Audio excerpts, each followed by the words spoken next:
Hello, everyone. So, of course, when we go live, there are always technical issues. And so I have been having technical issues with my camera. But you know what?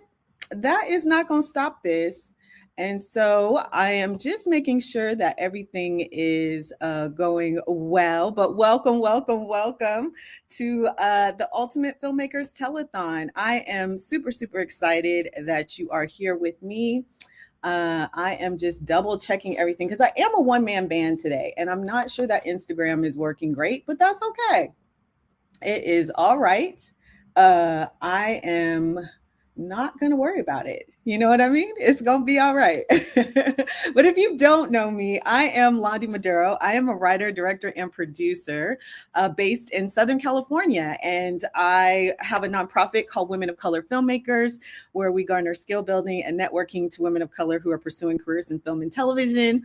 And I also am the founder of Blue Child Academy, where I teach filmmaking and we do educational programs because I really want to see filmmakers win and elevate their careers. And I am also the author of the Ultimate Feature Film Production Planner, which is what this is for today. We are doing a telethon to really launch this book, the Ultimate Feature Film Production Planner, because we really want to get it into the hands of as many filmmakers as possible so that they can elevate their careers in 2026. Like, that is my dream and my goal. I want to see filmmakers win. So I am sorry that it is like over bright behind me. Unfortunately, like I said, I was having camera issues, which is why I started a little late. For whatever reason, my webcam just decided it didn't want to work today. But you know what? That ain't gonna stop this show. We are going to get into it. And I have so many awesome guests that are coming on today. I cannot wait for you to hear some of the amazing things that they are going to share with you, that's going to get you motivated and excited about your craft of filmmaking and help next level the things that you have going on. You know, it is so important that we stay on top of understanding techniques and skills to build and hone our craft, right? That is super important. And so my goal today is to leave you with information that will set you up for success and to get you excited again about our book, The Ultimate Feature Film Production Planner. I keep calling it a book, but it really is a planner. And so I want to share with you a little bit about the planner so you can see how it can help elevate your career and what you can learn from it. Okay. So I'm going to share my screen in just a second. I just want to check and make sure, because like I said, I was having technical difficulties earlier. For whatever reason, I could not get my camera to work. And so I just gave up and had to go with my laptop camera, which doesn't look as pretty. But like I said, this is how you know that we're live. This is how lives work, right? We are not going to let this stop the show. All right. So I want to share my screen a little bit. So because I want you to see just the dynamics of the planner and why it's such a big deal and why we're doing this telethon. Because again, our goal is to get the planner in the hands of more than 2,000 students. So if you're just joining us, make sure you share this with your filmmaking friends. Again, we were having issues this morning with Instagram and with my camera. Sorry that I look overexposed behind me. I could not get my webcam to work to save my life, of course. Works fine every other day, but today it would not work. But that's okay. We're still here. But start to share with people about the telethon, because again, I couldn't get the Instagram. The Instagram was being weird. But we are here, and some of our guests are going to be joining us shortly. But again, so I was talking about the planner. So the planner, the Ultimate Feature Film Production Planner, is an awesome tool that can really help you elevate your career and elevate and help you stay on track with your filming when you are making a movie or anything like that. Sorry, I am getting ready to share my screen, and clearly talking and doing this at the same time is not my strong suit. All right. So I want you to check this out so you can see why we're doing this and why the planner is so amazing as we get ready for our first guest. So this is the feature film production planner. This is the digital. So the planner is available both digital and in paperback. And wait, hold on. I see, what am I seeing here? No problem just yet. Just Okay. Perfect. Thank you so much, Wynette. All right. So the planner, this is the digital copy of the planner. And like I mentioned, the planner is available both digitally and in paperback. But I want you to see some of the functionality of the planner so you can see how it can help you as you are working on your film projects, or really help you start to understand the business side of filmmaking. So some of you who know me, I teach a lot about the business side of filmmaking because the industry is changing so much that if you don't start understanding some of these concepts, you will be left in the dust, right? AI is definitely changing the way we work as filmmakers. It's changing the way we work in the world, period, but it is definitely affecting how we work as filmmakers. And so, as filmmakers, you have to find new and innovative ways to elevate your career. And so, the planner will help you do that. Not only does it focus a lot on the business side of filmmaking, but it also helps you organize everything for production, from pre-production, production and post, and even marketing and distribution. So this again is the digital planner. It comes digital and paperback. And just so you can see, of course, it has this little fun little write your name in here thing. But there are tabs, and these tabs kind of help you get to the important sections. And we start with the timeline, right? So the timeline, basically, I break down in this timeline the whole what you need to make a feature film in 12 months, everything that you need to do in order to do that, right? So it breaks it down into setting up your legal, because if you're seeking investors for a feature film, you have to make sure that you have your business in order, especially if you're asking for thousands of dollars, or some of you may be wanting like 4 million, $5 million. No one's going to give you that money just to put in your personal account, right? So you have to have a business account set up specifically for that film. And then you should have a business account set up for your production company. So that way, when they give you the money, people need to be able to have access to your account for the film, right? So if you're getting an investor, they're going to want that kind of information. So the timeline kind of helps you with when you should be doing these things. So for the first 3 months, you're setting up your legal, doing your business plan, putting together your pitch deck, and doing preliminary marketing. I call all this the pre-pre. It's the pre-production before the actual pre-production. So if you notice, for the first 3 months, you're just setting up your business, right? Ancillary products, seeking funding opportunities, all that good stuff. And you don't start getting into pre-production until the second quarter, or the second 3 months, right?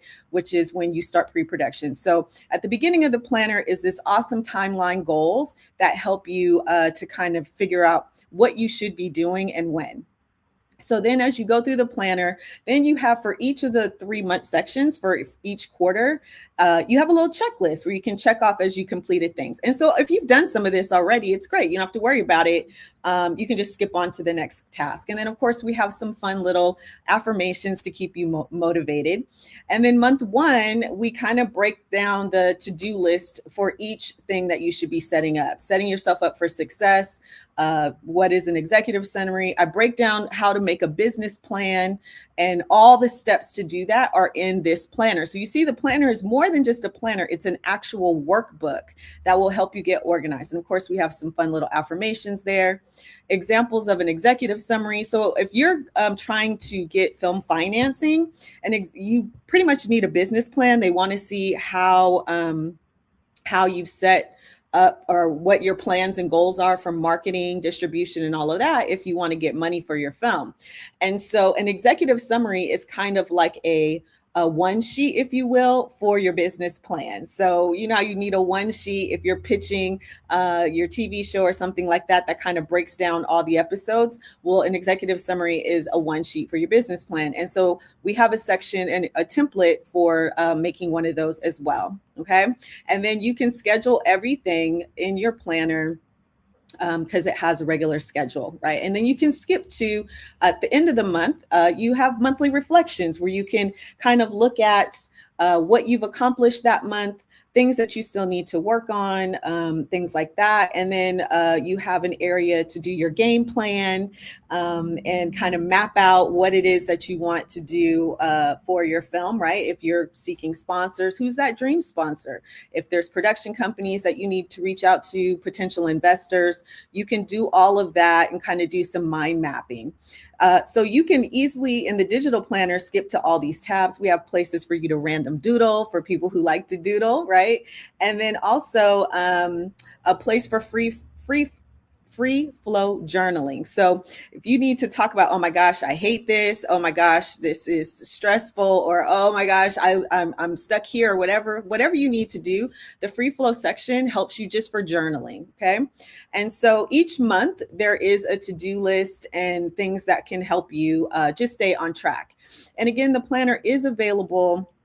This is a copy of the digital one. I just wanted you guys to kind of see what the digital planner looked like, but you can definitely also get it in paperback, right? So this is the paperback planner, right? Picture of me on the back, paperback planner. And for those of you who like pen and paper and just being able to really write things out, the paperback planner is great for that. And it will definitely help you. It's fun. I like paperback planner too. I like paper myself because it allows me to kind of write a little easier, but I know, that could be a generational thing. Some people prefer digital. So if you do get the digital planner, or if you're interested in the digital planner, you will need a note-taking app like GoodNotes or Notability to get the full functionality of clicking the tabs and all that good stuff. All right. And if you get the paperback planner, the tabs do not come with it. But I do feel like, you can definitely work in it, and it's amazing. I'm showing a little video now explaining like how you can work in it, but you can put those tabs. So you can order the tabs separately, and then you can put the actual tabs like you saw in the digital planner. You can put them on each section. You'll get instructions on how to do that. And that way you can easily flip to the sections in the planner, just like if you had the digital one and you were clicking on it. Okay. All right. So the purpose of today, on top of just giving you awesome, amazing information about filmmaking, is also to get this planner in the hands of a lot of awesome and amazing filmmakers like you. We want to see you elevate. I want to see you win. And in order to do that, you need the tools. You need the tools that will set you up for success. And that's what this planner does. It will set you up for success. And you definitely need to get it. So if you're interested in getting the planner, it should say, let me switch this so you can see. You can go to londymaduro.com /ultimate planner, like you see there on the screen at the bottom, and you can order your planner. Okay.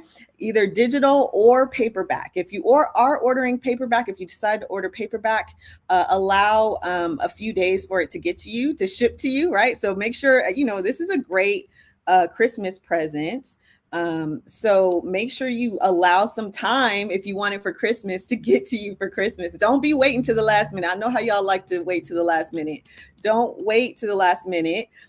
Make sure you get yours today, man. Let's see these numbers go up on these planners. All right. Get yours today.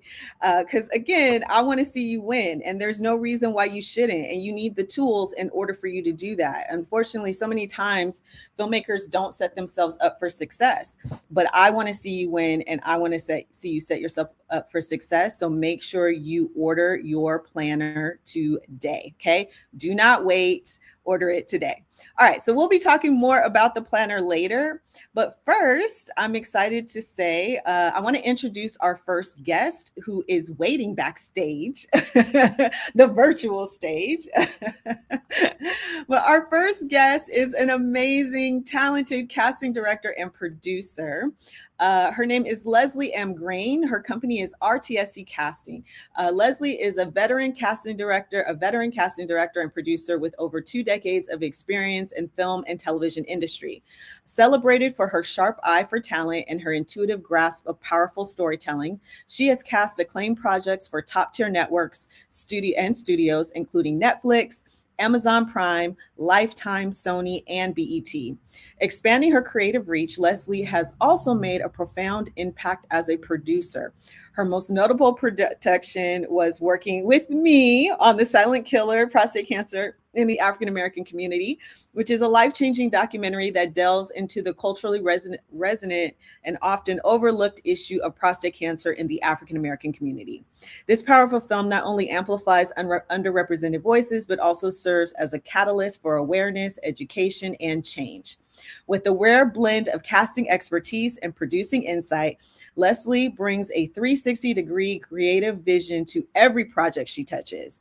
Whether building dynamic ensemble casts or developing thought provoking, socially conscious content, her unwavering passion for truth, representation, and storytelling continues to drive and define her work.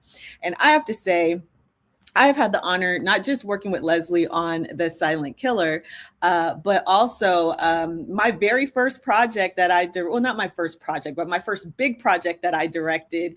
Leslie was the casting director. That's how we met, and we instantly became close, close friends. And now she's my ride or die.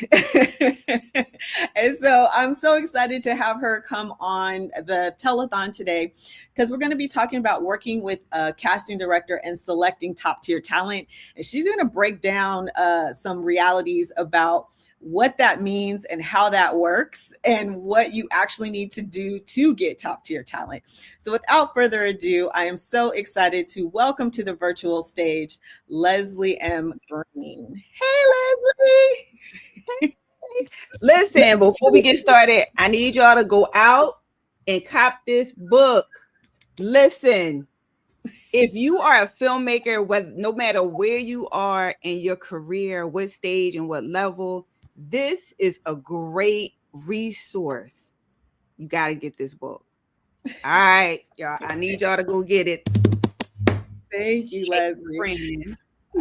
Hey. So let's talk about it. Let's talk about, as a casting director, first of all, let's talk about, what do filmmakers need to even engage you? Because I think sometimes either people come to you too soon or they come to you with unrealistic expectations. So you talk about, especially when you're dealing with indie filmmakers, because I know you've done both indie projects and studio projects. Yeah. At what point should a filmmaker engage you for casting? And let's start there. At what point should they engage you? So my thought is, once you have your budget, like if you have your budget, if you know, and when I say have your budget, you might not have all of your money, but you have your budget solidified. You know how much you're going to pay your actors. You know what your whole total budget is for the film overall. Then you know what you're going to pay for your talent. Because when you say people come with unrealistic goals, is so true. People will have a $100,000 budget and want Taraji P. Henson. Right. Sweetheart, she is beyond what your budget is. So I want people to be more realistic. But if you come to me and say, okay, this is my overall budget, it's $250,000. I do need at least one named talent. And then we have a conversation about, okay, so what role is it? Is it a cameo? Or is it something that you want them for the entire project? Because it makes a difference in your budget, whether you want them for the whole 3 weeks or if you want them for a couple of days in and out. If you want them for a couple of days in and out, you should have them in a role that is strategically placed, where when they come in, they making a huge impact. And then when they leave, it flows, the whole project flows totally. You know what I'm saying? Versus people who want a huge star to be the number one, right? And they can't afford them for the whole 3 weeks. You can afford them for one day, maybe, but not the whole 3 weeks. So I just want people to be way more realistic when they're looking at their talent, and that starts at the beginning when you're creating your budget. I'm so glad you say that, because I always tell my students, like, look, if you need a name, right, to elevate the business side of your film, put them in a, like you said, a strategic role. Shoot them out in 2 days or a day, right? Put all their scenes in that day and shoot them out, so that way you get what you need to elevate your film, but you're also not breaking your bank. And I'm Yeah. glad that you said that, because I don't think people understand how to engage a casting director to even, approach it that way, to be smart about their casting and the business side of everything. And that's one of the things I talk to them about. Once they say, okay, this is my budget, this is what I can afford. And it's so funny because a lot of people say, well, I can't afford a casting director, so I'm just pulling people in. So here's the thing with that. You can afford a casting director. We can negotiate the time, right? We Mm-hmm. can negotiate what you need. But here's the beauty of having a casting director. I not only handle being able to go in front of agents and managers and keeping it professional, because a lot of people will go straight to the talent. I want Right. you on my project, which is great to get there okay. But Right. then get there okay and then do the proper channel and go to the agent and manager. And if most times you have a great talent who will go to their manager and agent and say, hey guys, I have somebody reaching out about a project that I'm very interested in. Right. Communication. And then we also do the paperwork, making sure that all of your talent information is in order, that you got it, that the negotiations, the contracts are signed, all of those things are in place. We don't just find you great talent to enhance what your script is. We handle paperwork and we handle communication. And all the So SAG paperwork too, right? Like all yes, that that. is critical, Yes. especially when you're working with children. When you Yes. like this, especially if you have a union actor on your project. Mm-hmm. So we do much more than just reaching out to people and saying, "Hey, we want you for this project." It's deeper than that. And I think I see a lot of producers at networking events telling actors about their projects versus saying, "Hey, I'm gonna have a casting director reach out. I'm interested." They be like, "Oh yeah, I got a great project I want you to work for," but then there's so many other layers. And I get agents all the time and say, "You know what? I wish you need to have a workshop." And mm-mm, Yes, you do. mm-mm. You know you do. You know you need to. But it's we all, and when you have a casting director, it relinquishes all of the duties of a casting director. If you are a director and you are doing part casting, Mm-hmm. directing, Right. it just frees you up to be able to focus on that gritty part of directing that you got to do and tap into your actors and make sure that they're able to give you what you need. So Yeah, yeah. it's funny that you say that, because especially when you're an indie filmmaker, you are holding a lot of jobs. I mean, Yes. unfortunately, you can't afford everything, and so we usually have two people doing the jobs of five. But I do feel like having a casting director can take a lot of that strain off of you. I Yes. know, on that first project where we had a big casting crew, we had 80 casting crew for the first project that I worked on Ooh. with Leslie. And the amount of people you had to go through just to even, girl, God bless you. We were Like, doing open casting calls then. yes, Remember, the line was through the building, down the elevator, yes, downstairs, yes. through the front lobby, and outside. And I We was were doing grateful that open. it was her doing it and not me as the director. I came to callbacks when she showed me. She said, "I think you sent me a video or something of it," and I was just like, "Oh Oh my gosh. my Yes. god, oh my god." Yes. Yes. But the casting director definitely takes that pressure off of that. Now, I feel like sometimes people, when is the optimum time to reach out to you? Because I feel like sometimes people wait to the last minute. Is like a casting director is an afterthought. When should a person, or like, okay, I'm doing, especially in a feature film, I know I am doing this film. I want to get some top tier talent, or maybe I want to get a couple names. At what point should they be reaching out to you? I say when you start pre-production, once you get your producing team locked, I think the next line is the casting director. And it gives us at least 4 weeks, right? to 4 weeks. start getting information out, start communicating with our agents and managers. It gives us an opportunity to have a conversation with the director. What do you like? What are you looking for? I have directors who look into your eyes, who want to see their eyes, who feel people, their actors through their eyes and through their body language. I have people who get me, like, as soon as they find out they got a project, they listen, I'm waiting for the money to clear. I got a project. Can I send you the script? And Right. I love those opportunities because it allows me to read the script. It allows me to start prepping my list of people who I see to align and see who they already had in mind. So at least 4 weeks. I do get people who call me and be like, I only need one or two people. And then I need them by next week. I know you're like, great, awesome. Next week, huh? Okay. Yeah. But still, what is your budget again? Right. Because do you have, I need it by next week money, right? And it's the relationship of the People don't business. understand that. Like, if you want it that fast, you got to pay for that, right? Am I right? You do. And this is an industry-based relationship, right? So a lot of times I'll have good relationships with people who I've worked with time and time again.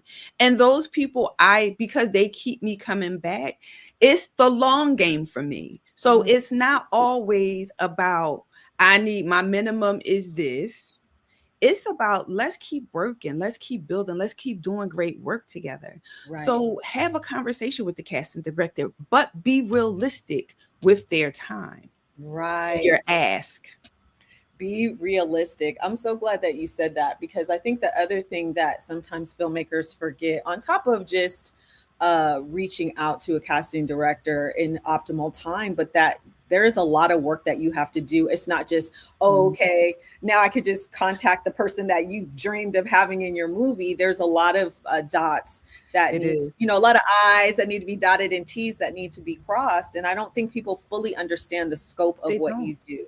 No. Can you share a little bit about that? Just a little bit. Absolutely. So we do avail checks. A lot of times you can give me a person that you want that's just not available in your time frame. So when you come to a casting director, have the shooting time, at least your tentative time where you want to cameras up to cameras done, right? And generally when you have that, I can take that information to an agent and manager that of the five top people that you're interested in, and I can say to them, hey, is so-and-so available during this time? Because if they're not available, what's the point? It doesn't matter how much money you don't have or do have, you can't get them because they are, contracted or they're busy during that time frame. Right. So we make sure that the people are available. And it gives us time to communicate with agents and managers. Also, another thing is, are you realistic? Like we talked about a second ago. Have you really been realistic with the amount of time you need them for? So when you send me a day out of days and I see you got somebody, your number one, your lead, the whole time, but your budget doesn't dictate that. I can have a conversation with you and say, okay, you got them spread out. Is there any way to condense them to 2 to 3 days? Or even a week if your budget allows it. But the whole 3 weeks and you're doing stuff, like, because I produce, I can look at it with two lenses on. Yes, which is a blessing. It does. It helps a lot because I'm looking at it from both perspectives to be able to give you the best things you need and the best things you can, the best opportunities with the talent you can get for the money that you have, for the budget that you have. Right. And then I start the paperwork because I go back and forth with agents to make sure we got your sizes, all of the things that you need for the talent to be able to do the job so that your wardrobe person can have sizes on set, can have styles on set. Yes. Right? That's all these things work so succinctly together, and giving your casting director enough time to be able to get you that information makes everything run a lot smoother versus if you are producing and directing your project. And I know indie project budgets are low. Let's keep building. Let's keep growing. I know And the beauty of this industry is you can be a producer director that's doing everything right now by yourself, but Mhm. where you are today is not necessarily where you're going to be at the end of the year or at Right. the top of the next year. Right. So it's about building relationships. So I want to be able to come on a team early. Casting directors, bring them in early. Be honest with your budget and be honest with your time frame, your timelines, and we can make anything happen. We probably can't make Taraji happen, but we can make a lot of Right. Right. One thing I loved about, my first time working with the casting director was the first time we worked together. And the pressure that you took off of me holding down 45 jobs as an indie filmmaker was amazing. Like you just, one, I didn't have to see everybody initially. right. So that's the beauty of having a casting director too. They kind of weed out everyone, right? So if you do that casting call, she does the heavy lifting of weeding out and then showing Yes. you the top people. So that way you can be in the callbacks. And I was so grateful Yes. for that because I was managing a lot of jobs. It's And so you you just doing that crazy cattle call of I don't know how many people you saw yes. and then Ooh, just bringing me the top people at for each role yeah. was so helpful that I could focus on the other things that I needed to get done. But let's talk a little bit about the actual auditioning process and working with the casting director. Mhm. Because I know sometimes people don't even know what to look for, especially when they're a new director. And Right. I'm seeing more and more with my students where directors are going from maybe doing one or two shorts and then going immediately into trying to do a feature, but Right. not really understanding how to even work with their actors or what to look for in their actors. So when Mm. you initially, as the casting director, audition an actor, tell me what is it that you're looking for? Oh, I love this question. I am looking for a actor who becomes the character. A person who embodies the nuances of what we put in the breakdown. When we say this person is emotional, this character is emotional, we try to give you in our breakdown all the nuances that is this person, but also in the size, which is part of this, the small part of the script that they get to read. Also in the size, we give them because not all casting directors move the same way, but I try to put in a scene where it gives some emotion for the character. So when you read the sides and you look at the breakdown, you can begin to say, what do I have in common with this actor, this role? What about them can I connect to personally so that when I become this person, they feel my emotion, they feel Mm, my connectivity. I'm looking for the connectivity. I'm looking for the Aunt Viv, the person that goes in and does the Aunt Viv. I say the Aunt Viv all the time. And that's when Aunt Viv was dancing in that scene and she was dancing up against the young girls in that scene and she was laying it on the table and she was out of breath and her body was aching and you could see it in her face, but she was moving. And then she walked out the room and collapsed. mm, She gave everything she had in that moment and then she passed out. I'm looking for actors on screen that give everything. And I say to them, do 2 takes. And the second take, or even the first take, because sometimes an actor will feel something because mm, they do connect. And I want them to take that chance. That's why I give them 2 opportunities to show me how you can bring this character to life.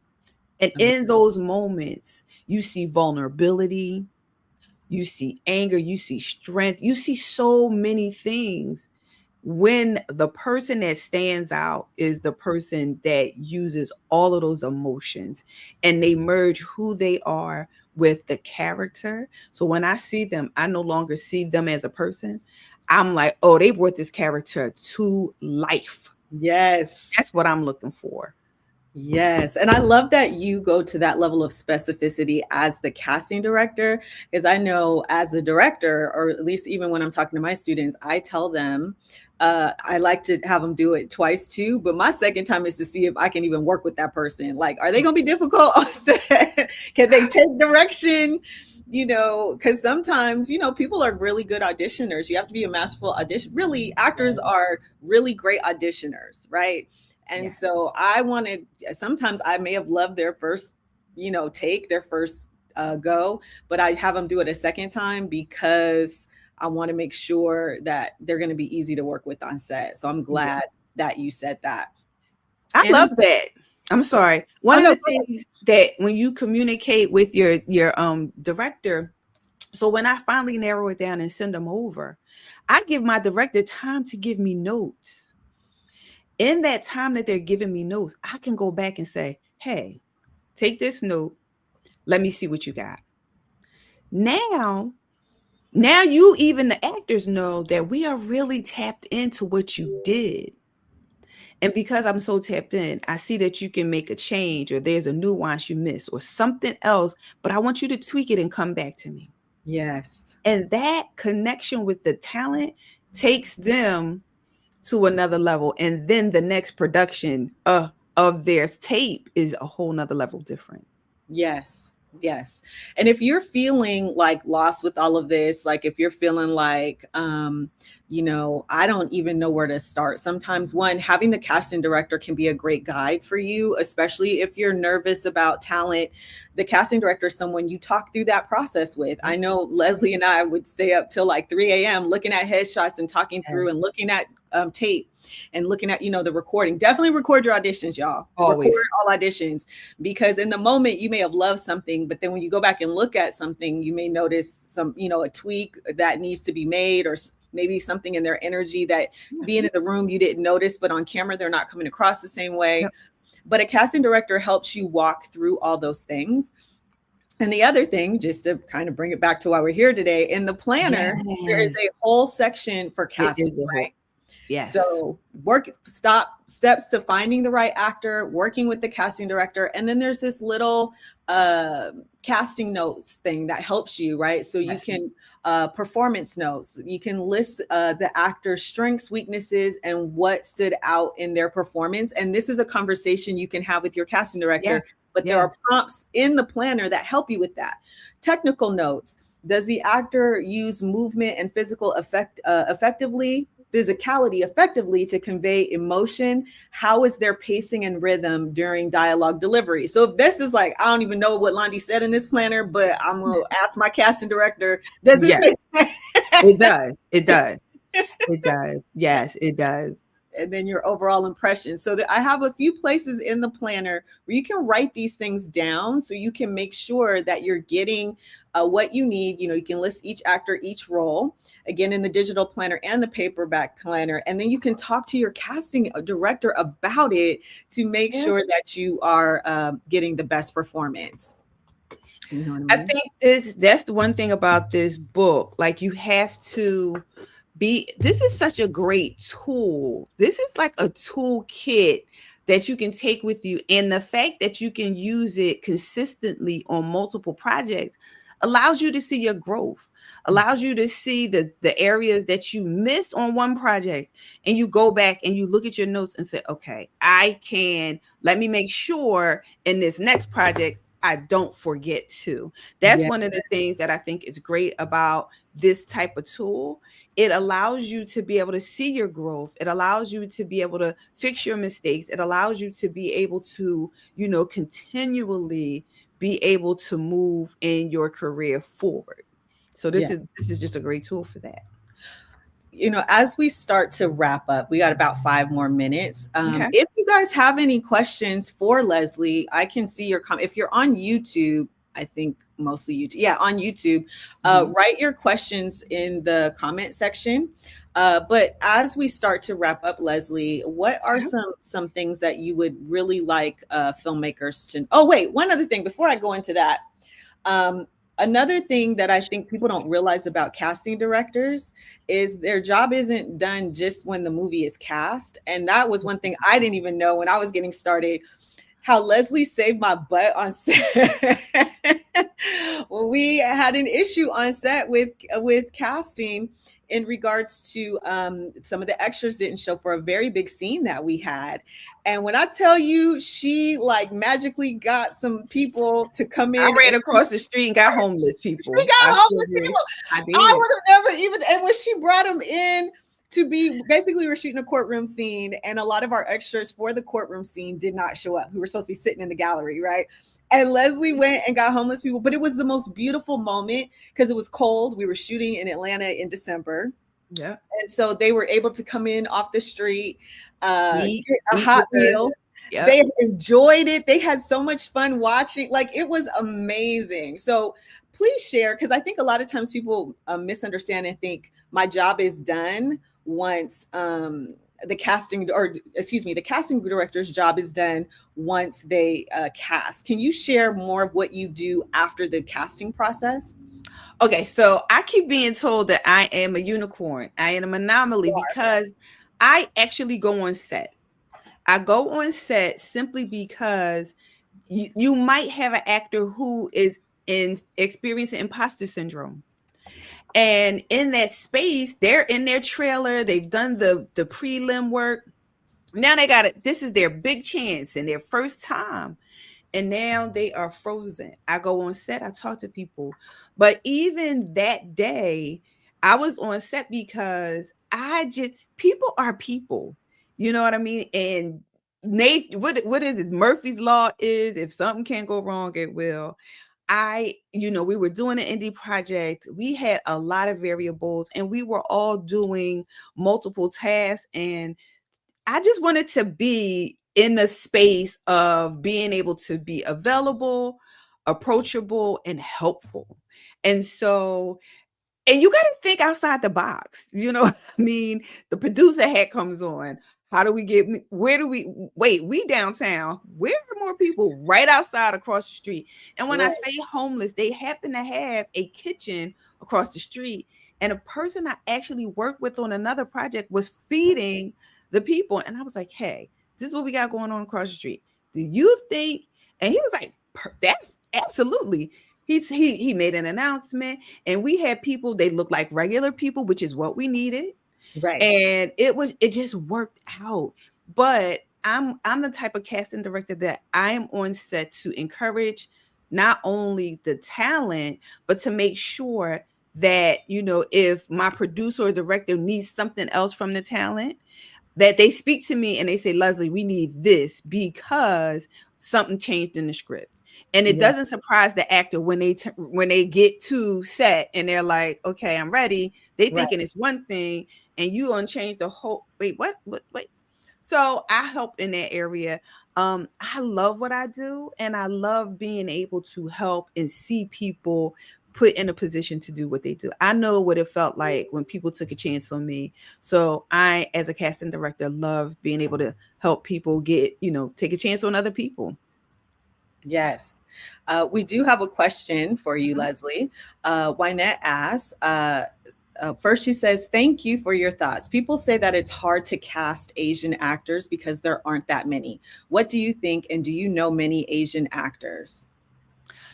So this is great. I love this question. I know a few, but I do know that there's a community, right? There is a community of, you know, um, actors who are Hispanic, Latina. There are actors who are impaired in different ways. There are groups, there are people, there are Asian actors, there are Asian actor groups. So a lot of times I try to tap into those groups, those organizations where they get together and they have started creating their own content. I like to tap in because I believe that diversity is part of the world. And so Yes. we need Asian actors, we need Latino actors, we need Caucasian actors, we need Black actors, we need impaired actors, we need people in wheelchairs, we need people on crutches. You know what I'm saying? So that is part of the world that I help to try it and build. And I do that in the script part of, and I'll ask, hey, I noticed this in the script. Do you think we can use this type of person? And I'd be like, oh, that's a great idea. or they'll say no. But if I don't ask, guess what? The opportunity doesn't arise. The That's right. fact that I'm able to ask because I have great opportunities and great relationships with agents, with casting, with producers and directors, allows that makes me want to be on scene to help even more. Yes, I So it's love the it. community, and I love tapping into those communities. Yes. Awesome. Well, as we start to wrap up, are there any parting words that you would like to share with any up and coming filmmakers or maybe indie filmmakers who are just starting to think about getting their feet wet, doing their first project or their first feature? What would you like to say?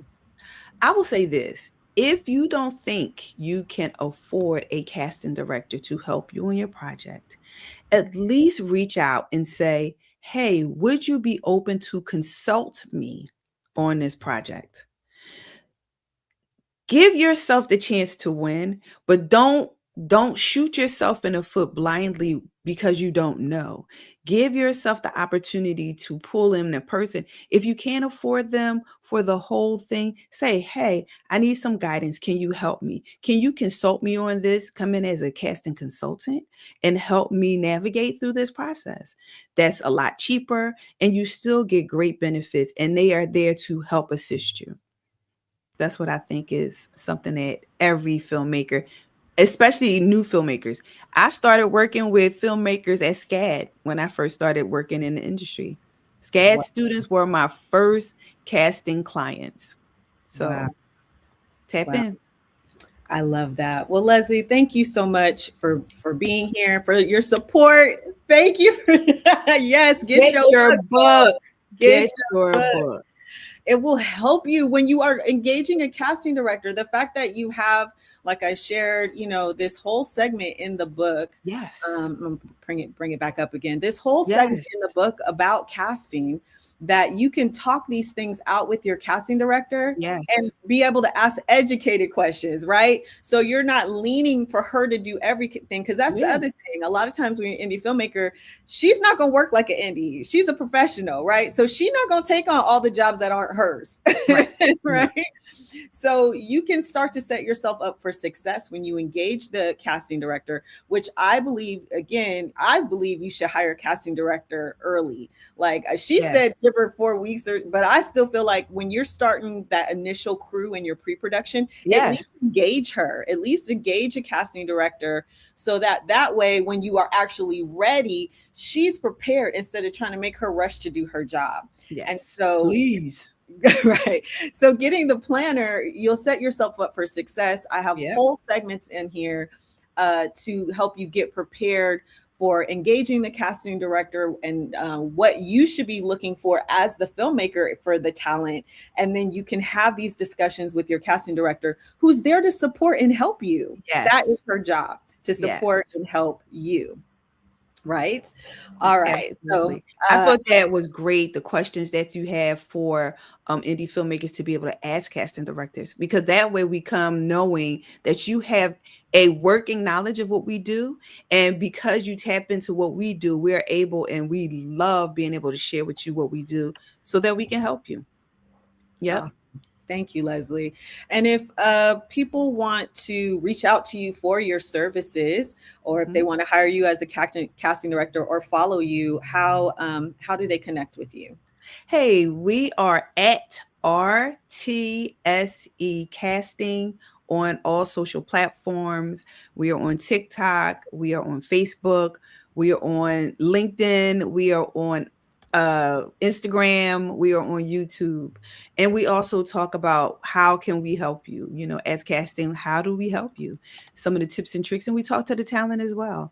So whatever we can do to help. Again, you don't have to hire a casting director full on your project, but at minimum have somebody there to walk you through the process, to get you, even with whether it's with the paperwork, so that you know all the paperwork you need to have for your talent, your releases. So yes, RTSE Casting on all social platforms. Reach out to me, DM me, and refer. Say you were on the Blue Child webinar and you were able to telethon and The you were Ultimate able to Filmmaker hear us. Telethon. Yes. Yes, the Ultimate Filmmaker Telethon. Tell me that, and I will definitely tap in with you immediately. And then we'll go from there and see how we can help you. Awesome. Well, thank you so much, Leslie. I appreciate you being here. You know, I love you, my friend. Thanks for having me. She's the casting director extraordinaire and a great producer. She's also the producer on my next documentary that we're going to film next year, The Ties That Bind. Awesome. So we're going to save lives with that. We're saving lives with it, the first one, but we're going to really save some lives. Yes, we are. Thank you. Thank you. Congratulations again. Thank you. Thank you. 2,000 books sold today. Get your book. Get your book. Tap in. Thank you, Leslie. I appreciate you. All right. Have a good one. All right. Take care. Have a great day. Bye. All right, y'all. So you heard straight from Leslie. The planner can help you with this process of making sure that you're setting yourself up for success. When you're engaging these people, like when you're engaging a casting director, when you're engaging even talent, or even if you're doing this on your own, maybe you can't afford a casting director just yet, but you want to make sure that you are, getting the right talent. The planner has that amazing section just on casting that will help you do just that. Okay. So again, I want to set you up for success. And that is why I have been bringing on such amazing, amazing people today. As you see, we're not sleeping on the awesome people that we are bringing on to this telethon today, even though, yes, we are trying to sell 2,000 books and get them in the hands of 2,000 filmmakers because we're trying to get you ready for success in 2026. There is no reason why you can't be making movies that actually make you money in 2026. So we covered first getting that top tier talent, and how you get them. You can't expect to get a name to shoot the whole movie if you don't have the budget to support it, right? But you could get a name that you could shoot out in a couple days, but has an intricate part in your movie that can drive that movie home, right? That's what we talked about with Leslie, and a casting director can help you do that and support you in that process. So the next person that I'm getting ready to bring to the stage, the virtual stage, this person is going to be talking about film financing. I know this is the part that everybody wants to know. Tony Griffin, I call him a capital raiser. That's probably not the title he gives himself, but basically he looks at getting the finances to make your film. So Tony Griffin is the co-founder and partner of Greenlight Holding LLC, a leading financial firm in film, streaming, and live entertainment.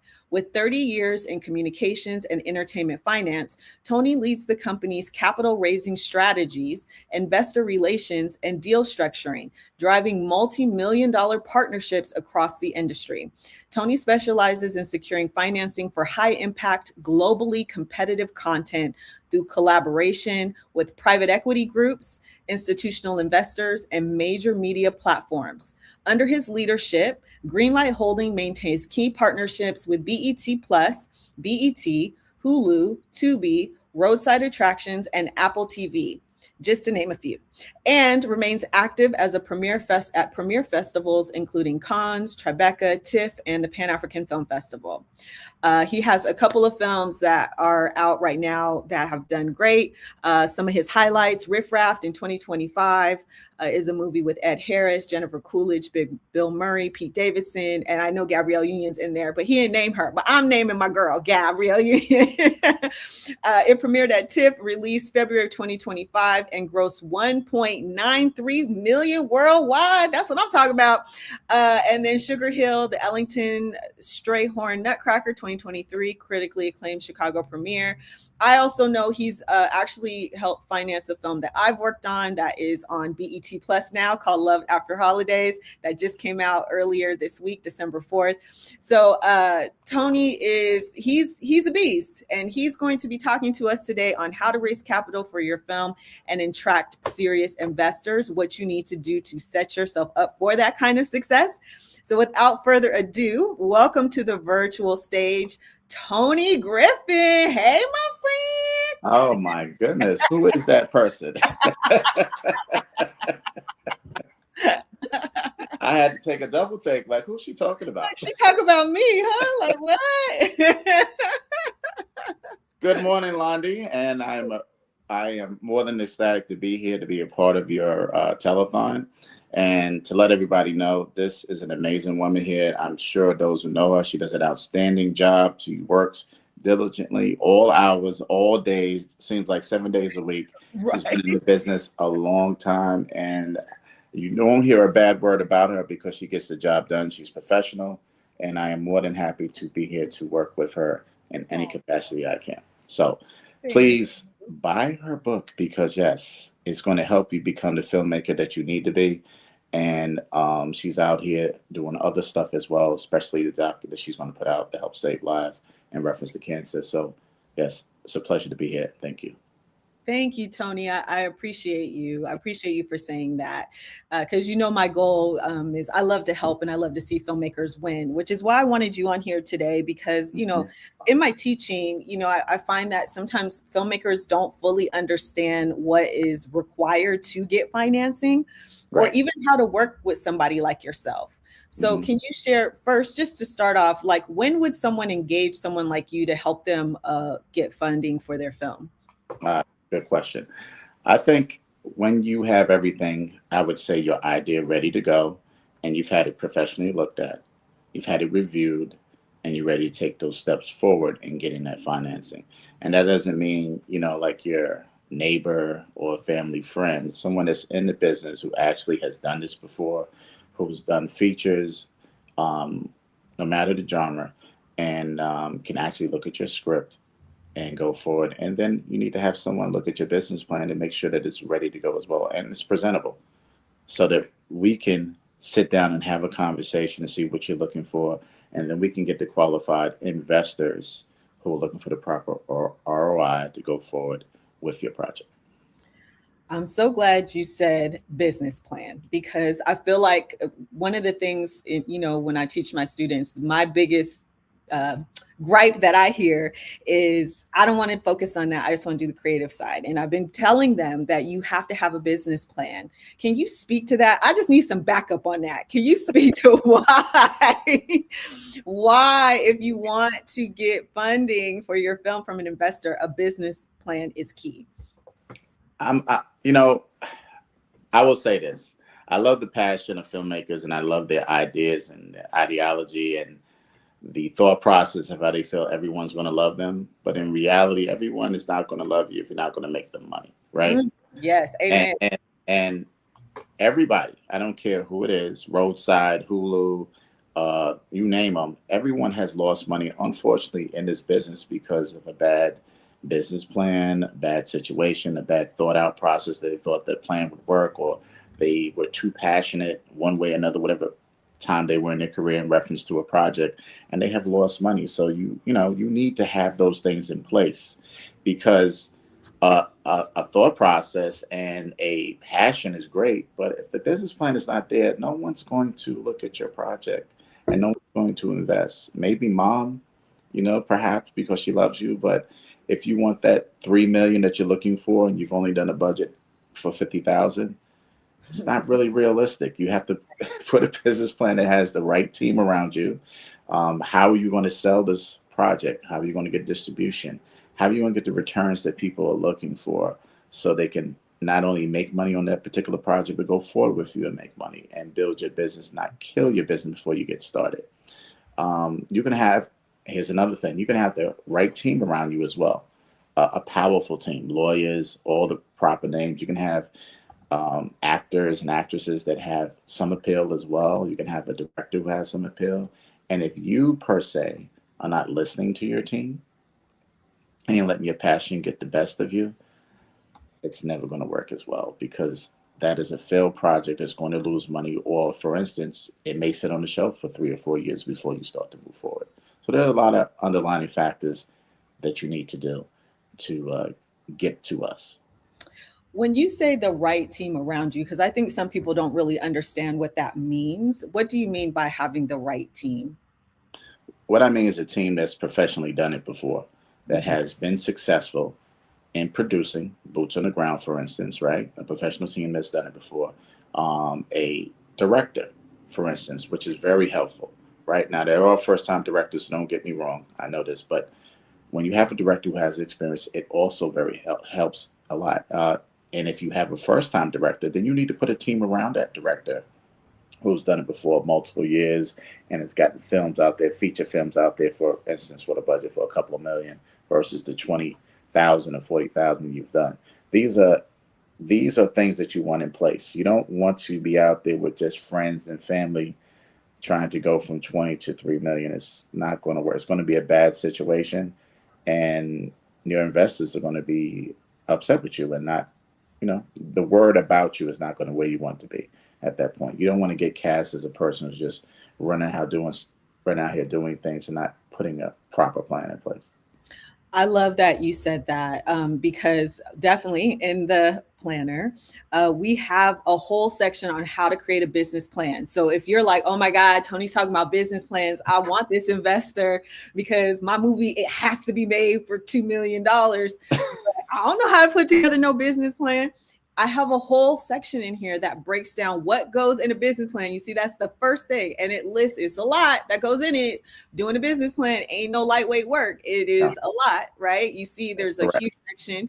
And I even allotted for a time frame for at least 3 months to work on it, because there's a lot of information you need to have in it, but it's all broken down from your project overview, objective, your target audience. You need to have that information, your budget, your timeline, all of that.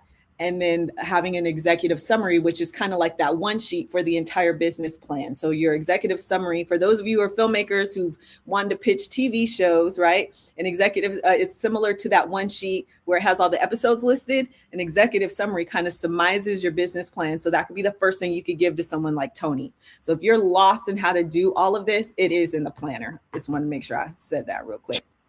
And that pumps up the book. Absolutely. Right on time. So, and that's necessary, because whether it's myself or someone else, we're going to go out here, boots on the ground ourselves, and be at everywhere we can to find money, or our relationships that we have with people who brought money to previous projects that you mentioned. We're going to present that. And our idea is to get them to love this project because they think they're going to make money and participate in a project that, will last a while, right? I mean, it doesn't matter how big or small. It's just the project itself needs to come back and say, all right, this is a great project. I put in 50,000 or I put in $500,000. I'm going to get my investment because they have a proper plan in place. I can follow everything that they're saying. I can see where they're going. I've vetted the team. I've looked them up. I see that they've done a few movies on IMDb. I see they've had success with some of these movies. I see the finances that they've done as far as what the return was based upon the investment that was put in. So now I feel comfortable moving forward. These are things that investors want to see, proper investors, right? This is what makes you having a team, a good team, an experienced team, makes investors feel comfortable. And you can go forward and trust that your project will get done. And I'm so glad you've been mentioning having that team around you, because I don't think people understand. And I've said this before, but I feel like people miss this. You can't, if you've never handled that much money, right? You're now going to someone like Tony asking for $5 million. To make your extraordinary feature film that is going to be the next hottest thing, right? But you've only made shorts that have been $8,000 or $10,000, right?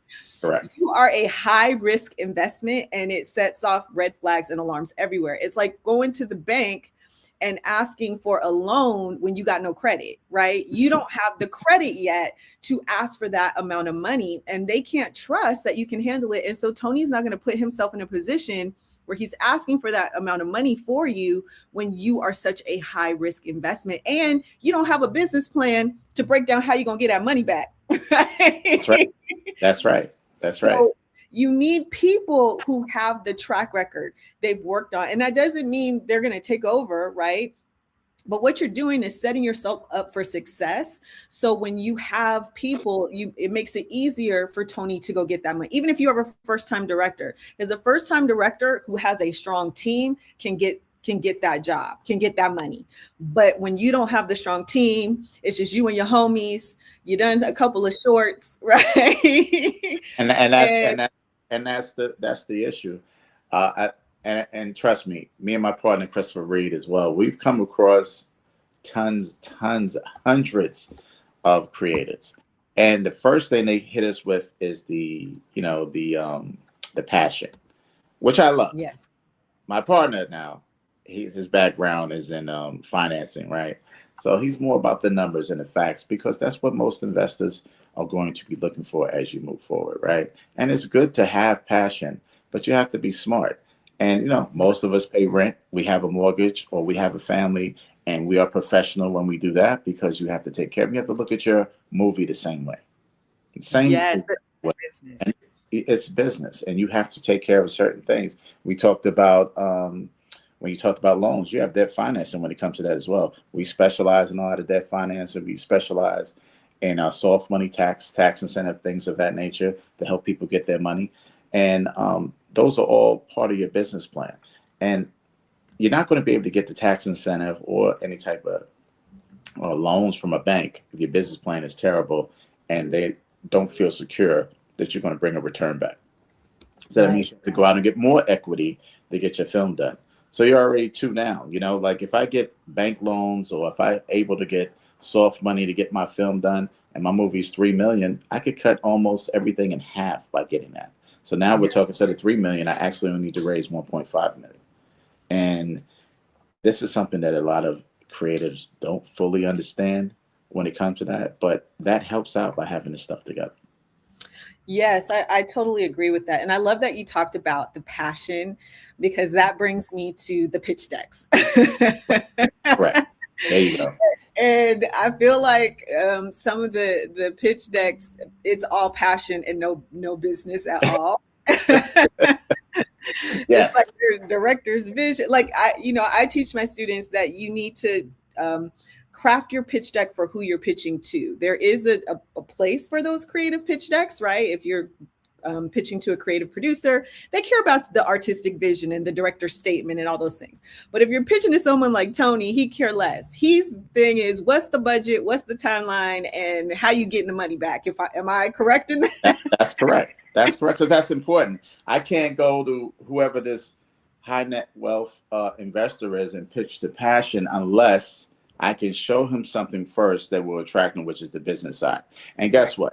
That's if he's attracted to the business side and he's attracted to your pitch deck, which makes sense, and also the budget as well, that also makes sense. When you sit down with him, you're the one that's going to give him that passion at that point. You're the one that's going to get him over the top to put in that $500,000 or that $1 million towards your project, because we've Right. seen it happen before. I mean, Riff Raff, the movie that we did, we had a high net wealth individual. She saw the business plan. She liked the structure of everything. She loved how it worked. She just wanted to sit down and listen to the passion at that point. So she was ready to go. So Mm. the passion should come first. The plan should come first. The team should come first. And then when you have that seat, then you go ahead and you sell it with your passion. And you're good. The money's going to come right to you. But if you Right. don't have those things in place, it's tough. It's extremely tough for you. And no one who has been in business is just going to hand over money based upon passion with no real plan. I love that. Another thing that I teach my students, and I'm curious your thoughts on this, is kind of having some revenue streams in place already so that when they come to you with the business stuff. Like, look, I have got ancillary products that are tied to the theme of this movie.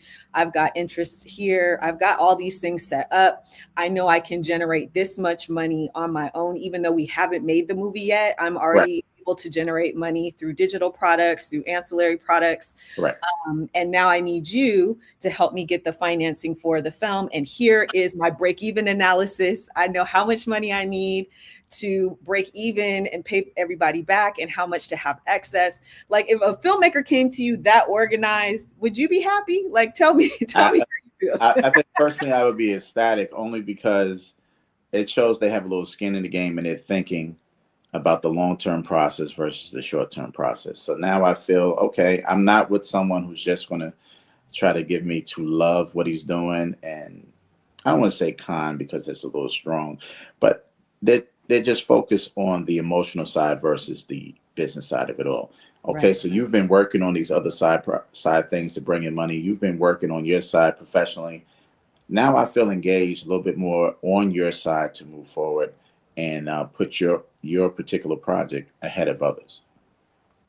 Yes, I'm so glad you said that. And that is also why I teach these things and I teach the business side of filmmaking and why I made this book because so many people don't understand these things. And Mm. especially on the creative side, I know the focus is creativity. You did not get into making films to think about revenue streams and, you know, numbers and business plans. You just want to make a beautiful film and get it out there. But unfortunately, I feel like when filmmakers ignore the business side and they only focus on the creative side, they're not setting themselves up for success. They're usually the filmmakers who their films don't go anywhere. They just go to film festival and then they die, right? They go Right, into right, the right. abyss of hard drives or YouTube.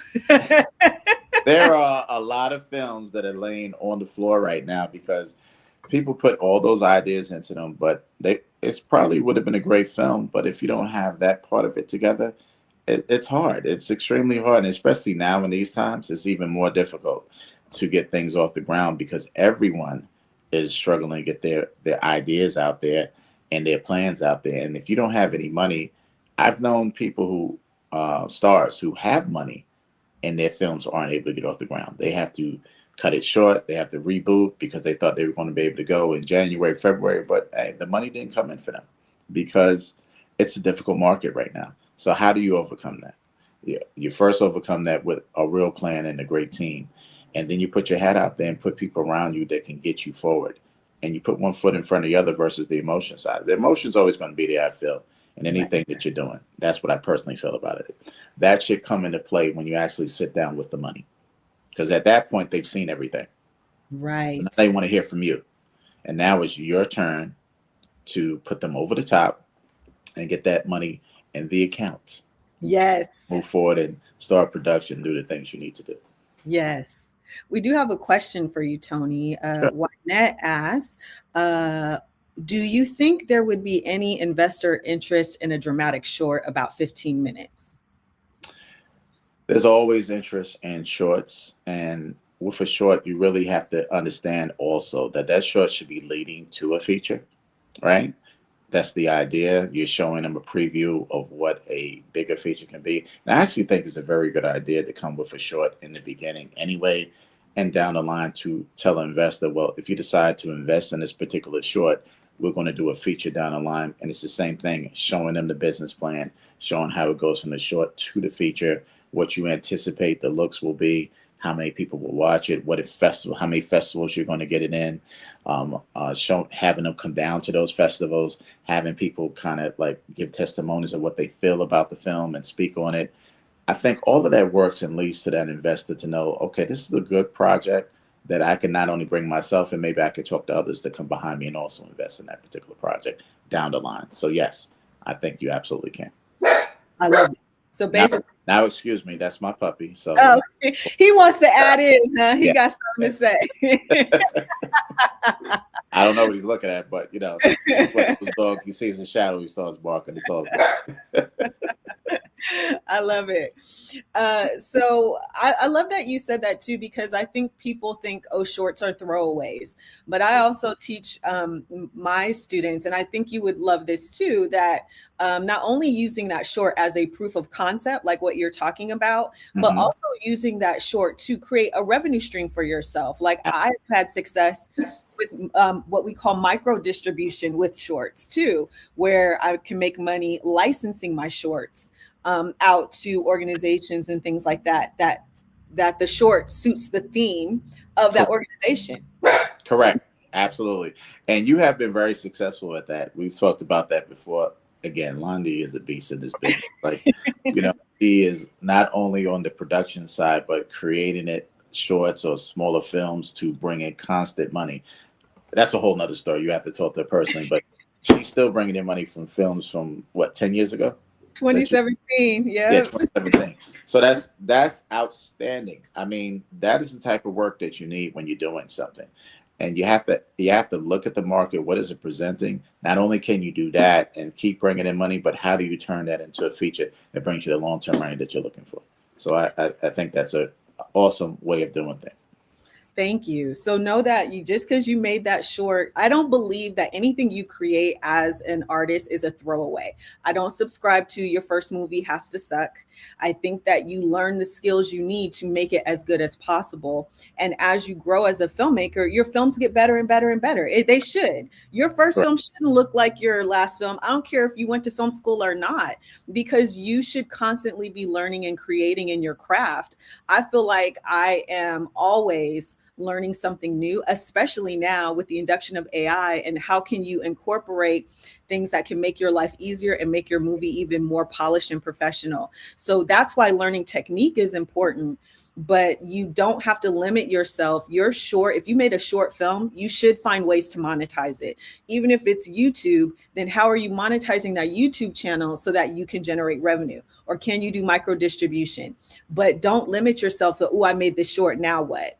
Right. Everything you make, you should be thinking about, how can I utilize this to excel in my career as a filmmaker and bring in income so I can make my next project or attract someone like Tony who can finance my next film.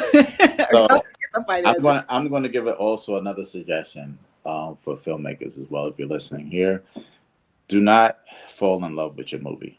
Woo! What, Explain. what do I mean by that? What do I mean by that? Everybody loves their first movie, or there's sometimes I hear, there's some personal reference to the movie, right? It's on a feature. You never know where that film is going to go in reference to distribution, in reference to revenue, things of that nature. You want to get that film on a platform, and you have a certain amount of time, relatively, I would say 12 to 18 months, that you probably told the investor they can expect their return. When you go on Love Your Film, that could turn into a 3, 4 year project where they don't make their money back and nothing gets done. It just sits there.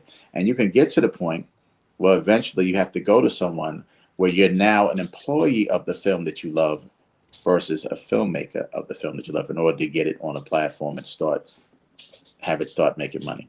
These are the things I'm talking about. You cannot fall in love with. Be willing to make those business decisions to move forward with that film.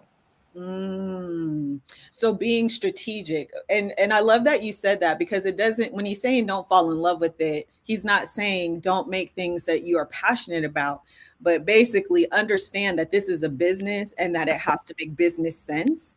And I think that's where a lot of creatives get tripped up. We're so focused on, I love this. This is my baby, and it's about my mom, or it's about my grandma, or all the hard work my daddy had to do to get us into this country. That's probably not the film you need to have out there if you feel that strongly about it.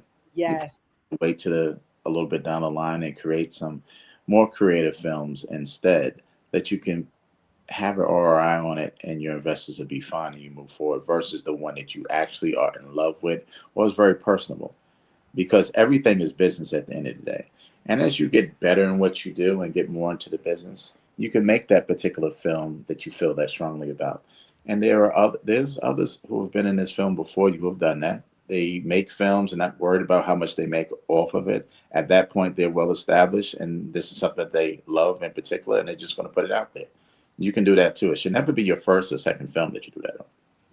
I love that. I love that.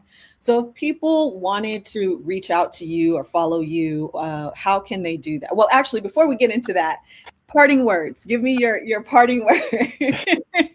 So, my parting words are this: be passionate, yes, but be intelligent at the same time, and be careful of those people that you bring in behind you when it comes to business, right? Because this is a business. Yes, it's a passion, but it is a business, because you want to make a return for those people that you bring in.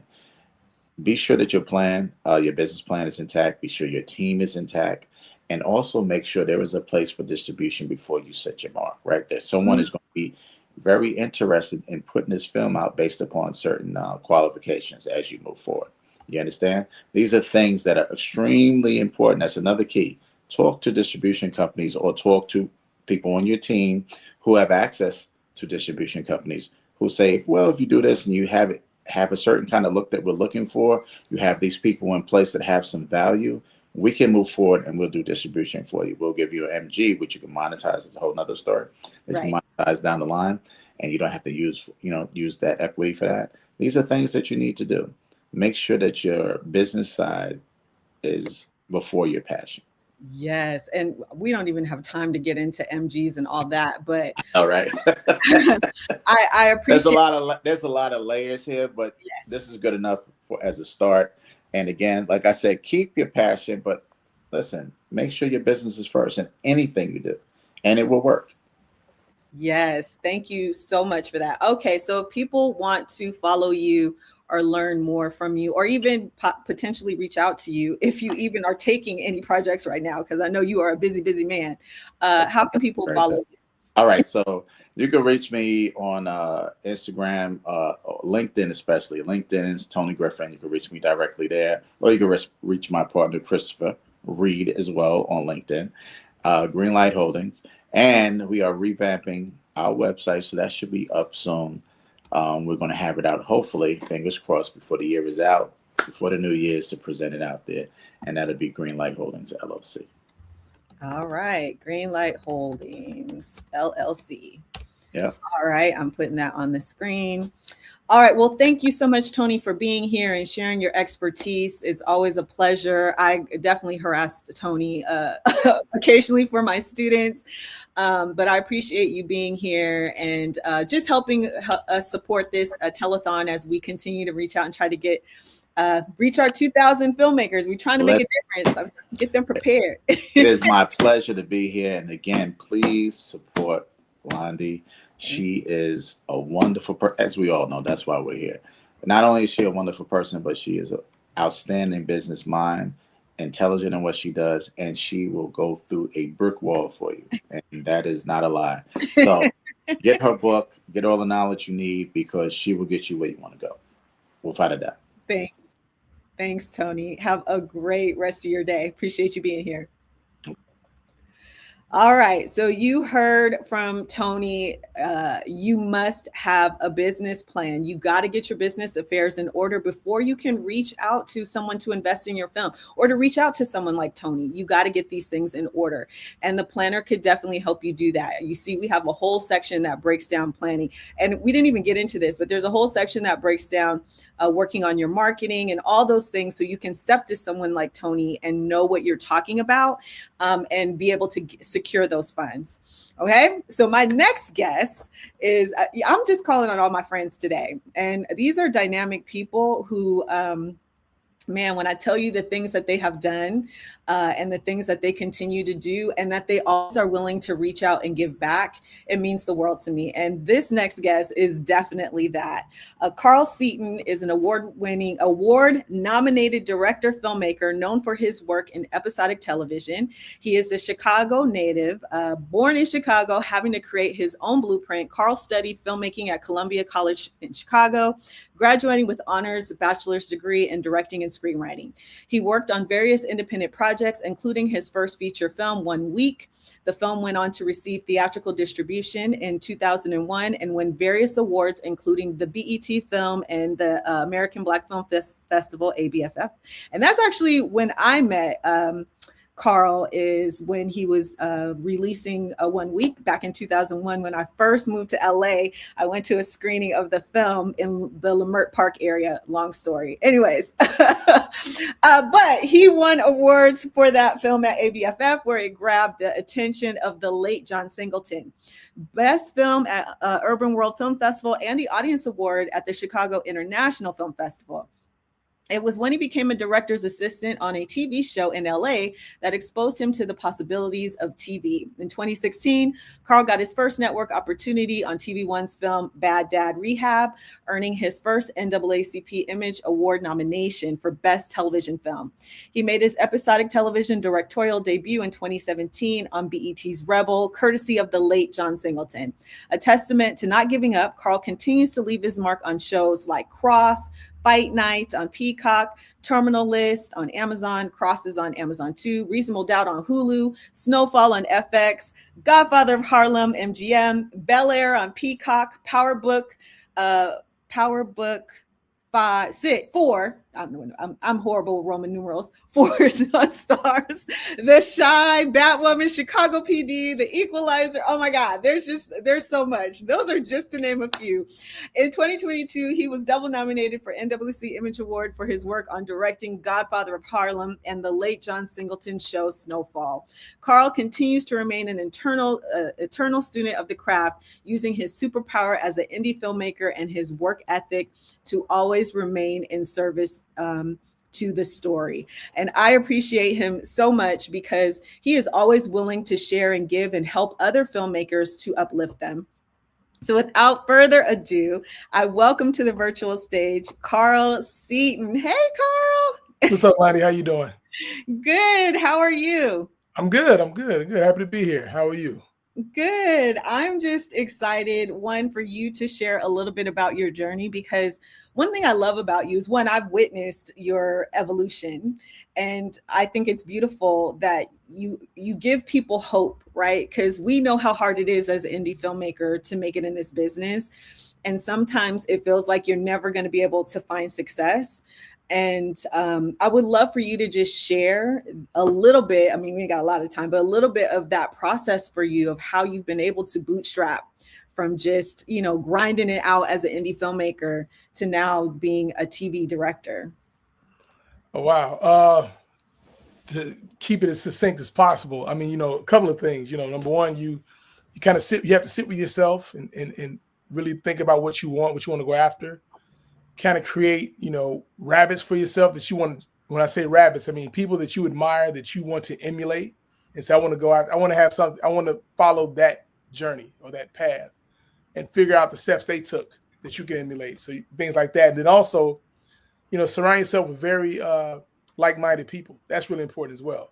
Finding that community or that tribe that is insanely driven as you, that can also keep motivating you, because you won't always have that motivation. You won't always have that self-starting drive sometimes. So having people like that around you also, come in handy in a lot of different, avenues. But like I said, the biggest thing is figuring out what type of career you want to have, what inspires you the most. And I think it comes from who inspires you the most, what type of film speak to you, what type of shows speak to you, and say, you know what, that's the kind of lane I want to get into. And not just from the shows or the movies. It's stories that you've read, things that you've written. Like you start figuring out, this is my voice. This is the language that appeals to me more so than others. You know what I'm saying? Like I like gritty drama. You know what I'm saying? So I'm not necessarily. You wouldn't see me doing musicals, basically. So, right. So finding out what speaks to you, and basically just ask yourself, what gets me the most excited? And usually it just really goes back to, what did you see that sparked you to say, you know what, I want to make films, or I want to get into television. There's something that sparked that. There's something that you watched, that you experienced, and said, man, this is what I want to do. So whatever that was, lean into that and just go start mining that and studying the things that really spoke to you the most. And that'll speak to you in different ways. I'm glad you said that, because I think sometimes we pigeonhole ourselves, right? We think that we can only do one thing, or we're worried about doing all these things just to make a paycheck. You know what I mean? Because sometimes it's like, okay, I don't want to do the musical, but rent is due. And so I got to figure out how to maneuver. How were you able to stay true to what you felt you were actually called to do? Because it is hard out here trying to make it in this industry. How were you able to do that? Well, first and foremost, I made a pact with my brother, Kenny Young. We said, no plan B. It's either this or walking the earth. And we made this pact. We were 22 years old. We made this pact with each other. Like, no plan B. This is what we're doing, period. And we both held each other, accountable to that. And I mean, you take jobs to survive, you know what I'm saying? But there's no career shifts. You're not going to say, well, I'm about to go pivot and go do this, this, and this. It's always something to facilitate a film, to fund a project, or something that allows you to eat and pay rent and things like that. But you never forget the macro goal. You may have macro obligations and micro jobs, but the macro goal is always something that's going to facilitate, you always take jobs that would facilitate the macro goal. So having that, I mean, I'm not saying it was easy. It definitely wasn't easy. It was a long road. It was a tough road. There were moments of struggle, moments of doubt, moments of depression. And and then, moments of questioning yourself. But Yes. you always go back to that macro goal. That's what I'm saying when I said earlier, sit with yourself. You really have to kind of formulate what you're going after. And by formulating that game plan, that kind of becomes your benchmark that you can always go back to when things start to get murky, things start to get a little, a little hairy. You say, okay, why am I doing this? Why am I here? This is my why.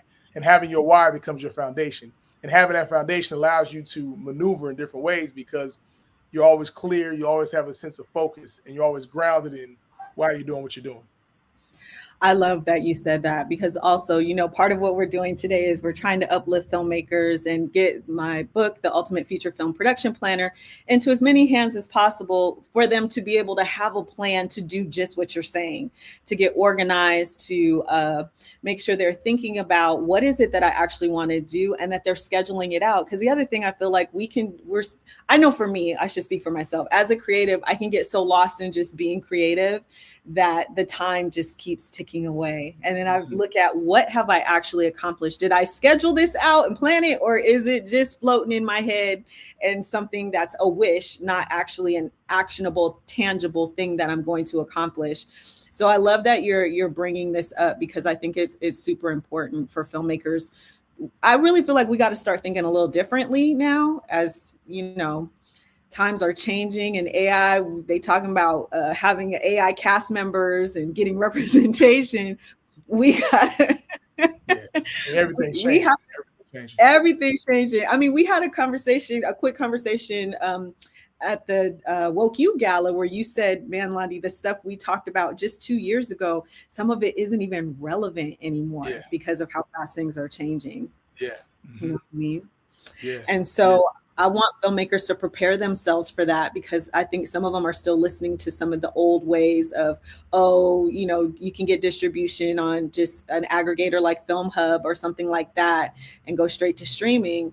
But that money is starting to dry up. It's not as tangible as it used to be. And so just really starting to understand that you got to move different. And so for filmmakers who maybe want to be a television director, what advice would you give them to go from just doing indie projects to try to navigate into possibly directing TV? I would say focus on their storytelling ability right now and creating their own content right now and getting it out to as many people as possible. Like I said, we talked about, like you said, the game has changed so much and there's pros to it. There's cons to that, but there's also pros to that. The pros are technology has allowed us to be able to shoot a lot more, a lot faster, a lot more of an efficient manner where you're not beholden to budget. Back in the day, shooting on film, everything costs. Now you can shoot on your phone, you can edit on your phone, you can post on your phone. So you can. I would tell filmmakers study the craft, in ways because a lot of folks aren't really studying the craft. And if you really want to separate yourself from a lot of people are just throwing things on the wall to see what sticks. So when you study the craft and really elevate your storytelling, people will see that and be able to see that. They'll be able to tell like this person's a craftsman. So if you study the craft and apply the craft to your films and your stories, it can resonate. You never know who's going to be watching. Because nowadays, because of our phones, you never know who's going to be looking at your stuff. And all it takes is one person to see one of your projects, and it can totally change your life. So I would say, study the craft, and always look at the new ways to monetize. You got social media, TikTok. You have vertical reels now, which I didn't even know what a vertical reel was 3 months ago, and now everybody's talking about it nonstop now. So, like you said, things are moving so fast. So, the old guard is still around, but it's kind of antiquated. So you kind of have to. It's still there, still give it attention, but also look at other ways to monetize your content. Like you were saying earlier on the telethon, how monetizing your old work. I didn't even think about that. I said, man, I got some shorts I could probably put out there, and who knows where that could go. I hadn't even thought about that. So there's so many different ways to monetize content because so many people are always looking for content because they're on their phones 8 to 10 hours a day. And this is global. Yes. So, you're coming up with content, and all it takes, especially if you have that share button, can be a game changer. If somebody likes what you did and they share it with a friend, and you tell them, if you like it, share with somebody, share with 1-2 people. And that can turn into a whole tree with branches that go in different directions all over the world. So, that level of monetization can also help provide, funding for you to keep going and keep creating. And that's the thing. You want to start also developing a discipline to create. You know, people think, okay, I'm gonna write real hard this week. You don't write again for months. It's a consistent thing you got to do. It's like working out. You know, you can't work out once a week and be like, I'm doing my thing. Like, you know, you see way more benefits from working out 3 to 4 times a week as opposed to once a week. So same thing with your craft. If you're writing every day, that's great. You know, I mean, I understand everybody has lives and responsibilities, so you write when you can. And 10 minutes of writing a day is better than not writing at all for a week. So if you just chip away and just take the slow and steady pace, I mean, that's still, you're still building on your craft, still finding your voice, still discovering, you know, your creativity. So, and also it keeps you motivated as well. It gives you momentum. It gives it fuels your purpose as well. Yes, totally. And I'm so glad you brought back up the bringing back some of your old work, especially for someone like you, Carl, who now you have all these credits. First, I want to tease you because I love how you direct all this stuff from called Chicago, with Chicago in the title, and you from Chicago. I'm like, anything that's Chicago in it, Carl probably directed the episode. I'm trying to. Man, Fire, The Shy. The Shy. I mean, I love working at home. I mean, I'm from there. Like you said, I grew up there. So being in Chicago is always it's always a blessing because, you know, I grew up there and I dreamed about shooting movies and films. And because I grew up there, that's the city I would dream about shooting in. So anytime I have an opportunity to shoot there, it's like, wow, this is a personification of a dream coming true. Exactly. And so I love that you were bringing up, you know, repurposing your old content. We're talking about thinking differently. Who said you couldn't take some of your old movies, especially now that, you know, Carl Seaton, right? And release an anthology of, and make it something fun, right? And put a through line of you talking about how you created these movies and that back. Like people would eat that up because you have now established yourself as a director, you know, beyond doing indie projects. And so going back and looking at that, totally marketable. I mean, there's so many ideas I have for you, but this is what I do for my students. I got ideas for you, Carl. Okay, I'm gonna take them too. I'm gonna take them, all of them. Taking all of them. But these things you can do too. You don't, even if you're not at the level that Carl is, you can still start doing these things because people love to see a person's journey, especially now. People like to see when you're, you know, at that bottom scraping by, and then you start to work your way up. So definitely, and the book helps you do that. The planner will help you with a lot of those things. Everything we're talking about today is in the planner. There are steps for you to actually be able to do that. All right, so I have a question for Carl. Wynette says, what is a vertical file? I've heard about it, but don't really know. It's not a vertical file. It's a vertical stories. So they're called verticals, which are basically stories that are chopped up into chapters. And I'm talking 20, 30, 40, 50 chapters where they're all 2 to 3 minutes.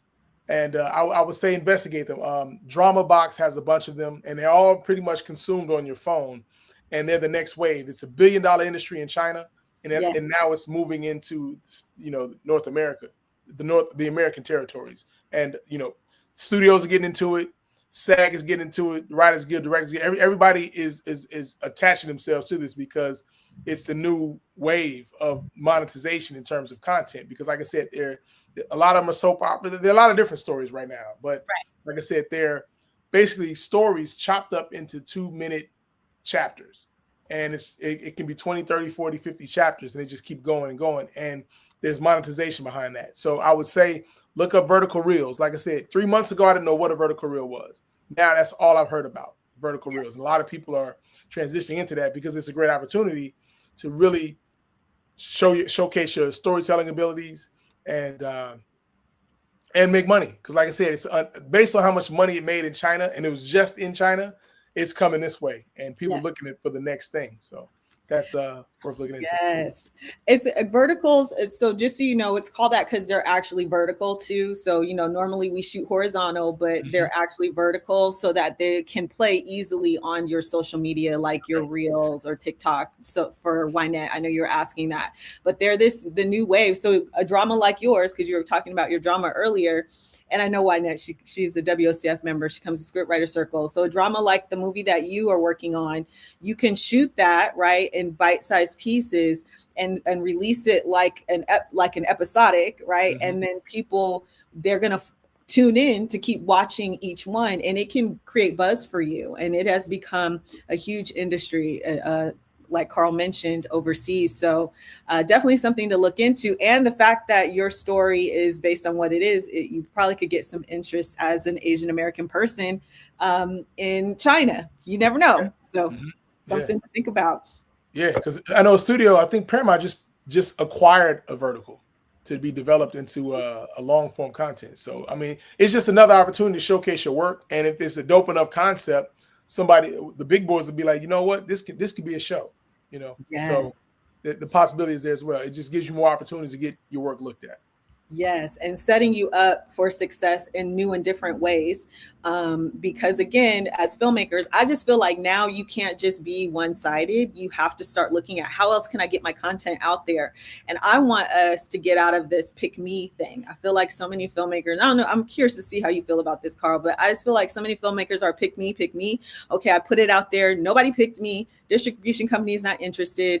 And I hear this a lot with my students. Film festival, my movie didn't really do good in film festivals, so I guess I'm just going to leave it on my hard drive or just put it on YouTube. But I feel like you have to start creating opportunities for yourself in order for people to want to work with you. That way, when they do, and you've got this following or revenue generated already, now you have some negotiating power. So I'd love to hear your thoughts on that. Well, yeah, I mean, that pick me attitude is a residual effect from the gatekeepers having gates that were 10, 15 feet. You know, that's when everybody packed up their stuff and moved out to LA to make it, you know. Yes. And because all roads led to Hollywood. And that is eroded in the last 20 years because of technology, social media, the internet. I'll start with the internet. The rise of the internet, the speed of the internet. Because I remember back in the day when you had dial-up, you just couldn't watch things like that. Now you're like, what's dial-up? You know what I'm saying? Right. So because of the efficiency and the internet's evolution, technology's evolution, the pick me thing is a residual effect because people are still holding on because they want to get quote unquote signed. You know, it's like back in the day, every rapper want to get signed by Def Jam or want to get signed to a label. And now it's like, it's the same kind of concept where you can build your audience one person at a time. Right. If you build your audience, you won't need anybody to pick you because the audience will have picked you. You know, yes. I know a bunch of filmmakers that I know one in particular, he's a rapper out of Chicago who started doing these little mini movies. And now he turns out an episode every couple of weeks on YouTube. And he has over 2 million subscribers who watch his content religiously, are waiting for it. You know what I'm saying? And it's evolved. He's gotten bigger with it.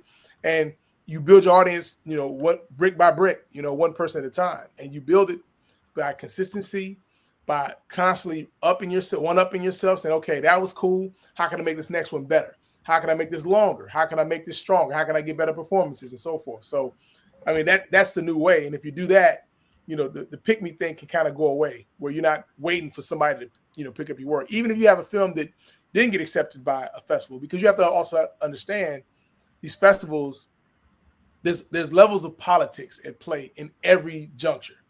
Right. And you may not have gotten, your film may not have gotten chosen. It may have nothing to do with your film's quality, yes, or content or merit. It can be somebody saying, you know what, I'm an agent, put my client's thing in, and, you know, I got to bump, take 3 of my clients' work for this festival, and they'll show up. And like, oh, star factor. So you have to look at it like that. So because of that, you can't just necessarily judge yourself. Now, I will say this, with your work, you do want to be honest with yourself. You want to look at it. You want to show it to someone that whose opinion you respect and value, and say, okay, give me your honest critique on this. What could I have done differently? How can I get better? You know, a lot of people make some stuff and just think that it's a masterpiece, and they wrote it in a week, shot it in 4 days, like it's a masterpiece. And you'd be like, this is clearly not a masterpiece. Right. So I would say this: find someone that who you respect and admire. And you say, listen, will you take a look at my work and give me an honest critique? And toughen your skin up. Be ready to get hit in the chin with some notes that you may not like, but know that these notes will make you better in the long run. And don't take it personal. It's not like you're not a bad person, you're not evil, you're not stupid, and you're definitely not lazy because you made something. But just say, I'm learning. This is a cumulative process. You know, filmmaking is a muscle. You have to work that muscle, and you never stop learning. You know what I'm saying? I've been directing since 1994, and I'm still learning every time I do it. I walk away like, man, I didn't realize that. So it's always a learning it's a learning step in every process. So be honest with yourself about that. And then, like I said, focus on building your audience. Start with your family, then with your friends. Then if you went to a college, go to your alumni. Just, hey guys, I'm an alumni here. Just take a look at my work. And those that gravitate you will gravitate towards you. And if you like my work, share it with somebody and just build it from there. I think by doing that, it empowers you and it keeps you from being static and stagnant, where you're just sitting here waiting for the phone to ring. Because that's a daunting feeling, waiting for the phone to ring, because sometimes the phone doesn't ring.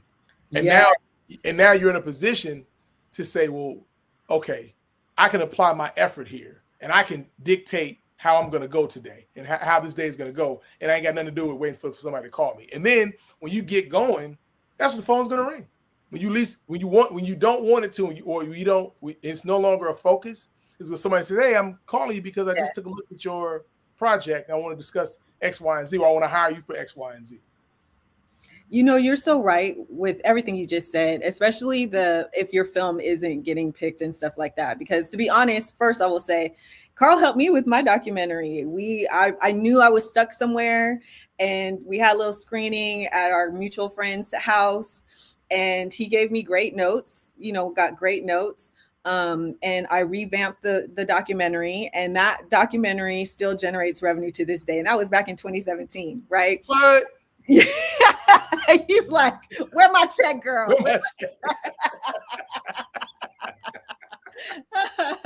But I share that also because that movie did not do well film festival wise. And I was struggling with, okay, what is wrong? I'm not getting, I couldn't get it in one film festival.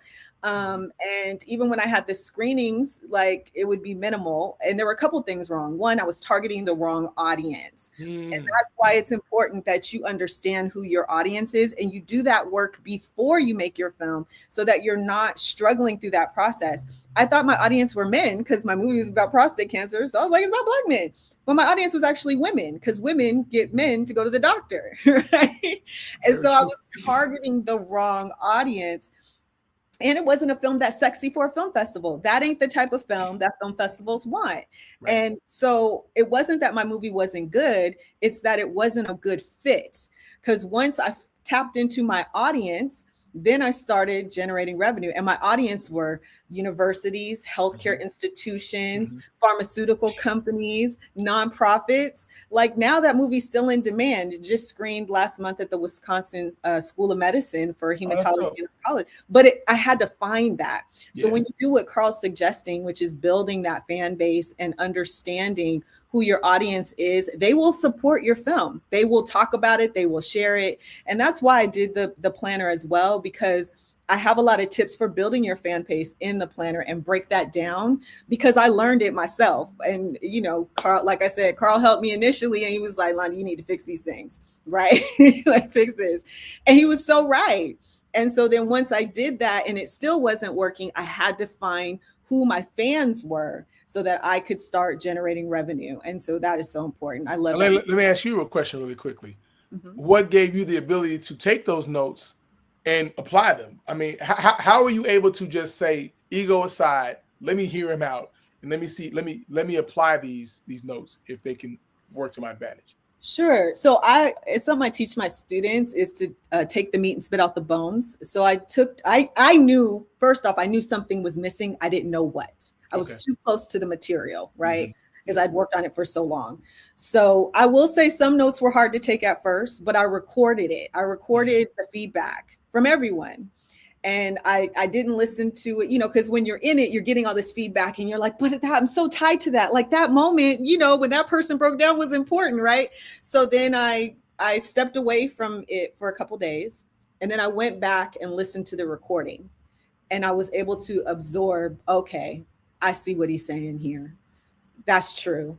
That person did say the same thing that this person said, but this person said it a bit better with more emotion that's going to resonate with people. So I had to remove myself for a couple of days, to be honest, because I'm dealing with cancer and people's real lives.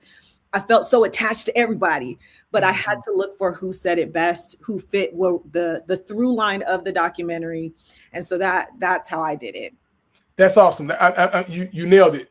You said sometimes when you're creating, you have to take a step back, because you can get so into the weeds of it and so caught up in it that you can't hear what you need to hear sometimes. So, when you're creating, always create a space that allows you to say, okay, let me pause, take a step back, and give it and by taking that step back, it gives you the ability to look at it from a different perspective so that you can apply and evolve from it. That's awesome. Yes. Thank you. Thank you. All right. So as we wrap this up, do you have any parting words for our audience, or for any indie filmmaker who's really hoping to parlay their career into TV directing, or maybe even studio level feature film directing? Man, I would say this. I would say, tell your stories. No matter what anybody says, your story is necessary. Our stories are necessary. They're needed, and there's an audience out there that needs to see your story, and know that, like when I did 1 week, initially, really quickly, it was written as a straight up comedy, right? Really? The first draft was straight up comedy, and then we started doing research, right? And after doing the research and talking to people that actually did it for a living, that did partner notification for a living, we realized we were doing the story a disservice making it a comedy, because it had way more heaviness to it. But we didn't want to totally abandon some of the comedy, so we kept some of the lighthearted moments in it as well. But I mention that because, why did I mention this? So I say that because you never know how your film is going to affect somebody. Like we put the movie out just because we wanted to make a film that was different from anything else. What we didn't see coming was the responses from people. I remember we had a man who had AIDS since like 81. He said, when I got it, it was still called Grids. And he said, I've been waiting for this movie all my life. This is 2002, 2003. Wow. And to have people coming up to you and just holding on to you and saying this movie changed my life, it's inspiring. And you don't realize the impact you can have on somebody. I mean, I was at a barbecue a couple months ago, and I met a young brother there. And a friend of mine introduced us. I'm like, how you doing, man? I asked me, he said, man, dude, your movie made me become a filmmaker. And I'm like, word. He said, yeah, I'm a filmmaker because I saw your movie back at ABFF in Acapulco. And I'm like, and you don't think about the impact you can have. So I say that to the audience. Everybody out there, you all have amazing stories within you. I say tap into it. And just know that whatever story you're telling, work at it. Writing is rewriting. Writing is rewriting. Writing is rewriting. Yes. Tell your story and just put it out there in the world, because there's somebody out there waiting for your story, waiting to see your film. Yes, I appreciate you saying that. You're so right. And you're right. When you do movies like that, like same with the documentary, to have someone come to you and say, your movie saved my life, or I thought I was alone until I saw your movie and now I got some help. Like the power of film is amazing. And that's why I also tell my students, like, when you don't do the thing that's in your heart to do, to write the script, make the film, you have no idea if you're stifling someone else's blessing, which in turn will be your own, right? Like I didn't think this documentary was going to have the impact it had. I was just trying to get it done. So you never know. And a lot of times we are stifling our own blessing because we won't put the work out. So get the planner so you can schedule it and then put the work out. All right, Carl. So if people want to follow you, how can they follow you? Mr. Carl Seaton on Instagram. That's pretty much it. I'm not very active on Twitter, X, Facebook, I guess. I'm not a social media person for the most part. If you want to see what I'm working on, my website kind of lists the shows I've been doing. carlseaton.com is my website. So check that out. Awesome. Well, thank you for being here, Carl. It's always a pleasure. Appreciate you so much. And thank you for always giving back and willing to help other filmmakers who are trying to navigate their career. Hey, listen, I know what it's like to be in the dark, in the woods, and just looking for some light. So kudos to you, Lonnie, for doing this, because a lot of folks get the game and don't want to share the game, and they just kind of hoard that information and say, figure it out on your own. So it's just really fortunate to have someone like you out here giving light to folks that are in the dark, you know what I'm saying? And just walking them through this process. It's very necessary, because this isn't something that's innate. You have to learn these things. And rarely is it in a book. And because the game changes so much, it's always evolving. It's easy to be clueless. And it's easy to be thinking I'm stupid or I'm dumb and just be ignorant of the facts. So being here, shedding light on folks is an amazing thing. So kudos to you, Lottie. Thank you. Thank you. Have a great rest of the day. Now, about my check, No. And with that, he's out. Love you, Carl. Thank you so much. All right, you guys. So you heard what he said. Like, if you're struggling with your strategy, if you're trying to figure things out, if you're trying to figure out how do I navigate all of this, the planner is a great resource. I do these things. I made this planner because I want to see you win. I teach these classes because I want to see filmmakers win. We have a whole slate of classes on my website, londymaduro.com. Some are pre-recorded, some are live. We've got 2 live classes coming up next month, the Virtual Directors Workshop and the Profitable Filmmakers Challenge that are coming up next month. You can go to londymaduro.com. Today, though, we're focusing on the planner and how the planner can help elevate you as a filmmaker, help you get scheduled, help you understand some of these things that we're talking about today. If you don't know how to make a good pitch deck or do a business plan, or even you're struggling with strategizing how you want to get all your things together so you can have that fan base who are invested in your projects as you make them, then the planner is the perfect resource to help you do that. And you can order yours today. Our goal is to get the planner in the hands of 2,000 filmmakers so that their 2026, they are actually creating awesome and dynamic films. And with that, I'm excited about my next guest, who not only is one of my students and a WOCF member of my nonprofit Women of Color Filmmakers, she is a powerhouse in her own right, okay? Let me tell you a little something about Iris Almaraz, okay? First, she is East LA Chicana filmmaker whose formative years span from homelessness to studying at one of the nation's most prestigious high schools. After earning her BFA in cinema, her first short film premiered at the International Film Festival in Rotterdam. Her 30K feature, Delusion of Grandeur, premiered at Cinequest with sold-out screening and was named top 5 film picks by Latina Festival programmers in 2013.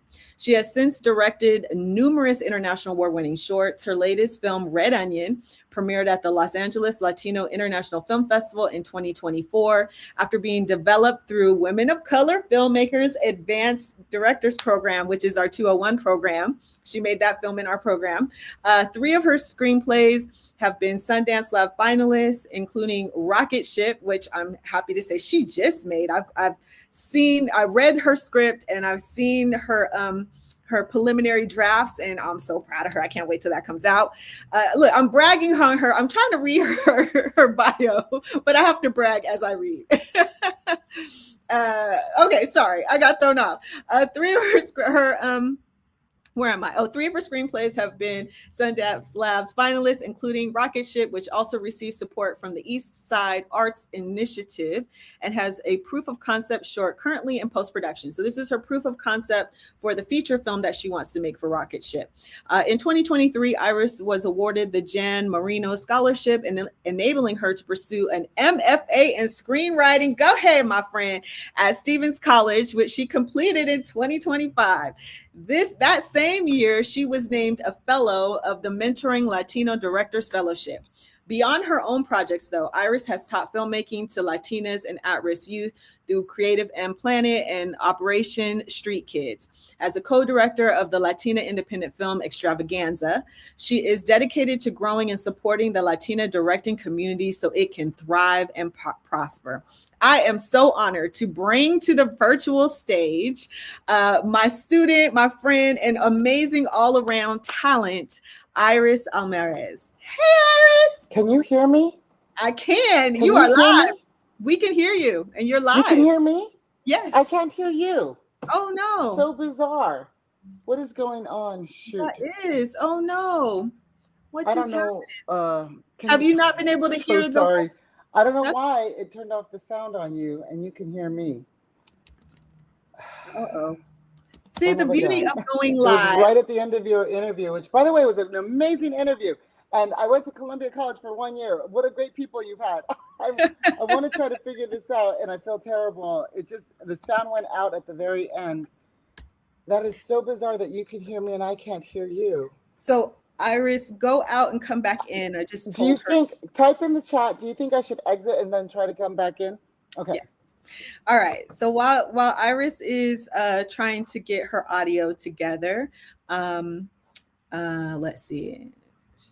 Okay, so while Iris is trying to get her audio together and she's going to come back in, I want to share a little bit about some of the things that can help you in the planner to kind of create that marketing plan, like we talked about, or like we were talking about with Carl. Oh, actually, Iris is back, so I'll come back to that.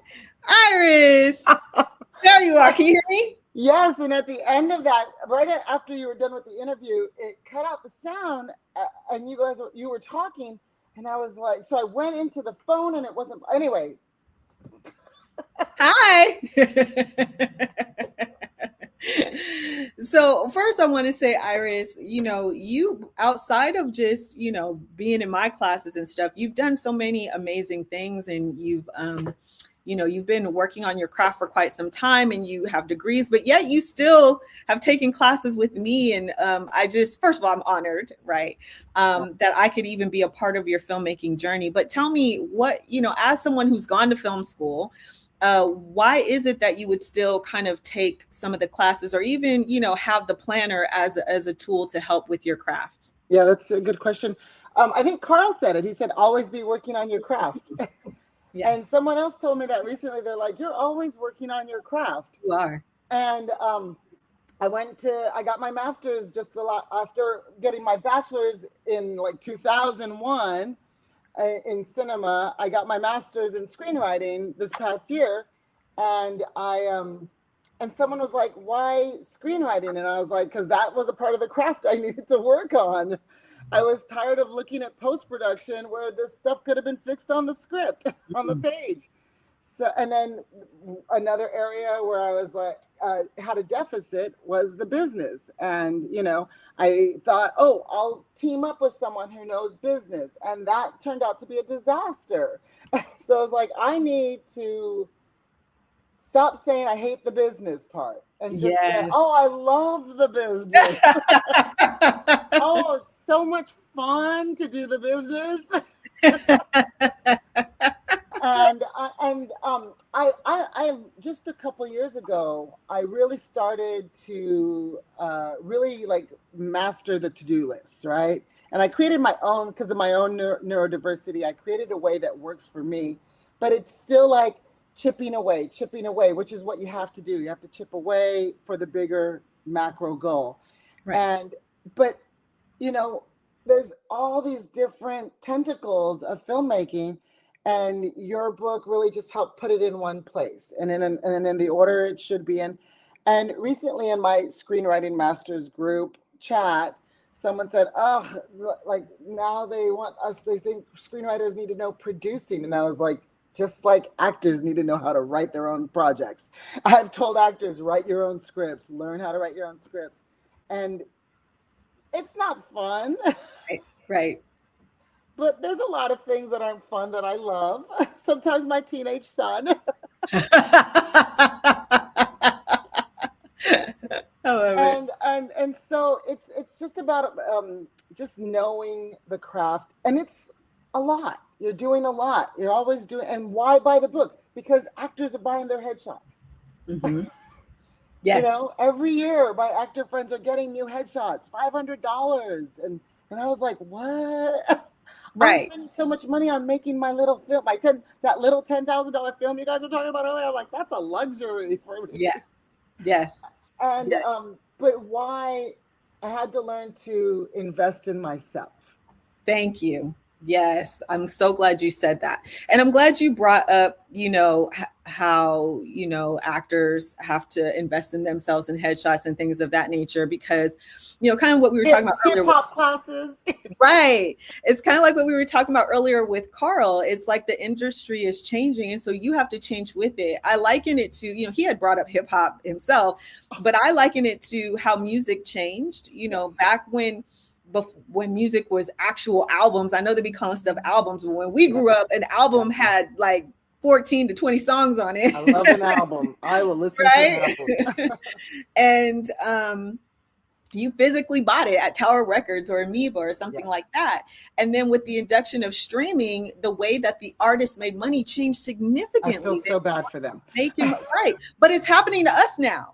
That is what is happening in the film industry. And if you Absolutely. don't learn these things, you are going to be that artist that's a one-hit wonder or hungry or starving, because unfortunately you can no longer just make a movie and then think that it's going to be able to make your money back with distribution. Yeah. You have to learn this business stuff in order to be successful. That's a great analogy. A friend of mine who is in a Grammy award-winning, Grammy-nominated band, and he said, you know, I'm never going to retire because it's touring.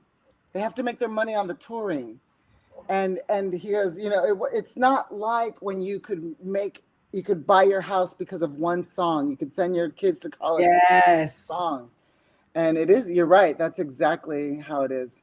Well, not just the touring. I mean, that is where they make a lot of money, but also their ancillary products, right? They have multiple revenue streams. Yeah. Beyonce is Beyonce, but she also got her hair care line. She had her clothing line. She has this, she has that. She's invested in several other things. Rihanna's got Fenty, her makeup. Like, if all you want to do is just make a movie, you are no longer, and don't have other things to support it, you are not going to have sustainability, because it's the model for how to do that has changed drastically over the last few years. And now it's like expedited because of AI, right? Like what Carl and I talked about, literally, we were talking about something that we had worked on together 2 years ago. And he's like, a lot of what we talked about is no longer even relevant. I know, I heard you. I've been listening. You have great guests all day. I'm loving it. Thank you. I'm honored to be here. But I also, why I wanted you on here too, Iris, is because the fact that, you know, when you started working with me or you know, taking my classes or even getting the planner, you were an established, or you are, not were, you're an established filmmaker. It wasn't like you were brand new. You had films under your belt. You had gone to school. So you were established. And it's always, first of all, I'm always honored when I have people who've gone to film school who take my classes, because I didn't go to film school. I went to school of hard knocks and learned. You know, a lot of Quentin Tarantino didn't go to film school. You know, what are you going to do? Right. But I often get a lot of students who didn't go to film school, but are interested in taking my classes because I do teach differently. Can you tell me, you know, and for the audience too, as someone who had gone to school and done all these things, how has, you know, the planner and even some of the classes that I teach to help you in your career? One of the things I really enjoy about your method or your structure is it is a really at the core and at the heart and soul is to uplift the collective. And not everyone is that way. Not every teacher is that way, even, you know, in college and stuff and in life. And so I think that because that is at the core of it, then the motivation for me to be a better filmmaker helps me be a better filmmaker in return. So there's some classes I've taken or workshops, and I walked away and I was just like, that was not worth my time or money or effort. But as soon as I stepped into your writing workshop and I saw the way you structured feedback, writing circle, which I always recommend to people. And the way I saw that you structured your feedback, I was like, that is a very organized structure for feedback. I've been in other writing circles where I was waiting for the structure and I was like, oh, this is unstructured feedback. Okay. And then to the point where recently I had feedback for a short film and I was like, that was ridiculous feedback. And not that it was bad feedback, but it was 6 different people. And I said, I need to go to one person that I trust. And I went to you. And because you've shown me with the classes, with the workshops, that you have an insight of filmmaking, of the craft of filmmaking, that is very astute and very easy to digest. Thank you. Thank you for that. And, you know, one of the things I really work hard on doing is to instill confidence in filmmakers. So then when they do get wonky feedback, they don't take it to heart, or they can recognize that actually don't make sense, right? Like that's why I teach the take the meat and spit out the bones. You know, I always say that. And why I also teach technique and things that a lot of others don't teach. Like I really, in the director's workshop, which is coming up again next month, I teach technique so that when you're on set and someone says something to you, and in your heart, you know, it didn't sound right, but you don't know enough to challenge it. Right. Now you can challenge it. Or like you I've said, always been a challenger on that. But right. That's one of my strengths, I think, sometimes. But what I really enjoyed from your workshop was it changed the way I looked. There's my husband walking by. It changed the way I looked at pre-production, just like business. And I said, you know what, pre-production, I always, as an ADHD person, pre-production is tedious. It feels boring. Right. And it's very disorganized if you don't have structure. And you don't think of pre-production the way you think of production and post-production. But what I really enjoyed the most from your workshop was the pre-production planning to get to the production. And that's something that having gone to film school at a time when you learned on film stock, we didn't get as many opportunities to actually shoot film as young people today have with their new technology. Right. And it wasn't until after school that I had to kind of just figure out pre-production on my own. But your workshop really changed the way I look at pre-production. So much to where when I was on production, I knew it from different angles, shot list, camera, storyboards. The biggest thing was the animatic story, like just getting my phone out and delivering the lines and even putting me in it and then just cutting it together and just seeing where the pacing was off before I got to the shoot. Yes. That has really changed financially how to make a film for me, because pre-production will save you money. Yes. And I'm so glad you said that, because I feel like filmmakers always want to rush pre-production, because I get it. The exciting part is being on set and actually making the movie, right? But you got to get the pre-production right, because to your point, it saves you money. It saves you heartache, right? To make sure that you're not missing anything. And problems are going to arise. We know this. It's just the nature of the beast, but you're prepared, right? You can handle it if you lose a location or the location time shifts or whatever. You've got things in place that's not going to be such a detriment to your entire production. And so that pre-production is key. And like you said, you can save a lot of money. So I love that you shared that. And in the planner, we have a whole portion that helps you prepare for pre-production, so that you don't fall into some of the pitfalls that a lot of filmmakers fall into when they rush that process. So I love one of the reasons what I love in the book is the various things with pre-production, because when you're on set and you have a film in your head, the less you have to communicate to your crew, the better filmmaker you will be. And when you have these different methods, not methods, but these different steps in pre-production, then not everyone on your crew is going to be able to read a shot list and get it. Some people are going to look at a camera map and they're going to understand everything going on. Your sound person is going to look at the camera map and he's going to save you time. I say he, I'm sorry. They're going to save you time because they're going to look at your camera map and they're going to know where they should set themselves up. They might not see that on your storyboard. Right. Yes. I'm so glad you said that. And that's why, just to her point, I'm going to share really quick.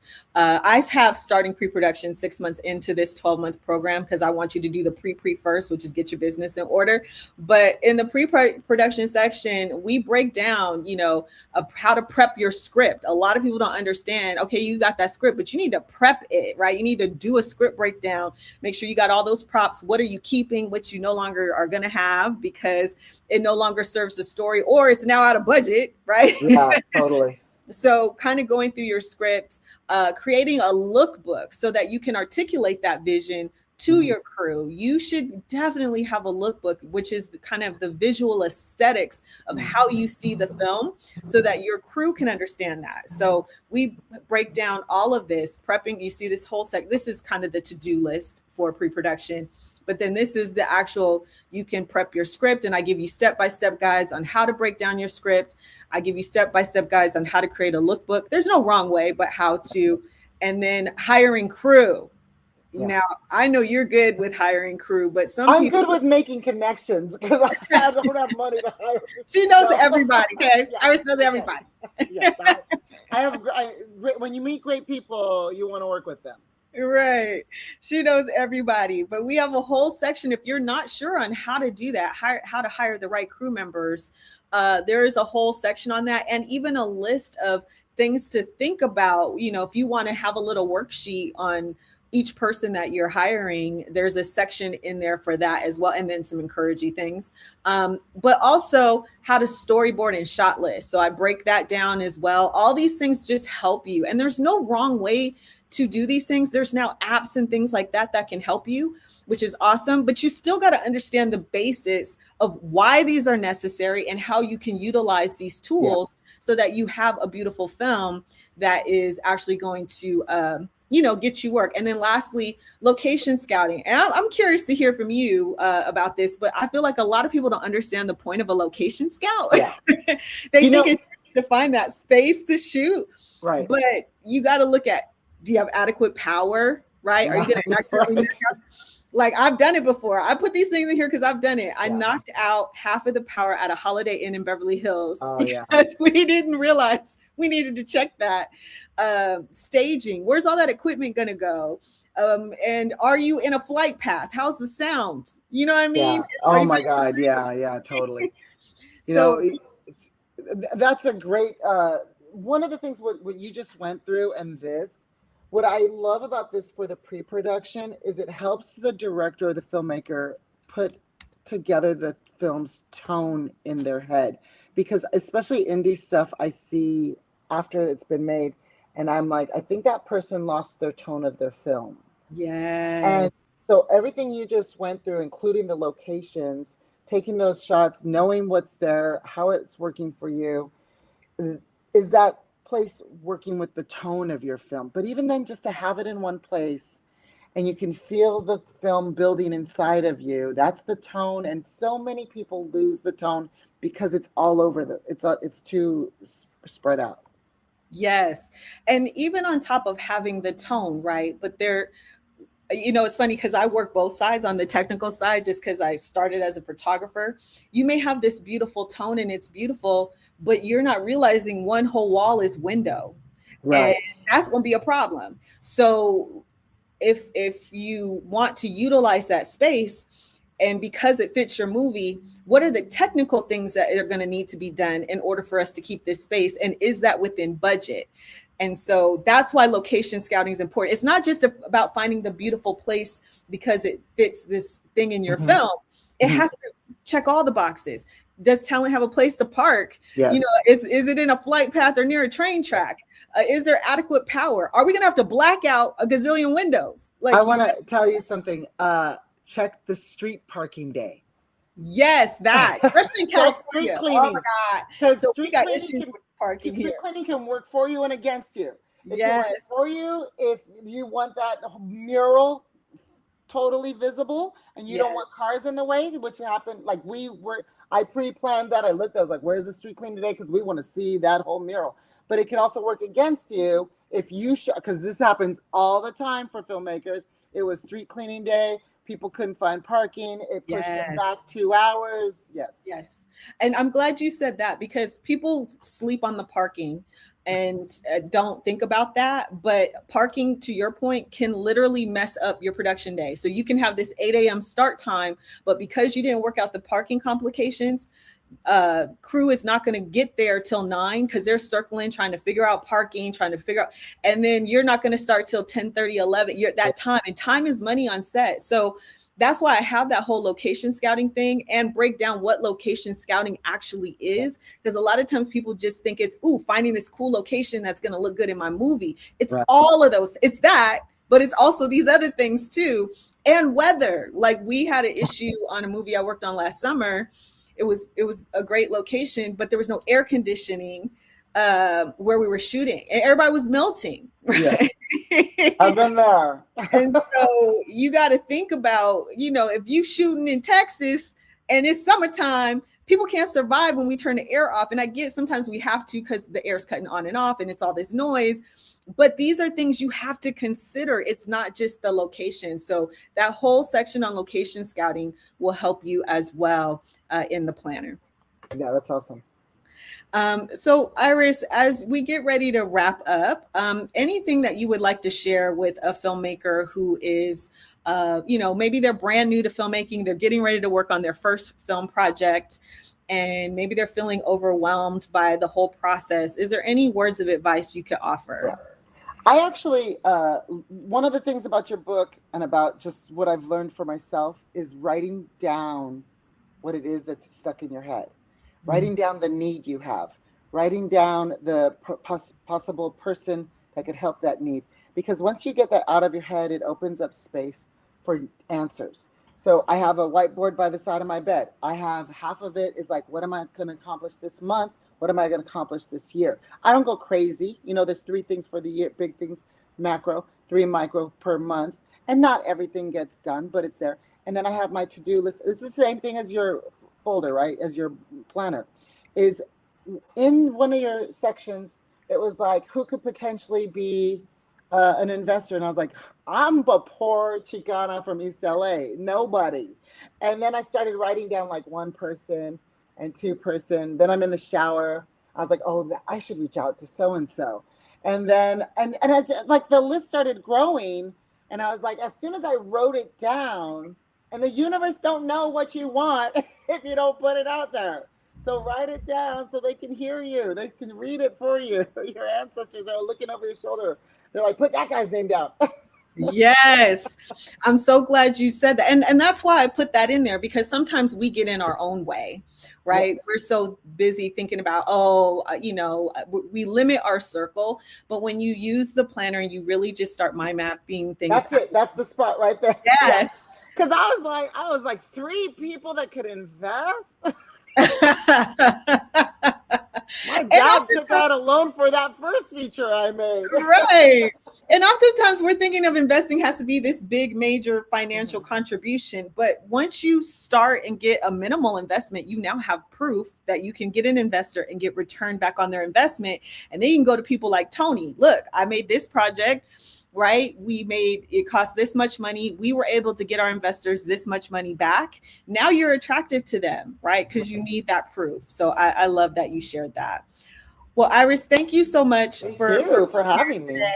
If people want to follow you, how do they go about doing that? Well, Instagram, Iris Almaraz. I'm going to be starting up my TikTok this coming year, putting up my old stuff to get ready for my new stuff. One last thing, you got to share this telethon and this book to get to college students, because this telethon has been probably very informative for the young college students. Thank you. Thank you so much. Well, it will live permanently on my YouTube page. So we'll make sure we break up some of these segments and share. But I'm so glad you found it. You found it informative. I'm still going to listen. I'm going to be listening to who you got coming next. Awesome. Well, thank you so much, Iris. I appreciate you for being here today. Thank you for having me. All right, so we are moving on to our next guest. But before I do, I just want to reiterate the reason why I'm doing this today. And I asked all these dynamic, amazing people to come on and share their expertise with you is I want to see you win. There is no reason why in 2026, you can't be making films that are actually generating revenue for you, but you are going to have to change the way you think. As you heard Carl say, as you heard Tony Griffin say, the industry is changing. There are certain things that you have to have in place. And again, I liken it to how music changed, right? Music changed and artists no longer made money by selling albums at Tower Records. And for those of you who are young, you don't even know what I'm talking about, right? But the game changed for them. And so they had to create new ways in order for them to make money. which is why so many of them now have clothing endorsements and liquor endorsements and all these things, or start their own companies because they had to make a shift. And so as filmmakers, this time is now for us. We are having to make a shift, and I'm bringing on dynamic people who can help you understand how to do that so that you can start generating revenue with your projects. And my next guest is definitely an innovator who believes in mentoring, supporting, and helping filmmakers do just that. Craig T. Williams is a writer-producer. He's a native New Yorker, and he is a co-owner of Redwall Productions, a film production company he founded over 20 years ago with his wife and partner of 24 years, Rosalind Coleman Williams. Together, they have created 50 film projects, including features, documentaries, and narrative shorts. Craig's journey landed him his first TV writing job on the staff on the hit TV show Terror Lake Drive on All Black and AMC streamers. Craig was part of the 2021 Warner Brothers Discovery All Access Writers Program. He has several projects in development, including a feature film about mental illness called Hanging by a Thread, which has an Academy Award winner Viola Davis and Julius Tenen attached as executive producers. Craig's fellowship and competition wins include Gotham Film and Media, TV series creator to watch for New York Stage and Film Feature Film Writers Fellowship, Black TV and Film Collective Producer Fellowship, and the ABFF Best Original Half-Hour Comedy Pilot. A mentor to many, Craig has made it his mission to uplift and support more emerging voices in the industry. And I will say, because he left this off of here, but he is also the founder of the huge Facebook group, Black Screenwriters. So please help me welcome to the virtual stage, Craig T. Williams. Wait, I feel like I need some applause. I'll applaud myself. I'm applauding myself. Look at that boy. Look out there hustling, doing the thing.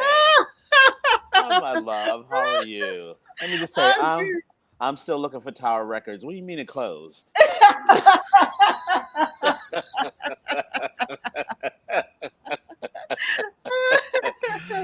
Hey, sis, this is amazing. Amazing, amazing, amazing. I'm so happy you're doing this. It's so important. It's so vital to this experience that we all share, that we all have, that so many people want, and that it is so difficult to find not just answers, because people can find answers, but are they the right answers for you? Are they the right answers for your situation? Right. And it's just been difficult. More and more information means it's more and more difficult, actually. Yeah. So it's important for people like you, and yes, me, to stand up and say, y'all, look over here. I got you. I got you. Yes. Here it is. This is the truth. Because I've been through the fire. I'm scorched. I'm stinging. I'm losing my hair. It's here. Yes, my friend. Yes.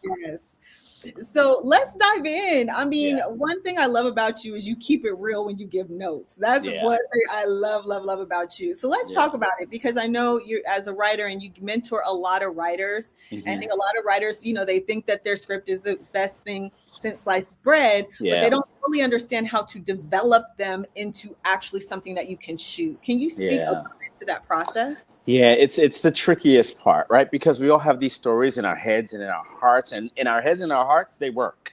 They're perfect. I can get Denzel and Viola and Halle, and I get Ariana. I can get everybody to look at the script because it's perfect. And then you read it out loud and these things are missing, or you send it to somebody and they're like, nope, not yet. And it's heartbreaking because what people see is, wait, but that show's on TV and that movie got and all that. And you're like, what? How is mine any worse? Right. And what's important is what I've developed is community. The reason I kept moving forward is because I had a community of writers who would tell me yes to this, no to that. We love your voice, but this is missing. So it's why I worked so hard to create community, because I saw how valuable it was to me to get better as a writer. And you need those other voices. You need them. We cannot create in a vacuum. We cannot create in isolation. That's why what you do is important, why your journal is important, why I'm important, because we want to create community and keep reminding people that even in this moment where we're all isolated or can be isolated, especially from the pandemic, that we still need each other. So we need to go outside. Yes. Outside of our comfort zone, literally outside. Go outside and find your tribe. I love that you said that because, sometimes what I run into is the fearful writer or filmmaker where they don't want to share their project with anyone. Yes. Like, scared of someone stealing it or there's this or that. What would you say to that person? Because I know you've heard it too. What would you say? Okay. So I give my loving response, but I'm going to give you the straight to the point response. That script that you just wrote, here's I'm going to say this as lovingly as possible. It's not worth stealing. Yes. Like, it just isn't. And your journey is to get so good that somebody doesn't want to steal from you. They want to hire you. Right. That's where I am. I got to the point. Listen, nobody wanted that garbage I was writing. I made so many films that are so bad. They're bad. They're never going to see the light of day, but I made them. And nobody wanted them, right? Even after I made them. So I want you to let yourself go. It's the mindset that you were kind of talking about with Iris, which is the mindset of I have valuable talent and I have worth in the marketplace. So you need to take that worth and share it with everybody. I will let the dog catcher read my script. Because number one, he ain't got no money to make it, right? And this is kind of this fantasy that, my script, Netflix is going to come get it. It's always Netflix. Right. That Netflix or some producer sitting around with $1 million just waiting for your script. Right. And that's why the planner is so important, because you got to see how hard it is to actually make something. If you know how hard it is to make something, it's how hard it is to make something. Right. So then it's not easy for your script to just be on it. Somebody's gonna walk by and pick up your script. It's like, oh my God, the script is perfect. Thank God I have $7.5 million sitting here waiting to produce it. So really, I'm jesting, of course, but that's the realism that I want people to have, is that it's not easy what we do. It takes time and effort and money and all those things. And the universe has to come together in perfect harmony to help you make that thing. And even when the universe is there, it still might not come out that good. So just get over that. Get over that and get out there. Right. And set yourself up for success, because it's funny to me, the main people who tell me these things have done nothing business wise to protect themselves. They didn't copyright their project. They didn't you. And then two, there's nothing new under the sun. So a concept. How many vampire movies are there? How many zombie movies? You bring your originality to it. I like the filmmakers. A lot of my students, if I gave like me, yourself, and 2 other filmmakers the same script, we're gonna breathe life into it differently. As a director, it's gonna be different because it's based on my perspective, 100%. my background, all those things. So you have to set yourself up for success. If you're afraid, then protect your work. But living afraid means you're never gonna make anything. That's right. Yeah. Out there, and if nobody knows who you are, they're not going to want to invest in you or even support you. And people have to know where you are. That's the process. So when somebody comes to me and says, "Yeah, I would love you to read my script. Can you sign this NDA?"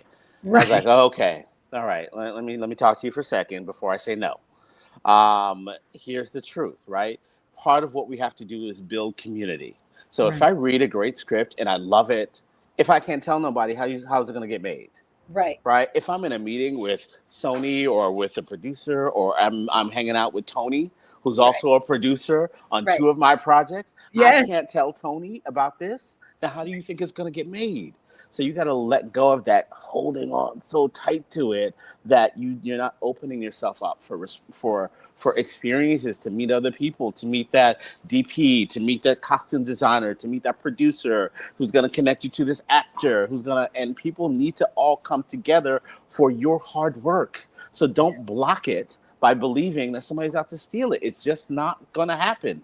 Right. I do want to acknowledge something, because listen, especially as people of color, we're used to being stolen off lands, right? So I get that, right? But here's the thing, right? Is like this idea that you are you know what? Never mind. We talked it. We beat the dead horse. Never mind. Keep going. Y'all get it. Let it go. Oh my God. I love Craig so much. But it needs to be Yes. reiterated because these are Yeah. the things that come up when you're dealing with Yes. filmmakers. Also, Yeah. which is funny to me, and you'll appreciate. Usually, the people who do that, their scripts aren't even formatted right. It's in Word. It's like, well, you do know that there's some professionalism you got to bring to Yeah. Yeah. the script. Yeah. Yeah. Listen, I have a mentorship program, and this morning for 2 hours this morning, I have 15, 16 mentors in this particular program, and somebody sent me something in Word. I'm like, I'm sorry. Okay, y'all know it's me, and you brought this on yourself. Right. But it's me, so I'm here, and I'm here to mentor you through this project. Don't ever send me anything in Word ever again, as long as you live. Just Yes, don't do it. I'm the same. What you're sending out, the signal you're sending out is that you're not ready. Yep. And you want to send out every signal that says, number one, I'm ready, and number two, I'm ready to learn. Yes. So if you send out a Word document, I mean, if you made a Word document, you can make a PDF. Right. But if it's out of format, I'm going to see that as well. So you can't trick me by sending me, because I read lots and lots of scripts like you do. And as soon as like a word is out or something's up, I'm like, wait, what happened?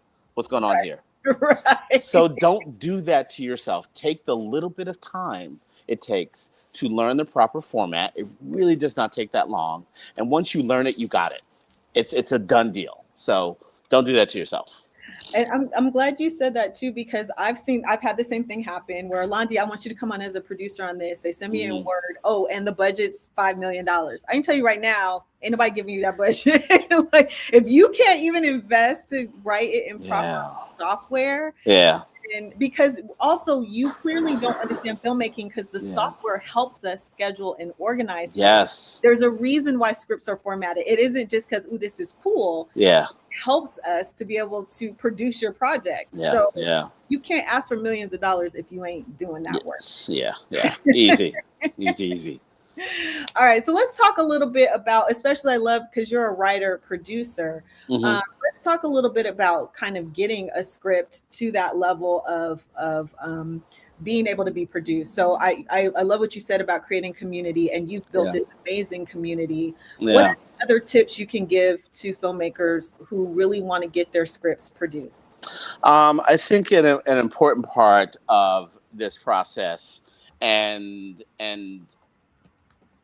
this is also the difficult part, is that because our mindset is that it takes money, it just takes a lot of money, we forget the other things we need to build, right? So filmmaking is actually bite-sized. And what I really love about this annual is that you're actually pointing out, okay, you got to take this little bite, and then you got to go take another little bite, and then you got to take another little bite, right? Because if you're thinking about making a film in your head, it's this massive thing with all these moving parts, and that's 100% true. That's why you got to take a little tiny bite of that and a little tiny bite of that. So what is the first thing you need, right? You got the script. You've done all the vetting. You've got that. Maybe you've won a contest, maybe not, maybe whatever, right? You feel like it's ready, and no matter what, you're going to shoot it. What do you need? Where are you? What do you have? You have to take an assessment of who you are and what you have access to. And the mindset is that you don't have anything. I promise you, you have more than you think you have. Yes. Which is why I love to hearing Iris, right? Saying like, I wrote down first, I was like, I got no money. And then I have to write down names, and then one name came, and then she took a shower, and then another name came, and then another name came, right? So you have to build it, because when you go out and ask, you got to say, I've got this. And one of the things you got to say is, I have a plan for making it. That means you got to educate yourself on the process. How much money is it going to take to make your film? Not a film, your film, right? So that requires you getting to know a line producer, spending some money on a pitch deck, doing all those things so that when you go to ask for money, or when you go to an actor, you say, I did all this work. I did this, I did that, I've got this in place, this looks good. And that means that at every step, you are doing your own work so that you also go into any situation with confidence. Yes. Because this is about really showing up at somebody's door and saying, listen, I'm ready. What you got? This is what I would love for you to help me with. Always ask for help, never ask for money. This is what I would love you to help me with. and so I have this budget, right? It's going to cost me $800 a day to feed the crew. Can you pay for half of that on my 2-day shoot? Can you, so that you know the specifics of everything you need, so that when you're going out into the world, you're specific about what you need. And that's what a planner does. That's what preparation does. Is Yes. it puts you in the position to win. And even if that person can't help you, you need to ask them, do you know somebody who can? Because I'm ready for this next step. Yes, I'm so glad you said that, especially because I usually get, I don't want to do that part. Yes. Alandi, Yes. I just want to make my movie. I don't want to learn the business. Like, I feel like my head's gonna explode. Like, it's too much. Yeah. Which is why I created the planner. I was like, okay, but you can't eat the whole pie. Right? Yes. Take a bite. Yes. You slice. And so the planner gives you that in a 12-month period. Notice I didn't say you make a feature film in 6 months. I didn't say you make a feature. I'm saying 12 months. Set yourself up for success. Yes. So that you can ask. So you can go to people like Tony. The reason why he and I have worked with Tony is because we came with our stuff in order. Yes, 100%. And let me tell you, the movie that I worked on with Tony, it didn't make no money because we had situations, right? But that's where we met.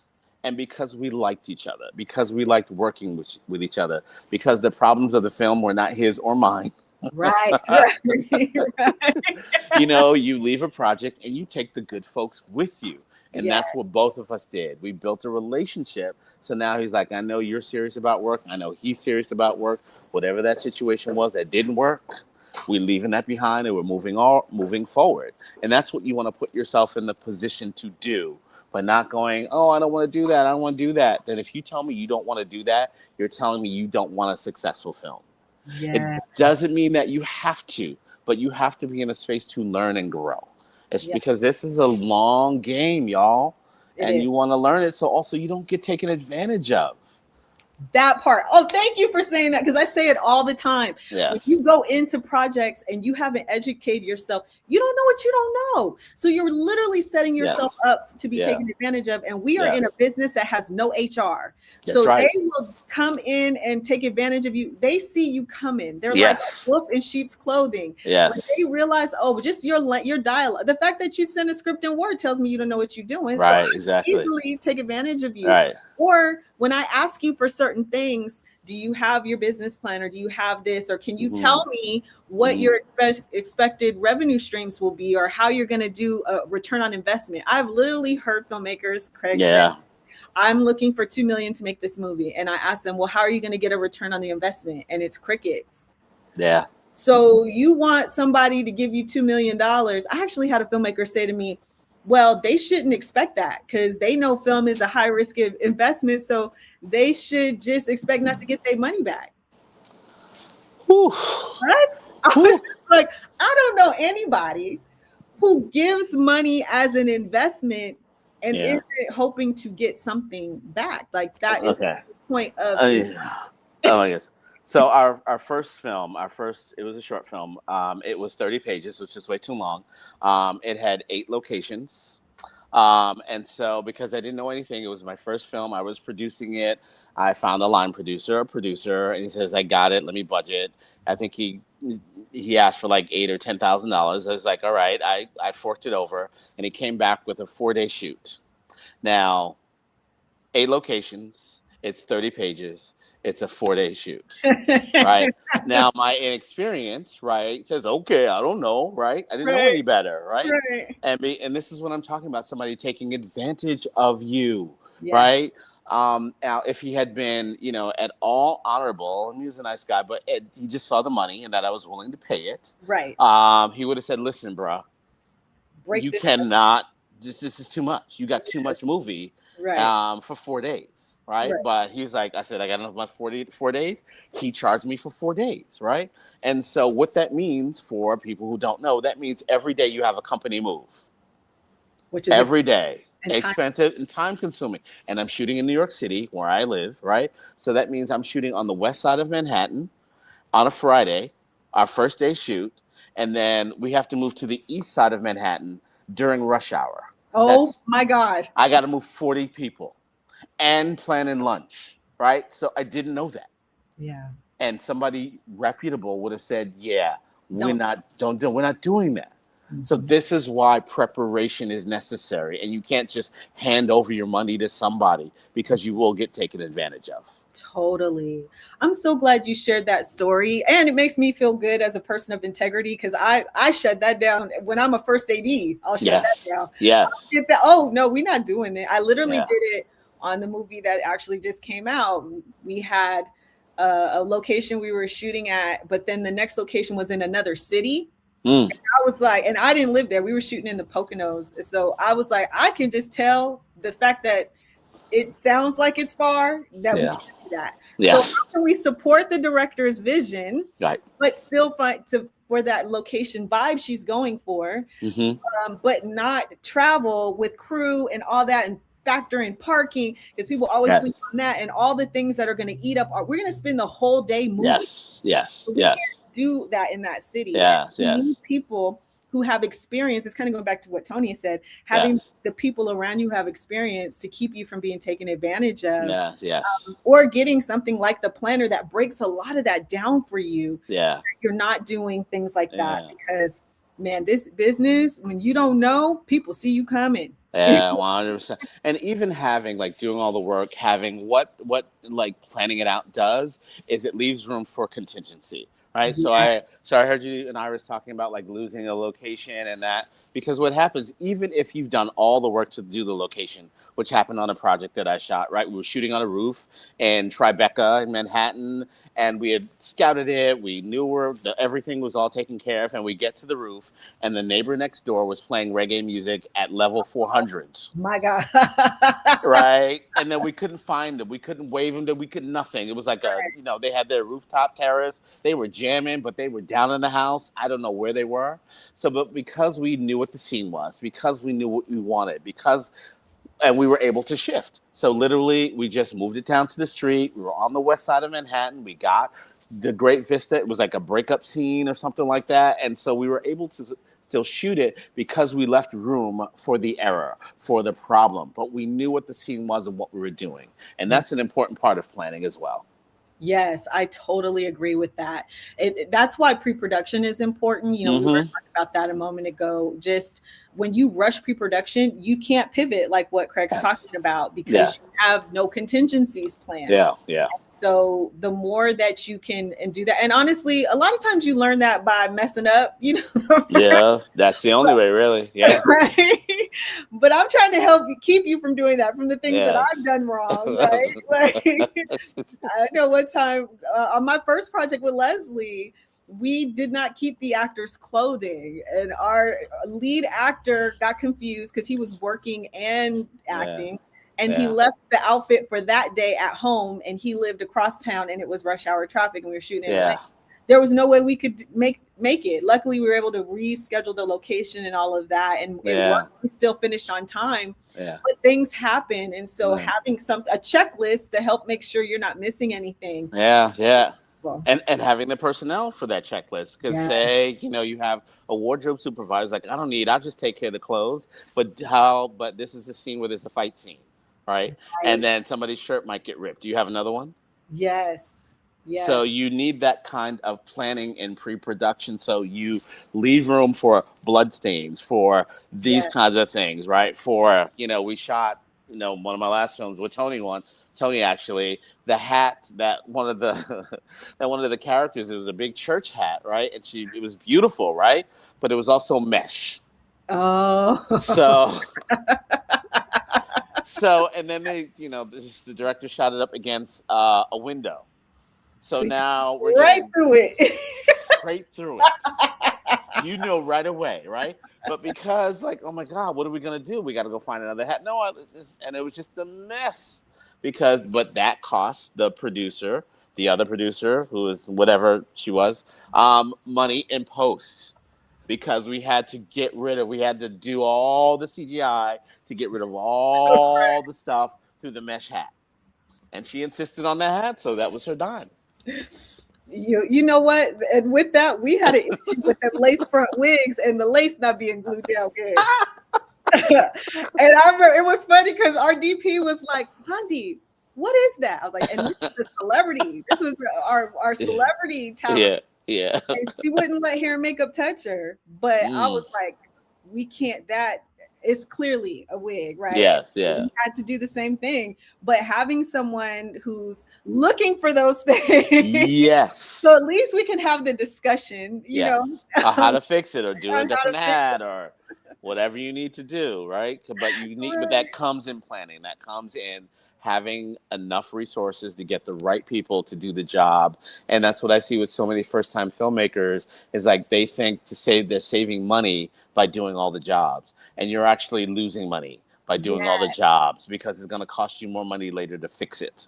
Yes. So and you can't split your brain in that many places. You can't. Need to have the expertise You to look at can't. the details. Yeah. And you're also cheating yourself out of the experience you want to have. Yes. So if you're a director, if you're an actor who's producing your project, and you're the actor and you're the producer and you're getting craft services and you're running the CVS to get coin pads for somebody, if you're doing all of that, then you don't get to act. Right? Yes. Because your focus is so split. If you're a director, you don't actually get to direct it because your focus is so split. So you got to save up enough money to do it right, to have the experience that you're paying to have, so that doesn't get lost. I love that. Yes, Craig. Thank you so much. So what are some final words that you would like to share with our audience today? Listen, y'all, filmmaking is an expensive hobby. So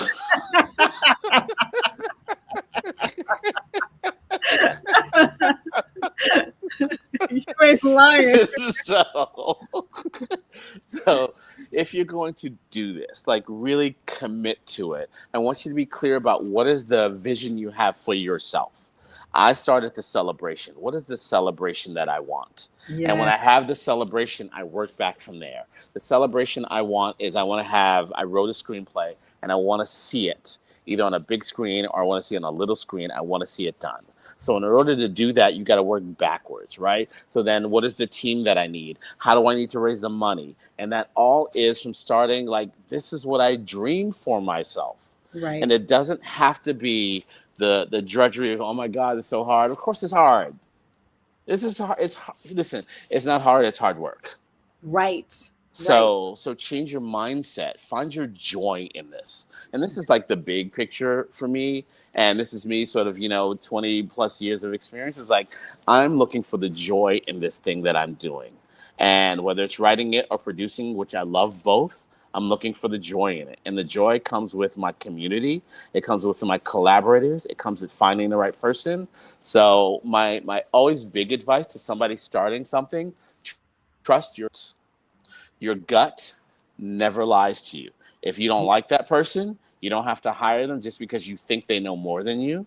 Trust your gut. Yes, I love that. And if people want to maybe be in your mentorship program, or if they want to learn more, is it just your website, Right with Craig, or how? Yeah, you can come to rightwithcraig.com. You can find me all across the universe in the universe cycle of Redwall Pro. That is my handle across all platforms, Redwall Pro. But I make myself available until I don't like you anymore, and then that's it. So silly. Oh my God. Really, but like you, it has become my mission to be a person of truthful information and loving information. So if you ask me a question, I'm going to answer it. If you don't like it, that ain't my problem. That's yours. Right. So go find somebody who will tell you what you want to hear. That ain't going to be me. And if you get someone who's just telling you what you want to hear, you're not going to get to where you want to be either. You're not. Yes. It's bumpy and it's ugly, but it also can be beautiful. Yes. When you accept, like, this is the journey. So we got the information for you. Just come on in. It's fine. We'll serve you some tea and some sweet potato pie and tell you some truth. Well, Craig, thank you so much for being here and for just Of course, making me sis. smile. My face Yeah. hurts laughing with you. We have to do this more because I think we're a We good do. tag team. We do. Absolutely. 100%. I appreciate you, my friend. Have a Yes, great rest of yes. your day. You too, sis. Mwah. Love you. Love. I love All right, you. bye. All right, so you heard from Craig himself. You've got to plan these things out. You're setting yourself up for success when you get organized, when you have a plan of attack, and when you're really doing the steps that are necessary for you to make an amazing project. And that's what the planner provides for you. Like this planner gives you step by step things that you can do to set yourself up for success and to reflect on where are you at, what did you accomplish. You heard Iris talk about how the mind mapping helped her really realize, I do have access to some people who can invest in my project, right? But oftentimes when we're just stuck in our head and we think we have it all figured out in our heads, we soon realize we don't when we write it down. And so, either the digital planner or the paperback planner can really help you, right? This is a paperback version. It can help you get organized, get out of your head, make sure you're setting yourself up for success. And even if you just need to write out, oh my God, this sucks, right? There's a section for that. That free flow section allows you to write out the areas where you're stuck, or if you're a drawer and you're like, I just need to draw some things like free flow drawing. The random doodle allows you to do that too. And again, it's available in both digital and in paperback. And so all these wonderful people who are coming on here today, they're coming on here because not only to support me and the fact that we're doing this, but they also believe in the journey of the filmmaker and they want to see you be successful too. These are people who are doing it. And so first of all, I feel honored that they wanted to come on and support my efforts. But I am very serious about getting in 2026, getting 2,000 filmmakers elevated, because the stories need to be told. People need to hear your stories. And so this planner is a great way to help you get organized and do that, to stop rushing through the process, to understand what you need to even get to someone like Tony who will finance your film, or to get to the level of like Carl, where you can be directing television, right? You need to set yourself up for success so you can do that. So today we've been talking to some of my amazing students and just some amazing people in the industry who are doing just that. And I think I just lost my next speaker. The next person who is coming in is Dion Nguyen. So hopefully Dion will log back on. I'm not sure what happened. Maybe there was an internet issue. But while I'm doing that, while we're waiting for Dion, oh, here she is. Here she's back now. Let me give you a quick introduction to Dion so you can learn a little bit more about her, because I asked some of my dynamic students to come on and share their stories and share how the planner has helped them and how some of the classes that I teach have helped them. And my next student is just amazing in her own right. Dion Nguyen is an award-winning film and television director whose bold, emotional, rich storytelling is shaped by nearly 3 decades behind the camera. Before stepping into the director's chair, Dion built a celebrated 29-year career as a makeup artist and makeup supervisor, contributing to over 10,000 hours on set and helping bring more than 60 films and TV projects to life across Hollywood. And that's actually a very modest bio that she gave me, because honestly, like, Dion is a powerhouse, and she's worked on a lot of big major motion picture films, and she decided to shift her career to the director's chair, and I'm so proud of her and her journey. So without further ado, please welcome to the virtual stage Dion Nguyen. Hey Dion, wait, I have you. where's my applause? I'm still learning all these little, okay, here we go.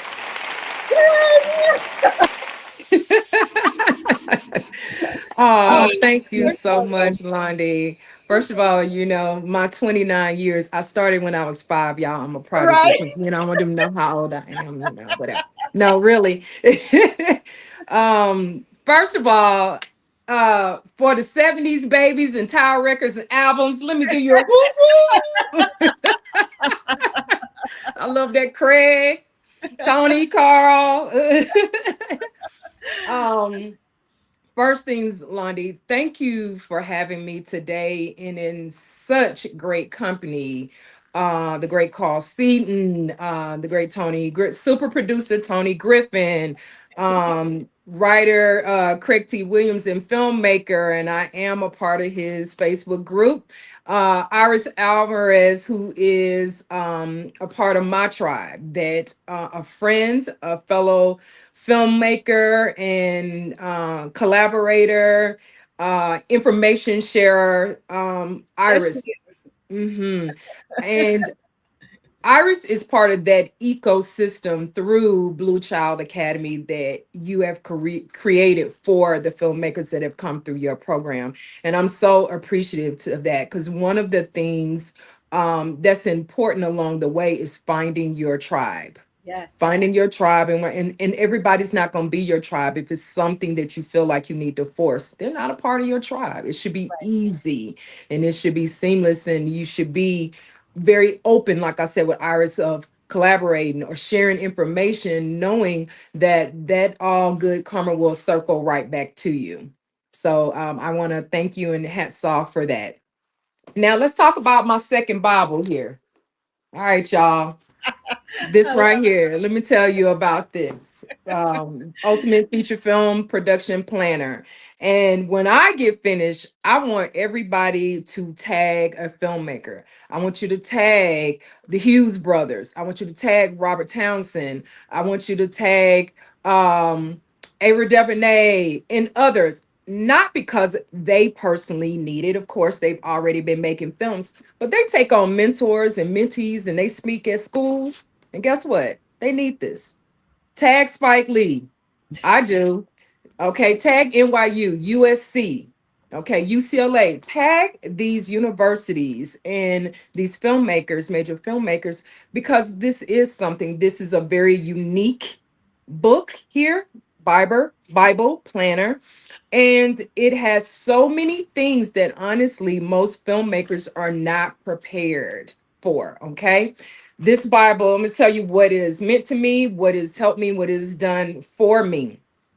Even I know Craig, Tony, Iris, everybody had, Carl has touched on about preparing yourself for a filmmaker and having those things ready and ready to go. But this is an investment into yourself. Okay.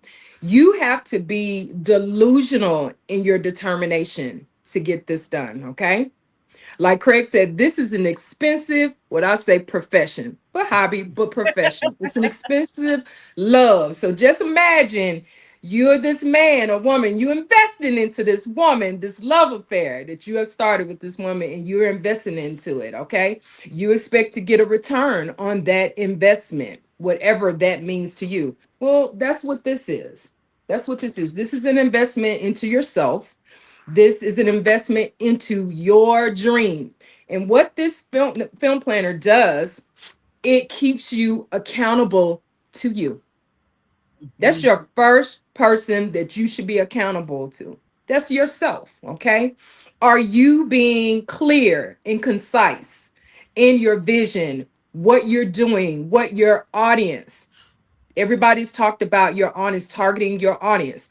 One of the things that Londi has taught us in at Blue Child Academy and Women of Color Filmmakers is ancillary products. Okay. If it's something that you're thinking, I can teach this person that, that's a product, y'all. Whether it Mhm. be digital or something tangible, it's a product, and there's something that you can market and sell. Okay. That pertains to your film. All right. Ancillary products, I can't touch on that enough. When I tell y'all, it was like she had a drill. Okay. In the head, auxiliary products. Because it is true what Carl said, what Tony has said, what Londi has said, what Craig Craig? has said, is the business has changed. Look, we just got a major shakeup. We all know what it is. Netflix bought Warner Brothers and HBO. Okay. So it's showing you and displaying you the changes that are happening around you.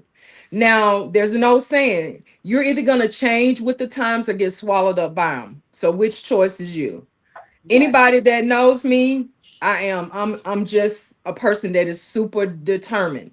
Now, does that mean I don't have days where I feel like, Lord Jesus, can we talk about this? Girl, have you made a mistake? What is this?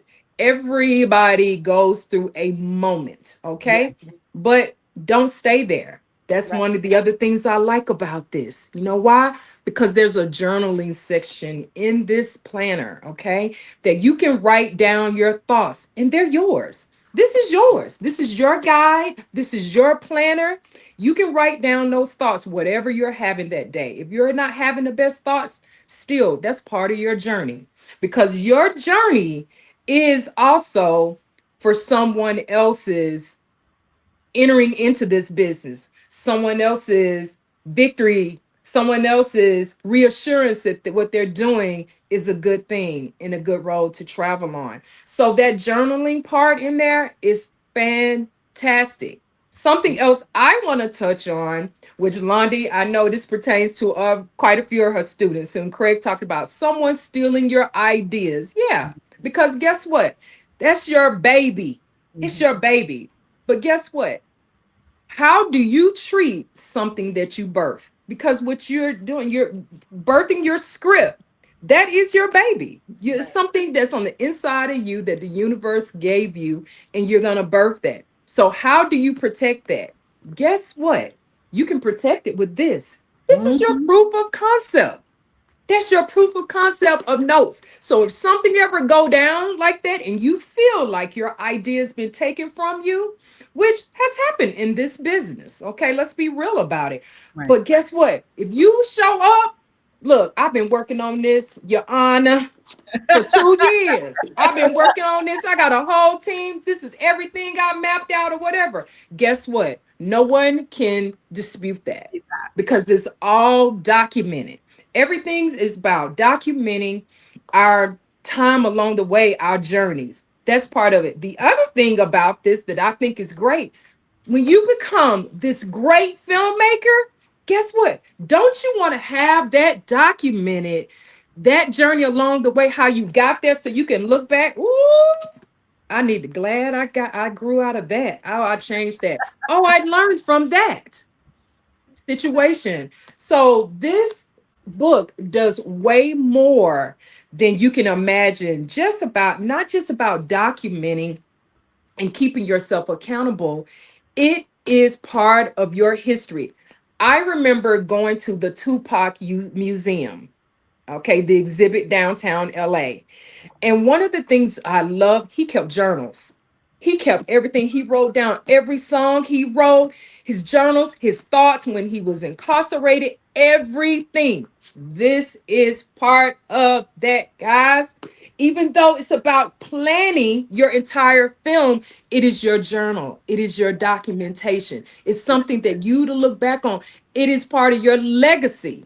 And I'm Yeah. being real about that. It's part of your legacy. So when I am, and I'm gonna say, and some people might not like it, but hey, if you know me, you know I shoot for the stars. So when me as a filmmaker, there's an exhibit about me at the Academy Museum, one of these is gonna be sitting there. I love it. I Okay. love it. And All you know, I'm right. so glad you said brought that up because I forgot about Tupac. But my mom actually purchased those journals and stuff. Like they made it into a book. They bound it together and gave it Mhm. as a gift to my son because my son is a hip hop artist, and it was like the best gift. So to your point, when you are that successful filmmaker, that's going to be value to see how you journaled, how you reflected. I hadn't even thought it. I love that sales pitch, Dion. Thank you, Dion. Hey, Yeah, I'm look. serious. Hey, you know I'm serious about mine. Think about the late John Singleton, who I personally love, and he had an influence on my career. Think about where his notes, his scripts, his journals. You want to get a peek into that, into his brain, into his life. Even like you said, if it was a musical artist before, people are fascinated by the brains of the previous that came before us. And Yes. I also want to touch a little bit on that because I was looking at the filmmakers that you've had on thus far. And when I say this to the young coming behind us, there is absolutely no shade to what I'm about to say because you are our future. You Mhm. are our future. But guess what? In my age group, we your right now. We are the right now, okay? And we pave the way for the young that is coming behind us. And I love that about how you show up, Londi, and with Blue Child Academy and create a space that does not discriminate against age, okay? Let me Mm, tell you something. At my age now, y'all, I got more wisdom. Okay. I think things through more thoroughly than I did when I was younger. I plan it out because guess what? I feel like I ain't got no time to waste. I have right. no time to waste, and I don't want to play games. I don't want to play games with other people's time, and I don't want them playing games with mine. Yes. Um, the another thing about that was touched on is surrounding yourself with, once you get to a point and that idea and someone believes in your idea, is surrounding yourself with the right people, building a fortress around yourself. I've said that as a filmmaker. There are other artists and creatives in our business that have done that. When you see the Denzel Washingtons that have built a fortress around himself of other collaborators and producers and financiers that protect his visions and him as a creative. I'm happy to have a new group of collaborators, producers, and um, producers and soon to be financiers on board to start building brick by brick that fortress. And we call each other Fantastic Four. I like that. But anyway, that is also important. But in order to have that fortress, to get that fortress built around you, you've got to present yourself like you're ready for that. You're ready for that. You're ready for them.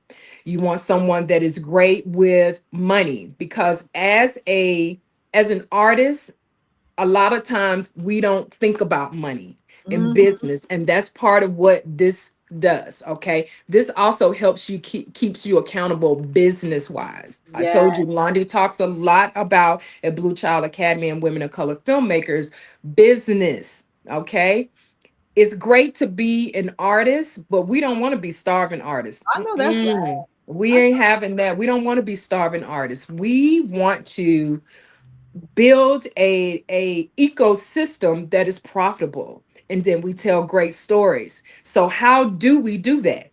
This is the start, guys. Okay, and this is like this, you could put me on QVC, I can sell something, you understand? But I'm gonna only sell something that I believe in and that I know that works. Okay. I know it works, guys, because it's working for me and it's working for a lot of other people. You know what I mean? I remember back when I first, right before I got into the business, I, as a makeup artist, I went to esthetician school because I wanted to know about the skin as well. I wanted to make sure as I am creating these characters that I'm taking care of my client's skin as well. I believe great, makeup starts with great skincare. Y'all see me. Don't be a hater all your life. Okay. So anyway, but when I started with that, guess what the first thing they do? They give you a textbook. It's called Milady's Textbook of Aesthetics. Still given out today when people go to school for aesthetics. Okay. Milady's skincare book. And that book was a guide for us as estheticians of how the different layers of the skin, different innovative techniques, products, all of those things. Well, guess what? Why not this? Same thing. It gives you the same thing. Okay. This ultimate feature film production planner is your guide and your book to turn into a great filmmaker. Okay. And the other thing is, not only with this book, like I said, this gives you the confidence. You go back and you look at also how much you do know versus how much you didn't know when you started. yes, the reflection. I'm so glad you Mhm. said that because I think sometimes we beat ourselves up because we feel like, oh, I should be here. I should have done this. I should be further. But when you go back and look at what you've actually accomplished, it can actually motivate you to continue going. So you're so right. Yeah, absolutely. I am right now in the middle of working on my first feature. And really, where it started was back in 2019. So you think about, add the years up, 2026 will be 7 years in the making. Time is but an instant and it flies by. You may seem anxious in the beginning and Yes. you're thinking it's not happening soon enough. But Right. then also remember, like Iris said previously, the universe, God, whatever you believe in, I believe in God. When God puts your foot on the pedal and presses the gas, though, then you're like, hold on. So you just want to be ready. You want to Yes. be ready for when the gas pedal gets pressed down. And I am lucky to have the collaborators in the supportive production team that I have thus far on my journey.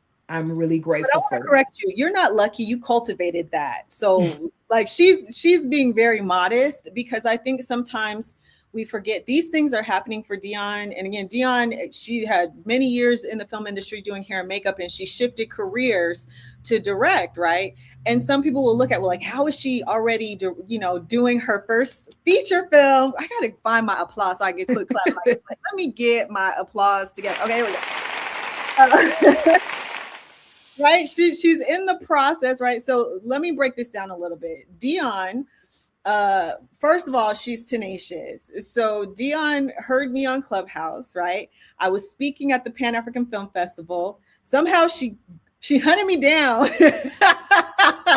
And what I love about Dion is, at the moment where she was trying to engage with me, I couldn't talk because they were rushing me to the next place they needed me at the festival. And she came and gave me her pitch, but she wasn't offended at the fact that I couldn't talk to her. And she just was like, okay, well, I just wanted to say it's nice to meet you, da da da da da. And then somehow Dion just kept being around, right? Like, she really just kept being around. And I became very fascinated with her, but she wasn't asking me for anything. She was just talking to me, sharing her journey, just being a regular person, to the point where now I absolutely fell in love with Dion, right? It was like, oh my God, where's Dion? But she cultivated it from a place of sincerity, where she reached out. She joined Women of Color Filmmakers. She got into my classes and workshops, and she showed me that not only she was serious about the things that she wanted to do. And she got into our film program. She made her first short film with us in our program. She made her second short film, and now she's on to making her first feature. But moving that fast, and this is all in the span of a couple of years, but moving that fast is because she's focused and she's tenacious. She doesn't come asking for a gazillion things. She comes with an open mind and a willingness to learn. And so I want to take a moment to give her applause. If I have flowers, I throw them at you, girl. Thank you. Because this is what it takes. And I don't want anyone to be discouraged or feel like to Dion's point, I'm not young, so I can't do this, right? I don't care how old you are. If you have a story to tell, it is your duty to share it with the world, because you have no idea who you can bless through your story, or what doors you can open through yourself by blessing others. And I think Dion is a great example of one. It doesn't matter that you've had other careers. If filmmaking is your dream, go for it. Because to her point, your stories are so much richer by the life you've lived. You know what I mean? It doesn't matter if you're a young person and you're pursuing it, go for it, because you have awesome stories to tell too. And you're only going to get better and better and have richer stories as you continue to hone your craft. But if you're coming in at 50, 60, 70 years old after raising kids and having grandkids and having 2 or 3 careers, and now you're like, that filmmaking thing has always been in the back of my mind, there's no better time than now to do it.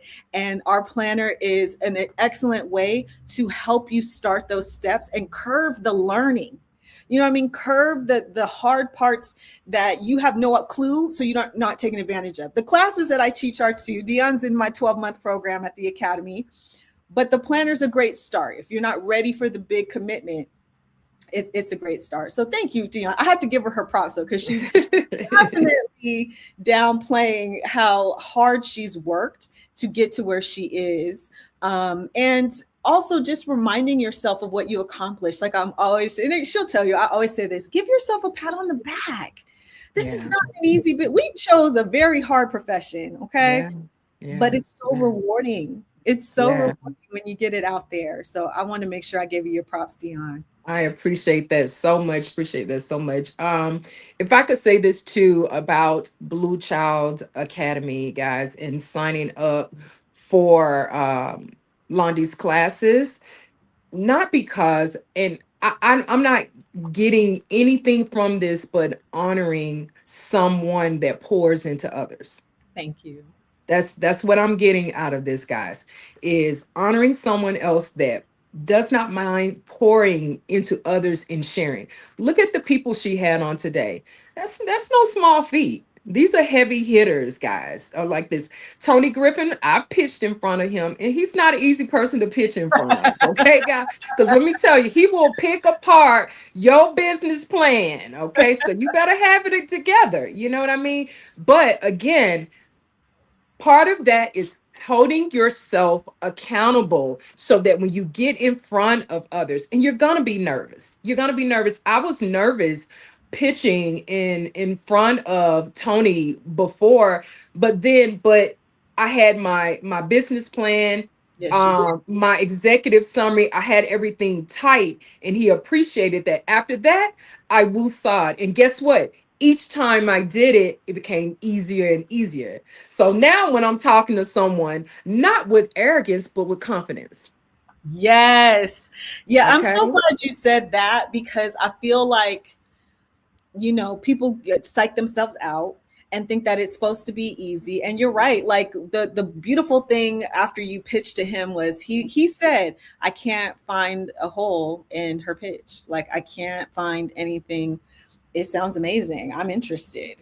Right. You know what I mean? Yeah. And so Yeah. that's Yeah. what you want because they're expecting, as creatives, oftentimes we don't have these things in place. So I was proud. I was like proud mama trying to keep my mouth shut. But Look, she didn't tell y'all in the beginning, like before Tony came on, she was like my mother. I got a southern mama, y'all. And Londa was like, all right, y'all ready? Don't be embarrassing me out here in these streets, I But didn't say no, she was that, very but supportive. I said it in that tone, but I didn't say those words. But you're right. And it's so funny to that point. Like oftentimes people ask me to introduce them to people like Tony or like Carl, but I'm not introducing anyone to someone who doesn't have their stuff together.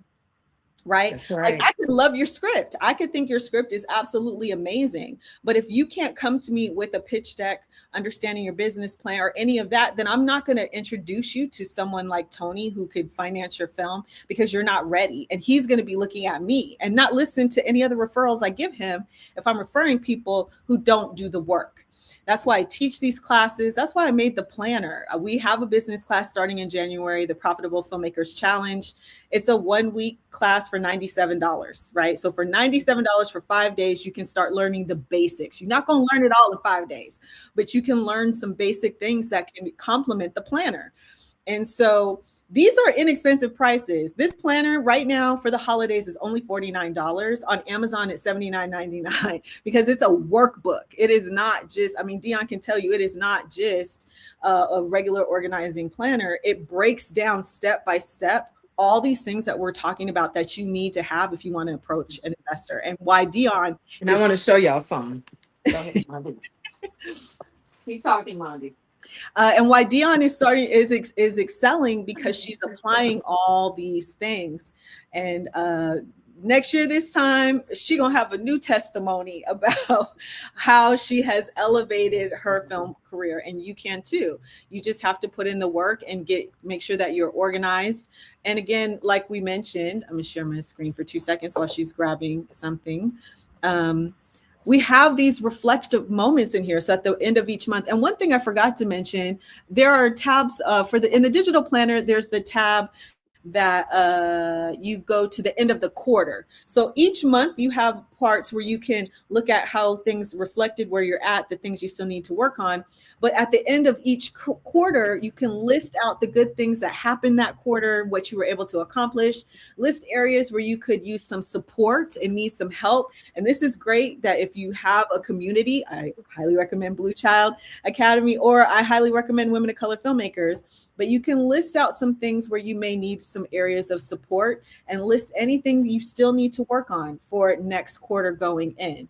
So again, the planner is available both in paperback and digital. Okay, Dion's back. Let's see Okay, what sorry she. about that, guys, that I stepped away, but wanted to show you something. I don't have just one, I've got more than one. Two different films. Okay. So, what she's saying, it is at a great price. I did not get it for free. I paid for mine, but I paid for an investment into myself. Okay. So, I wanted you all to see, I don't just have one. I'm going to collect these to every project that I do moving forward. I want one of these because I want it to be documented. It's part of my legacy for my children. I want them to see. I want them to hear my thoughts in my brain, how I came up with something, what I was feeling that day. It may even be encouraging to them or another person that, dang, that day she was feeling, like, I don't know, I'm having a hard time or challenge with distribution because the business has changed, but yet and still at the end I got it. Yes, yes, I yes, got it, you know? yes. So, again, it's your baby. How would you take care of your baby? And for those of you that are pet babies, you have pet babies. Still, how do you take care of your baby? How do you take care of something that means something to you? Okay? This is what I do. This is something that means to me. I handle it with care.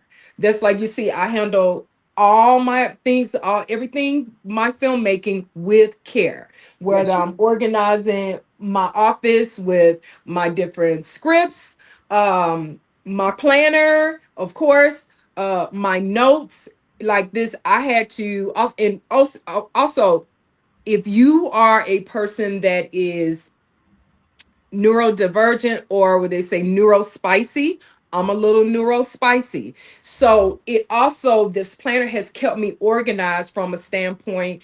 If my executive producing team asks me about something or doing something, I write it down. I write it down so I can come back to them with the answer that they were looking to get, or something else, or an alternative, or that's not the answer that they were looking for. So let's try something else. But at that time, it helps keep me accountable. It helps keep me on task, so that I can answer those questions, whether it be notes. Even recently, I went to AFM, American Film Market here in LA. And you meet a lot of people, and a lot of people are talking, and a lot of people are making contact. I actually wrote a lot of those names down in my planner and their information, because I'm a person, after a while, if you just collect business cards and whatever, if it's not digital, it becomes a piece of paper down in my black hole of a purse. Okay. Right. So I write those things down so I can go back in my planner. Oh, I need to email this. That was one of the things that I was doing early this morning before we got started. I was going back in my planner and people that I wanted to email and just follow up, so that, and I usually send out a lot of emails on Saturday morning because I want to hear from them by Monday. Yeah, I So then love. I got all week to try to coordinate a meeting with them. Yeah, Okay. So love they it. see my email. They may not answer me till Monday. Sometimes people answer me on Saturday and they'll go, hey, I'm available this day, this day. Then I've already done it. So usually on Saturdays, I start going back and reviewing who I have met. And I make sure I say that too. Hey, we met at AFM. And I put this, hey, this may be a person, whether they, and I met a lot of people that were filmmakers out of the country. We Right. had a lot of people here from other countries, Spain, Yeah. Dubai, China, Japan, And so I wanted to circle back to those people, but remind them where they met me. But I have to remind myself where I met them as well. So the planner helps with that. The Thank. planner definitely helps with that. Well, Dion, I appreciate you coming on today and for sharing that and for being just such a champion of this work. I appreciate you so much. If people want to follow you, how can they keep up with your journey and what's going on with you? You can follow me on Instagram at A Winning Production, and winning is spelled WYNNING. Okay, put it in there. A Winning Production. There we go. Well, thank you again for being here today. I appreciate you. Keep winning, girl, keep winning. And I can't wait to see how things develop with your feature film. I know it's going to be amazing. I'm so proud of you for just everything that you're doing. I'm truly proud. Okay. And like you always tell us, Lonnie, give yourself a hand and some flowers right now for creating something for others that they can go with them on their journey. There you go. Awesome. Thanks, Dion. Enjoy. All right. Thank you. Enjoy the rest of your weekend. Take care. All right. Our next guest, first of all, that was amazing. And Dion is a powerhouse. She makes me so proud, both Dion and Iris. I'm proud of all my students, but it's always beautiful to see that, okay, the things that you're teaching are actually blessing others and helping them to cultivate their dreams and their craft. And our next guest is all about that. She is all about supporting and helping and uplifting others. And I am so excited that she was able to be here because she is a very busy lady. But our next guest is Donna Marie Reed.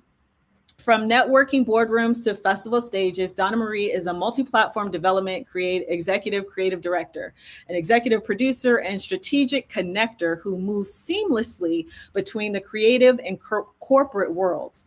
As a CEO of Undeniable Films, she's transformed ideas into cultural movements, developing and selling projects to major streamers with EGOT and Oscar-winning talent attached. Okay, and if you know what an EGOT is, it's that Emmy, Oscar, Grammy, and a Tony. So that means people who got all them things, all them awards. She has been able to attach that level of talent to some of the projects that she's worked on. Garnering a sell to HBO, 2 Emmys, 6 Tellys, and 3 Webby Awards this year alone, okay? This year in 2025. Building on 7 years at ABC, Donna Marie was contracted by NBC Universal's 2025 Launch Unscripted Pitch Accelerator to help shape the next generation of unscripted hits. She shepherded emerging talent as they develop potential franchise series with Universal Television Alternative Studios, providing guidance through high-stakes pitches and refining stories to be on brand and emotional, resonant, market ready. Oh my goodness. Donna Marie isn't just a creating content. I gotta get that right. Donna Marie isn't just creating content. She's creating legacies while elevating others to do the same. Okay, when I tell you the powerhouses, you see what I'm talking about, y'all? Please welcome to the virtual stage, the one and only fantabulous Donna Marie Reed. Hey, Donna. Hi, Lundy. How are you? Okay, I gotta do this for you. Thank you. Yes, darling. I'm so excited to have you here because one, I don't think people fully understand what you do and how hard you work and how necessary your position is. Because they're just not, educated. So, you're always willing to help and reach out and support indie filmmakers. There's one thing I love about you. Like, I know you're always down to help others learn and grow in their craft. But can you break down a little bit about exactly what an executive creative director does and how that process could be beneficial to indie filmmakers? Okay, got it. Well, first of all, Lundy, thank you for having me. I love what you're doing. You always speak gems. Anytime I come across your page, anytime you're making references from your book, it is just always on point. And I'm like, she never misses. So anytime I can support you and your work and I hope elevate it, I'll do that because you know what you're doing. You speak truth and the results show for themselves. So thanks again for having me. Yes, of course. Thank you so much. Thank you. So I am a multi-hyphenate development executive, and that means I develop across the board, whether it's scripted, unscripted, live shows, I've done it all, and I've done it all on a very high level. From ABC for 7 years. I've been under a contract with NBC on and off over several years. And as you referenced, I am working with their talent to help produce the next franchise hit.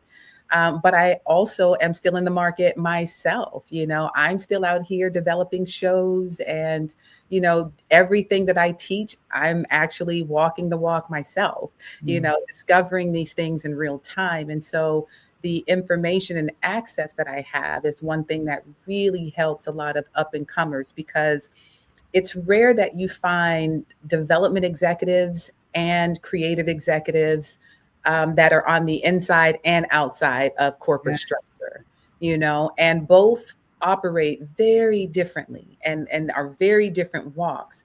But it behooves a creative to walk into those rooms structured and knowing, like having a business structure and knowing how to sell your show beyond the passion that lives inside your chest, you know? Yes. We all have these stories in us that we want to tell and we want the world to know.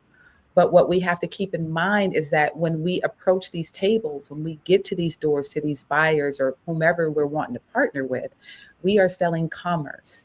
And so we have to then talk their talk, you know, and the passion that we have for our projects, that is what sustains us through all of the no's. Because there are a lot of those out of, you know, the thousands of pitches that networks and distributors hear every single year. Only 1% of those pitches are bought. Only 1%. They don't buy in bulk anymore. They're buying specifically for what they need and what they know they can program. Anything else doesn't matter. So you can come in saying how, oh, this means the world to me, and this is just going to be the next best thing. You got to be able to show them how. You have to be able to articulate that. And so with me, having been on the inside at those tables, I know exactly what they're looking for.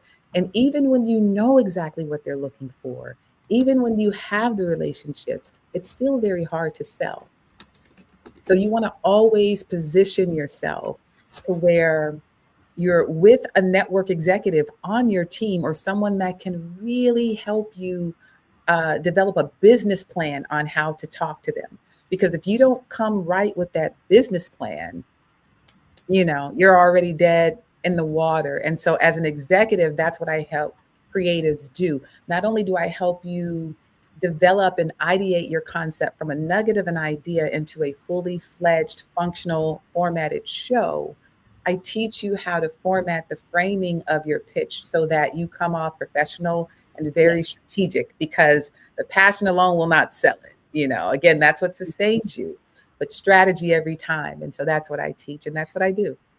You know, I'm so glad you say that. One, because, you know, it's like you're echoing everything I say all the time. So I appreciate you saying that. But also, I think it's important, you know, I often tell my students that your film, it's great that you're passionate about it, and that means a lot, but it's also a product, and a product has to be sellable to consumers. You know, and so start understanding that and treating your film that way. Doesn't mean you can't love it, doesn't mean you can't be passionate about it, but you have to understand some of the marketing aspects of it. Doesn't mean you have to be an expert marketer, but you have to understand how it could be attractive to your target audience so that you can sell it in your pitch. And then they bring the powers that be that know how to actually reach it. But you've got to have an idea. You can't Absolutely think they're going to do it for you, right? 1000%. Like the fastest way to make a buyer feel like you're wasting their time is if you come in and you don't know your show. If you can't tell them what it is, if you can't tell them how it works, if they ask you questions and you're stuck, then they don't feel like, you know, your show is well thought out, you know, like into multiple seasons, you know, and that doesn't, the multiple seasons doesn't have to make it into your pitch deck. But if they're asked about it, you should be able to speak on it. I love that you said that, because I was actually talking to her. I don't know if I was listening to someone the other day, you know, senior moments. I can't remember where I heard this, but they brought up that you need to be able to speak to your project beyond the initial pilot, right? So a lot of times people just, they know the pilot inside and out and they're excited. But then when you ask, okay, so how does that tie into the season finale or our mid-season where we're going to keep the people engaged and continue to watch the show? How does that all tie in so we can have a season 2? And it's like crickets. And so I love that you're saying that, because a lot of times I think we're just excited about the concept and the pilot, but we haven't thought all those things all the way through. Yeah.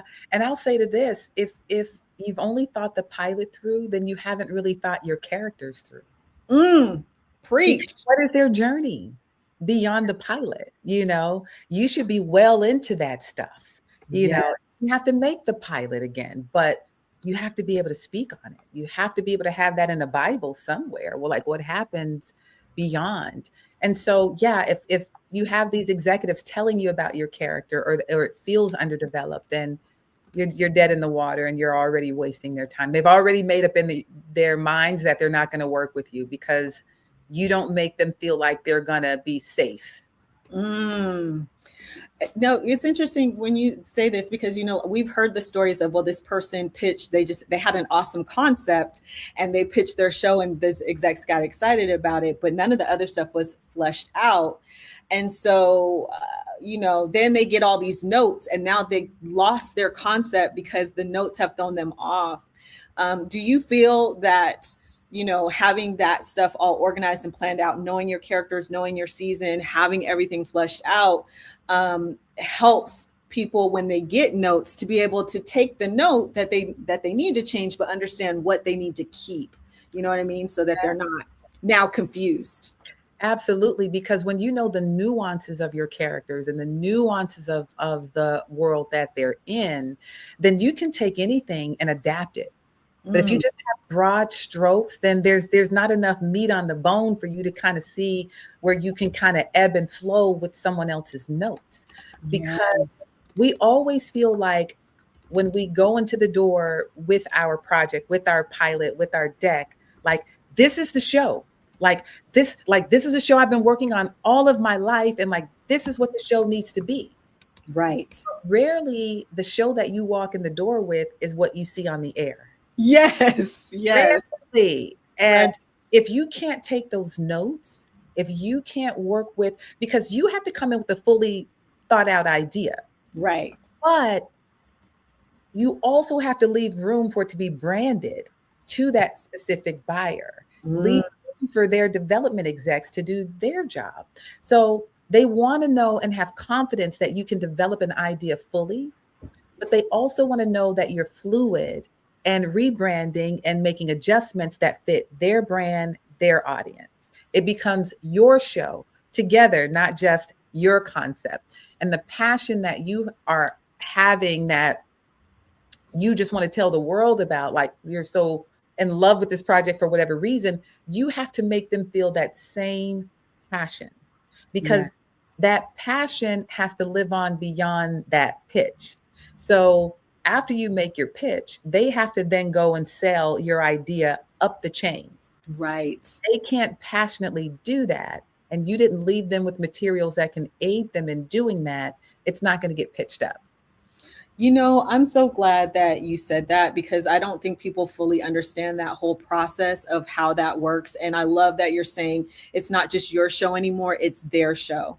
Because I think sometimes we're so excited to pitch and we got a pitch meeting and, oh, we pitched to this network or that network, but we didn't do our due diligence or homework to understand how the shows are developed on that network. Meaning I'm pitching something to Lifetime that doesn't really fit Lifetime. My zombie horror movie is not a good fit for Lifetime. But someone at Lifetime showed a little interest, so I'm gonna go with it. I'm gonna push it, and then you find, and we've seen this happen with, you know, with shows, and then, you know, it gets on there, but it's not living well because it wasn't the right home for it. So doing homework is key. Absolutely. And Landi, before I go into any pitch, the deck is branded for that particular buyer, for that particular production company. I never go in with the general template of a pitch deck. The competitive shows are ones that they know are competitive shows to them, but our show is the answer to those shows. Right. Those and that's what they're looking for. Can your show help them rate against their biggest competitor? Or Right. can your film help them win in box office? And Right. do you have the attachments that tell them, yes, you can, you Yeah. know? And so you have to be able to leave them with things and have things incorporated in your pitch that they can hang on to and sell up the chain.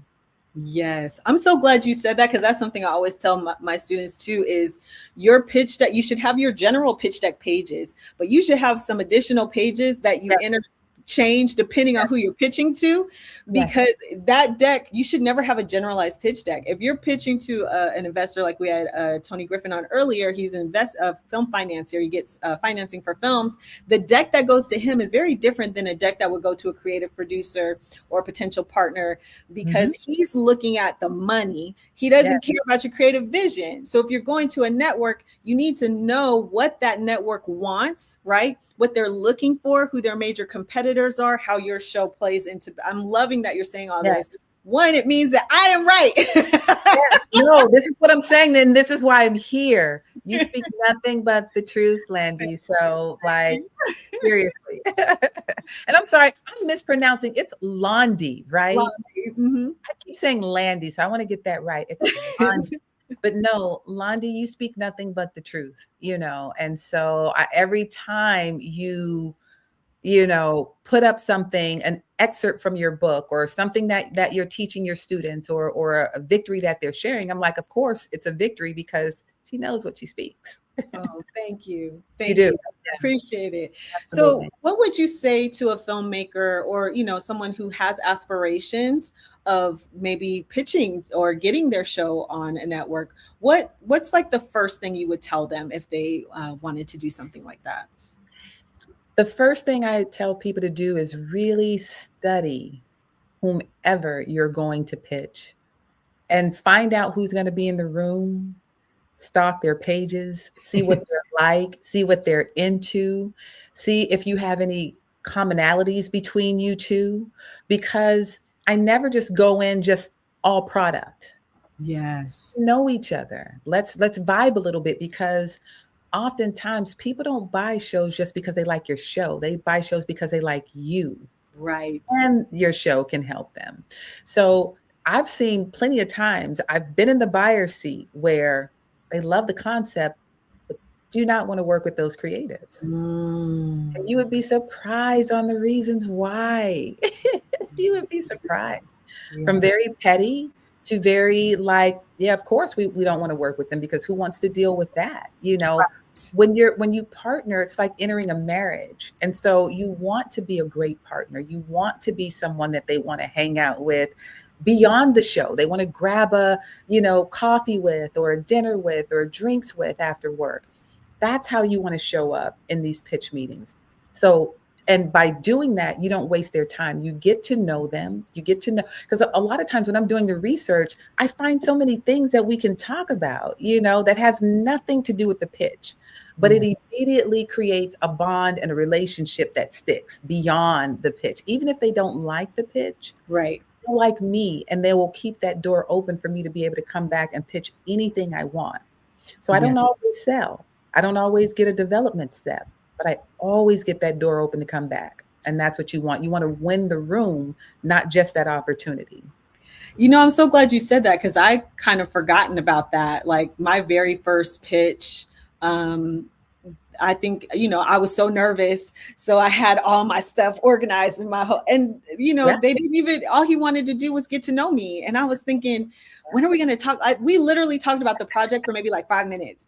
It was mostly, so tell me what you like or whatever. And it, it was my first time pitching, to a big production company. They didn't pick our project just because they had something similar, but I also didn't know enough to continue that relationship then, you know what I mean? And so I'm loving that you're saying that, like doing your research, but also making sure you keep that door open, because he was really cool. We laughed, we talked a lot. And if I would have been a more savvy filmmaker, or if I would have did it now, we'd be homies, what I mean? Absolutely. Yeah. Yeah. And you learn these things along the way. What was great though is that you were prepared. You were able, ready to take them all the way down the lane, Right. So that's important. But he probably already saw all he needed to from that project, whether he knew it was going to go forward or not. Right. He wants to get to know you, you know, and so, and you know that now. So, Right. yeah. Yes. I love that. Thank you. So, any final things as we start to wrap up that you would like to share with filmmakers that are pursuing this crazy thing we call filmmaking? Yeah, okay. So I have some notes. So let me just kind of go down them as Oh, soon. yes, please touch. Okay. Give me the note. All right. All right. Okay. So I'm just going to go down and I don't know how this, you know, jives up against everything that you have, but I'm sure that it fits in some kind of way. Cause like I said, you speak nothing but the truth.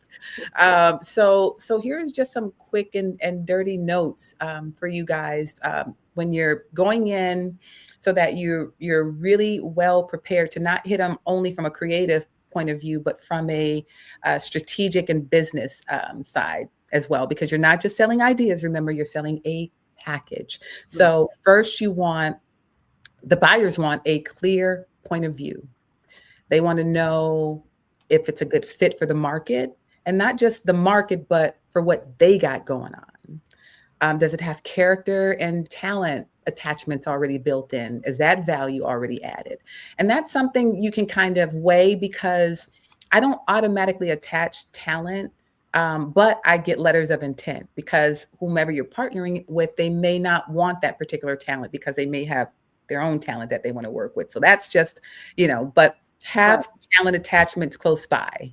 And then you want proof that you can deliver the show. So for me, that proof is partnering with a credible production company who's been there and done that. So they'll say, oh yeah, they and done it successessly, you know, successfully. So yes, you want Keyword successfully. Absolutely. Because immediately they're like, okay, I love what they did. And they're killing it in their ratings. Oh yeah, that's a no-brainer. We're you guys are good. This is a good package. Right. You know, and you also want a concept that aligns with their current mandates. Okay. So just a brief overview, the ideas alone do not sell anymore. Execution sells, packaging sells, positioning sells. On to number 2. The studios have shifted from volume to precision. Again, only 1% of pitches are being bought. So studios, you know, this is what they're looking for. The concepts must be laser sharp. The tone and structure must be well defined. And you must know exactly what network you're pitching. Be surprised. You'd be surprised. But it's very important.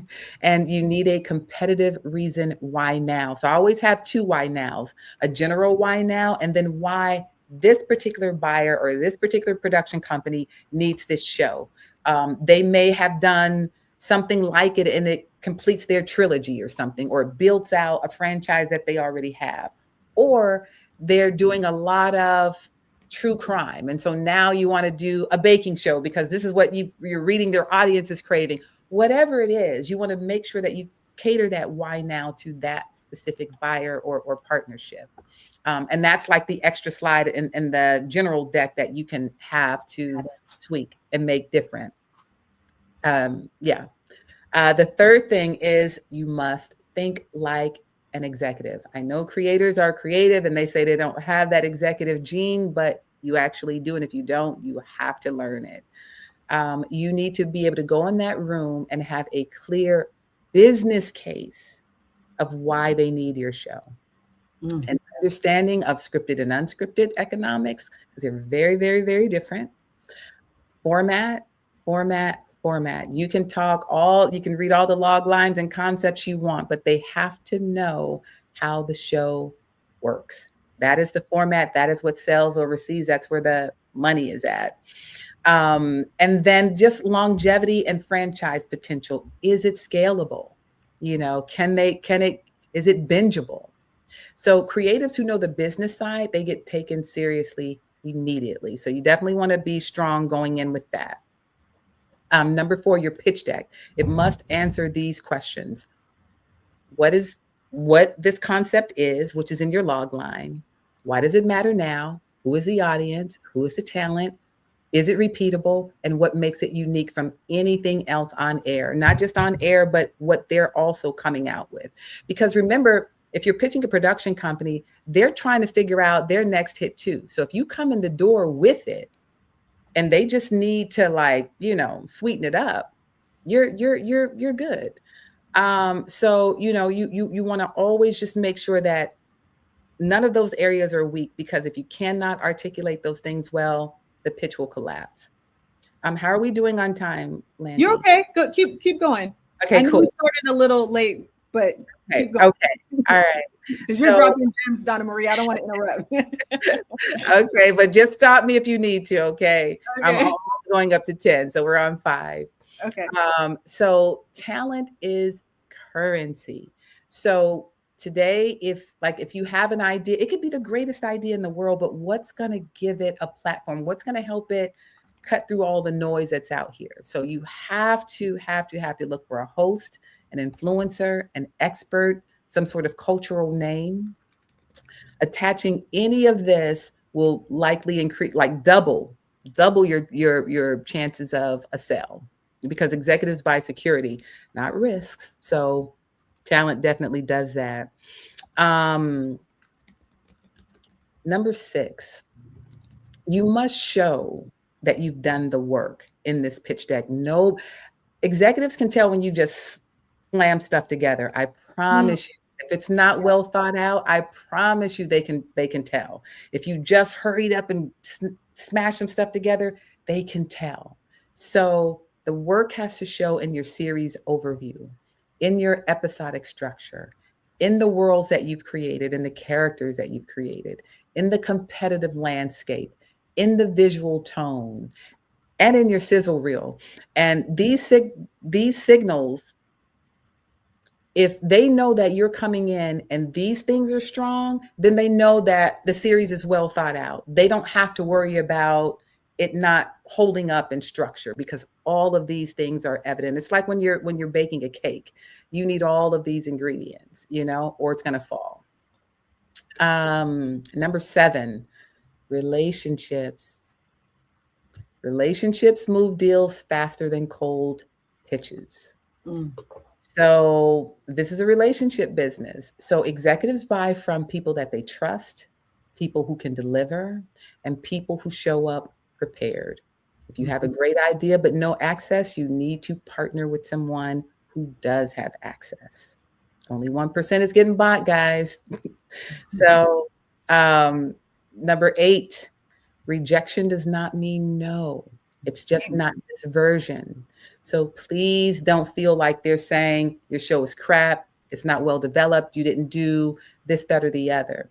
A lot of times when they're giving you notes, that's like they're interested, like they're trying to see, if they can fit their brand into this concept. Also, it might not, like Landy, you had your pitch, and they had something similar. So it wasn't a no because it wasn't good. It was a no because they had something similar. Right. So, you never know what those no's are for, what those notes are for, but just be open to them and don't take anything personal. Don't feel defeated, because like the buyers, they really do want to say yes. They just need the version that they can say yes to that fits their slate. Number 9, creatives must protect their ideas. You cannot be out here willy-nilly. You cannot. So release forms, option agreements, shopping agreements, talent attachments, IP ownership. A sale is not a sale unless it's in writing. I don't move forward until I lock up all of my business first. Someone comes to me with an idea and they want me to shop it. Before we go into anything, I get the shopping agreement in place. Talent attachments, I do letters of intent.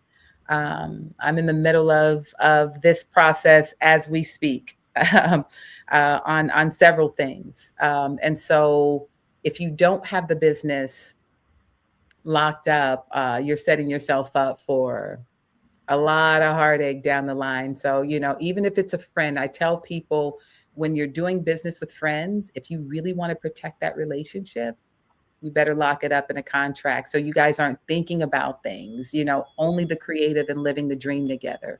But the business is already handled in an agreement. So, those are just the things that I want to leave you with. Like number 10, just to, close it all out, is just clarity sells, confidence sells, preparedness sells. And that's it. It's no real secret formula to it. You just have to be ready, do the homework, cultivate great relationships, nurture those relationships, find ways, natural ways to tap into those relationships. I do it on social media. People always feel like, I can't get to this person. Can you introduce? You can get to them. Most people are on social media now. So find them, find their handles. Facebook is really good about birthdays. So, when it's their birthday, hit them up, wish them a happy birthday, send them a holiday card, whatever you need to do. Set you a calendar reminder every 2 months, every quarter, check in with these people, just to nurture the relationship. And don't always come to them when you need something. Yes. Also, if they lose jobs, because there's so much restructuring going on.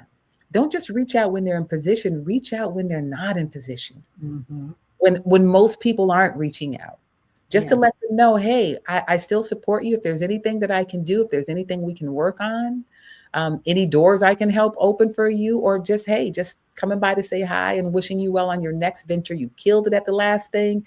Can't wait to see what you do next.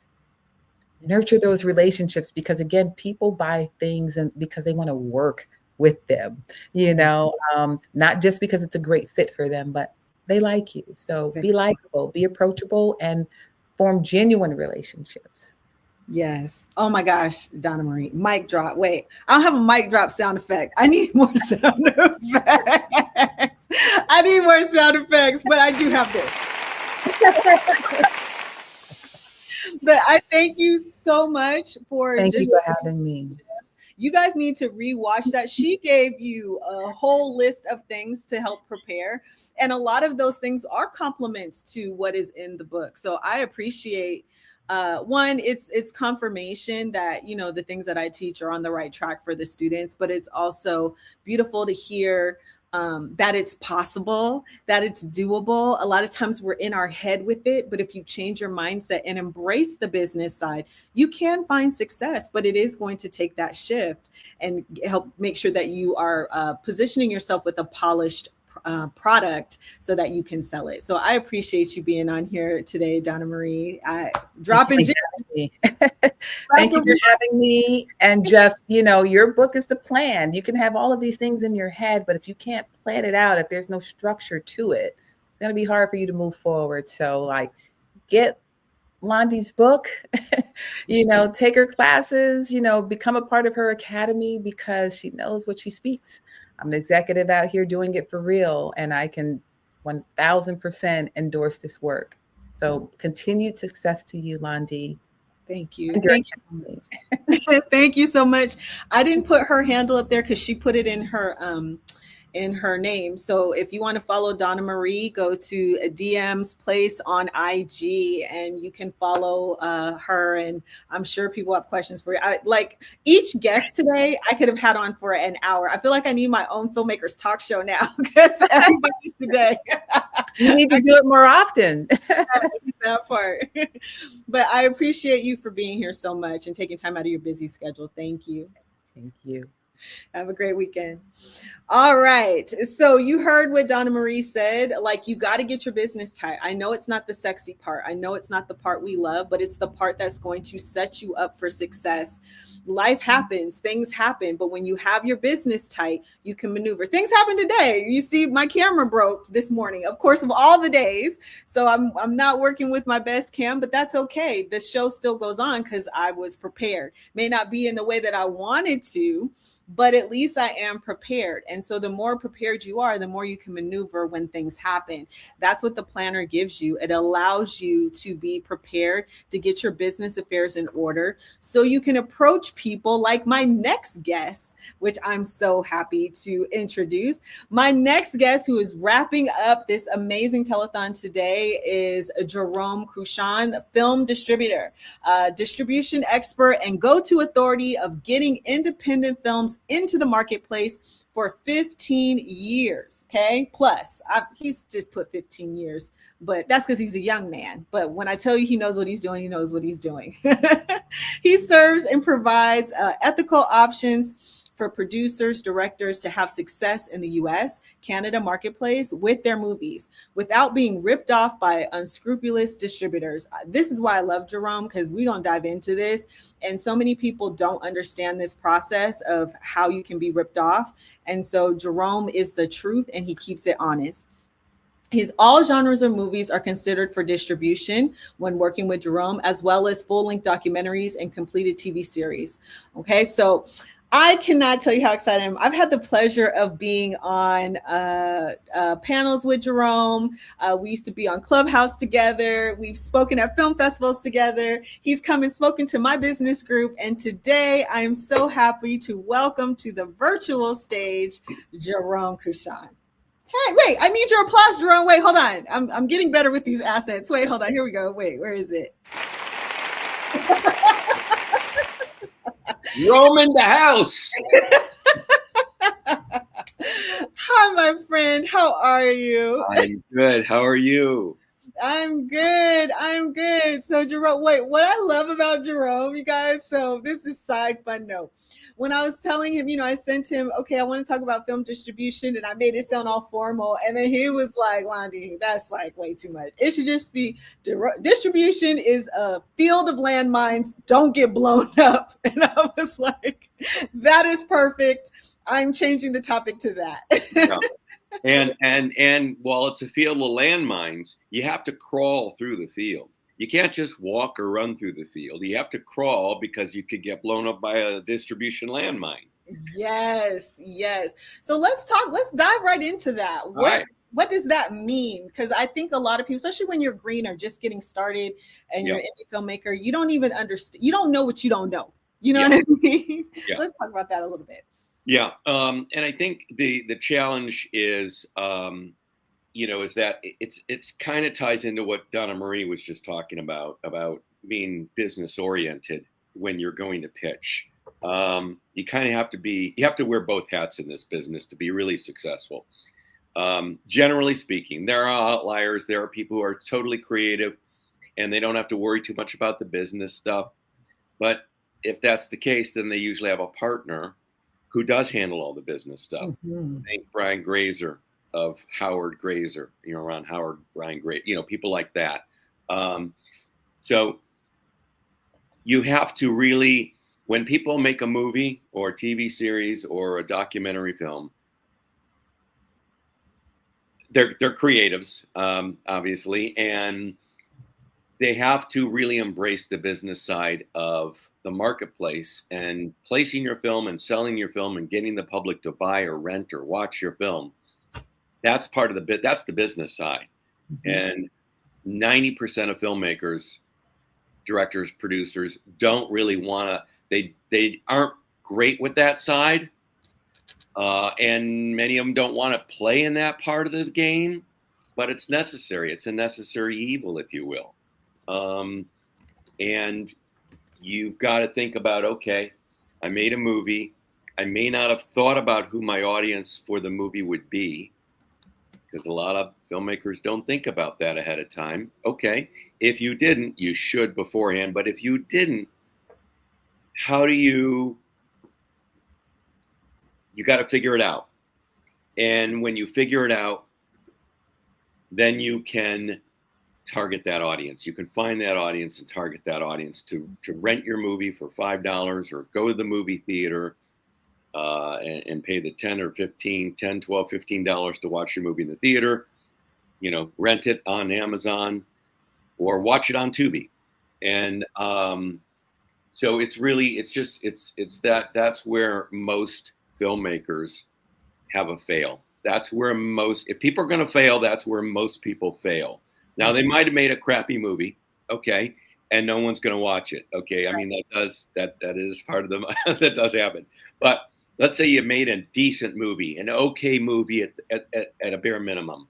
And I know my line is really long, so at least on my screen it covers my chin. So sorry about that. But Andy, if you want to adjust that, you can. I don't know how to adjust it. I got you. So if you've made at least as a baseline an okay movie, then there is an audience for it. Okay, even if it's only on Tubi, there's an audience for it.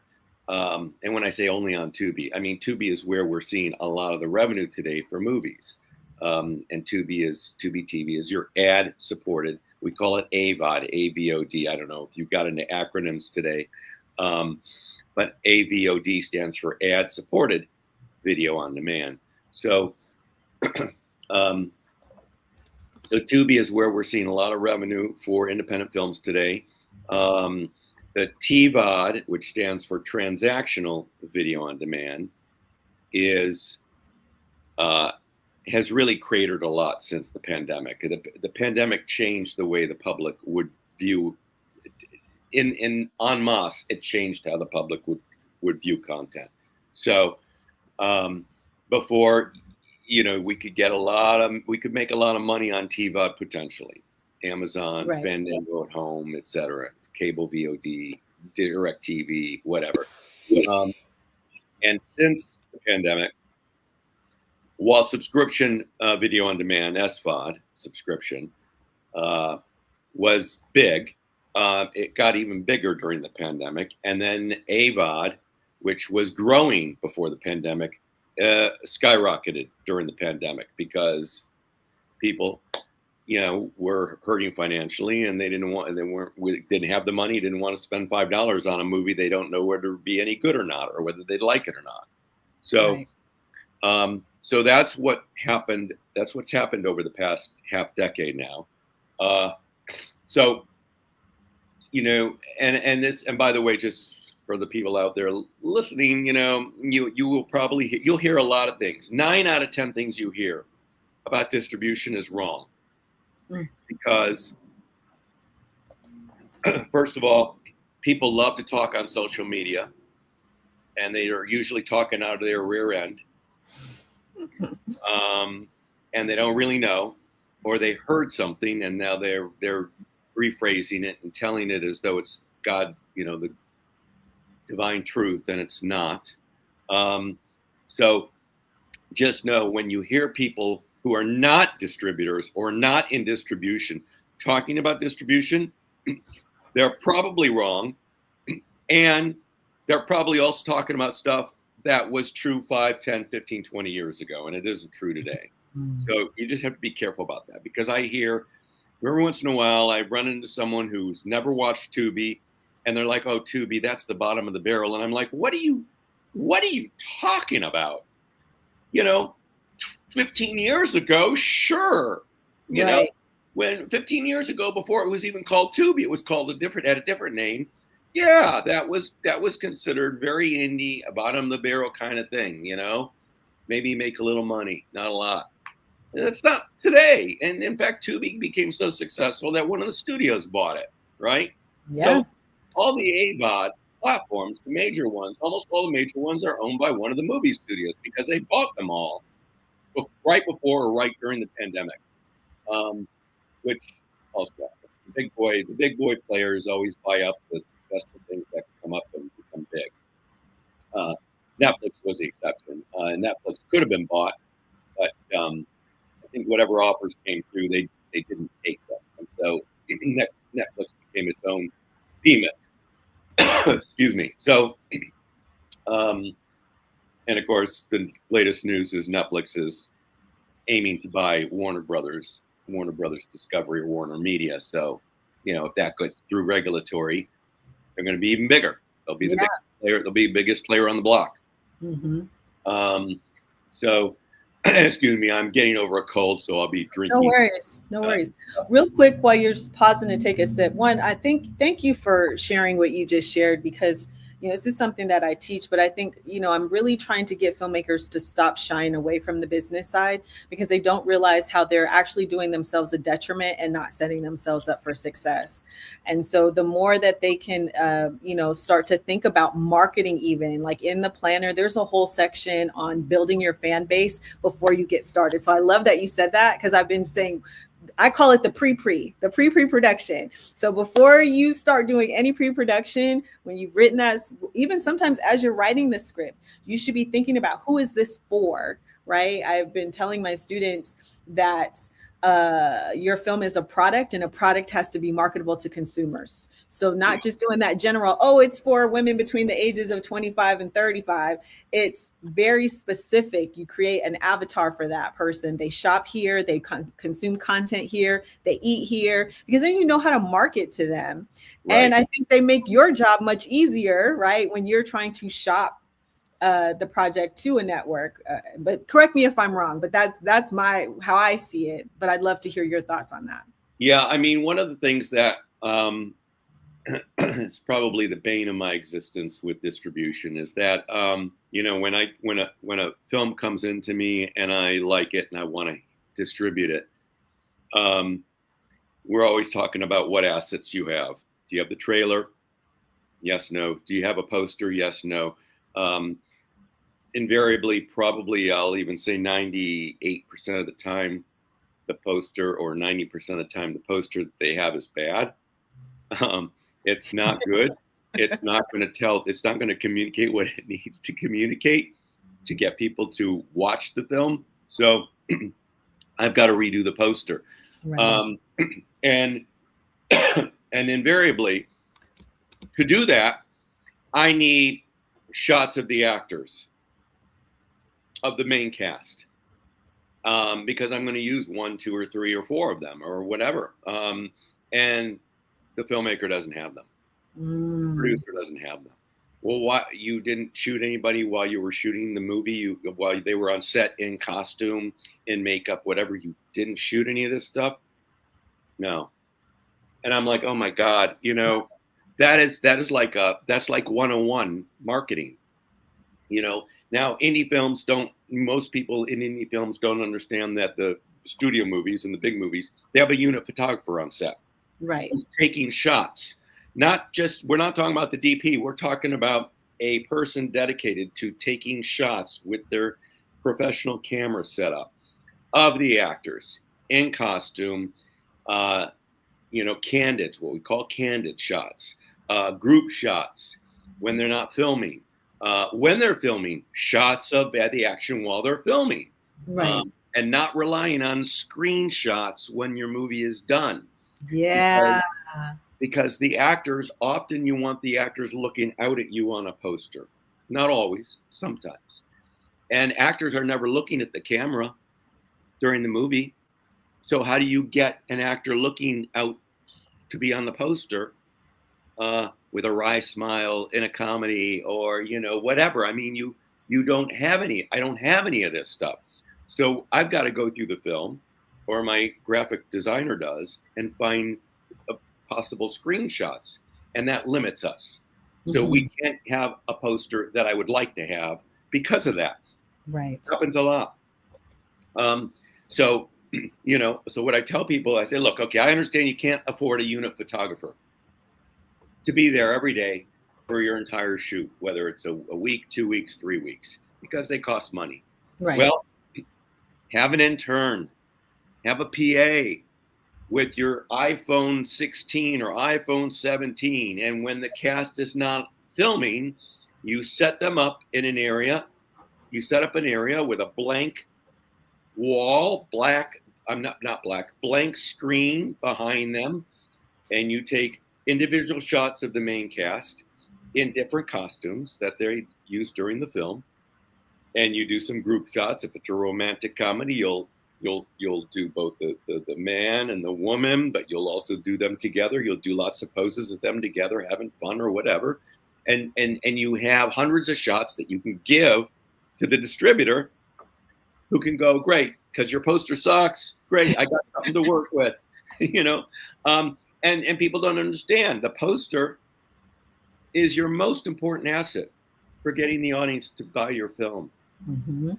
The poster, number one. And people don't. So people. Well, I look at the posters on Tubi, and there's a lot of crappy posters. Yes, there are a lot of crappy posters everywhere. Right. Are those movies making a lot of money?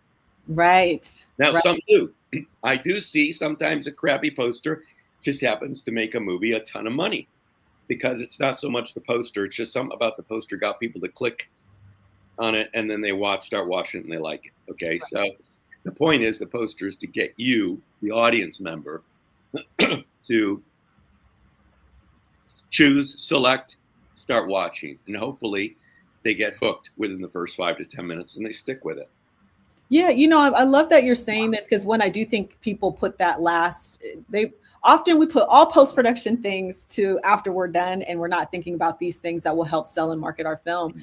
But, of course, I know I'm dating myself, but as a kid walking through Blockbuster or, Curtis Mathis, where I'm from, I'm looking at the DVD covers, right? Which is technically a form of the poster, to see if I like it. Sometimes I pick a movie, based on the cover. Not necessarily that I had seen it yet or that I knew anything about it, but I'm interested because the cover's interesting, and the movie may be good or suck. I don't know, but cover pulled me in. Yeah, we all do that. We whether people realize it or not, we all do that. When it's late at night and you need to veg out for an hour or a half hour or an hour and a half, and you're all right. There's hundreds of thousands of offerings on the platforms, hundreds of thousands. Okay. And you're not going to spend 5 hours looking for something. You're going to spend, you want to find something in 5 minutes, ideally, or less, right? So you're scanning. You're not looking and read at every little JPEG, reading the title. Right. Nobody does that. I don't know anybody who does that. I don't do that. I'm looking for a poster. Okay, I want to watch a horror movie, say. And I go to the horror selections. I'm looking for something that grabs my attention.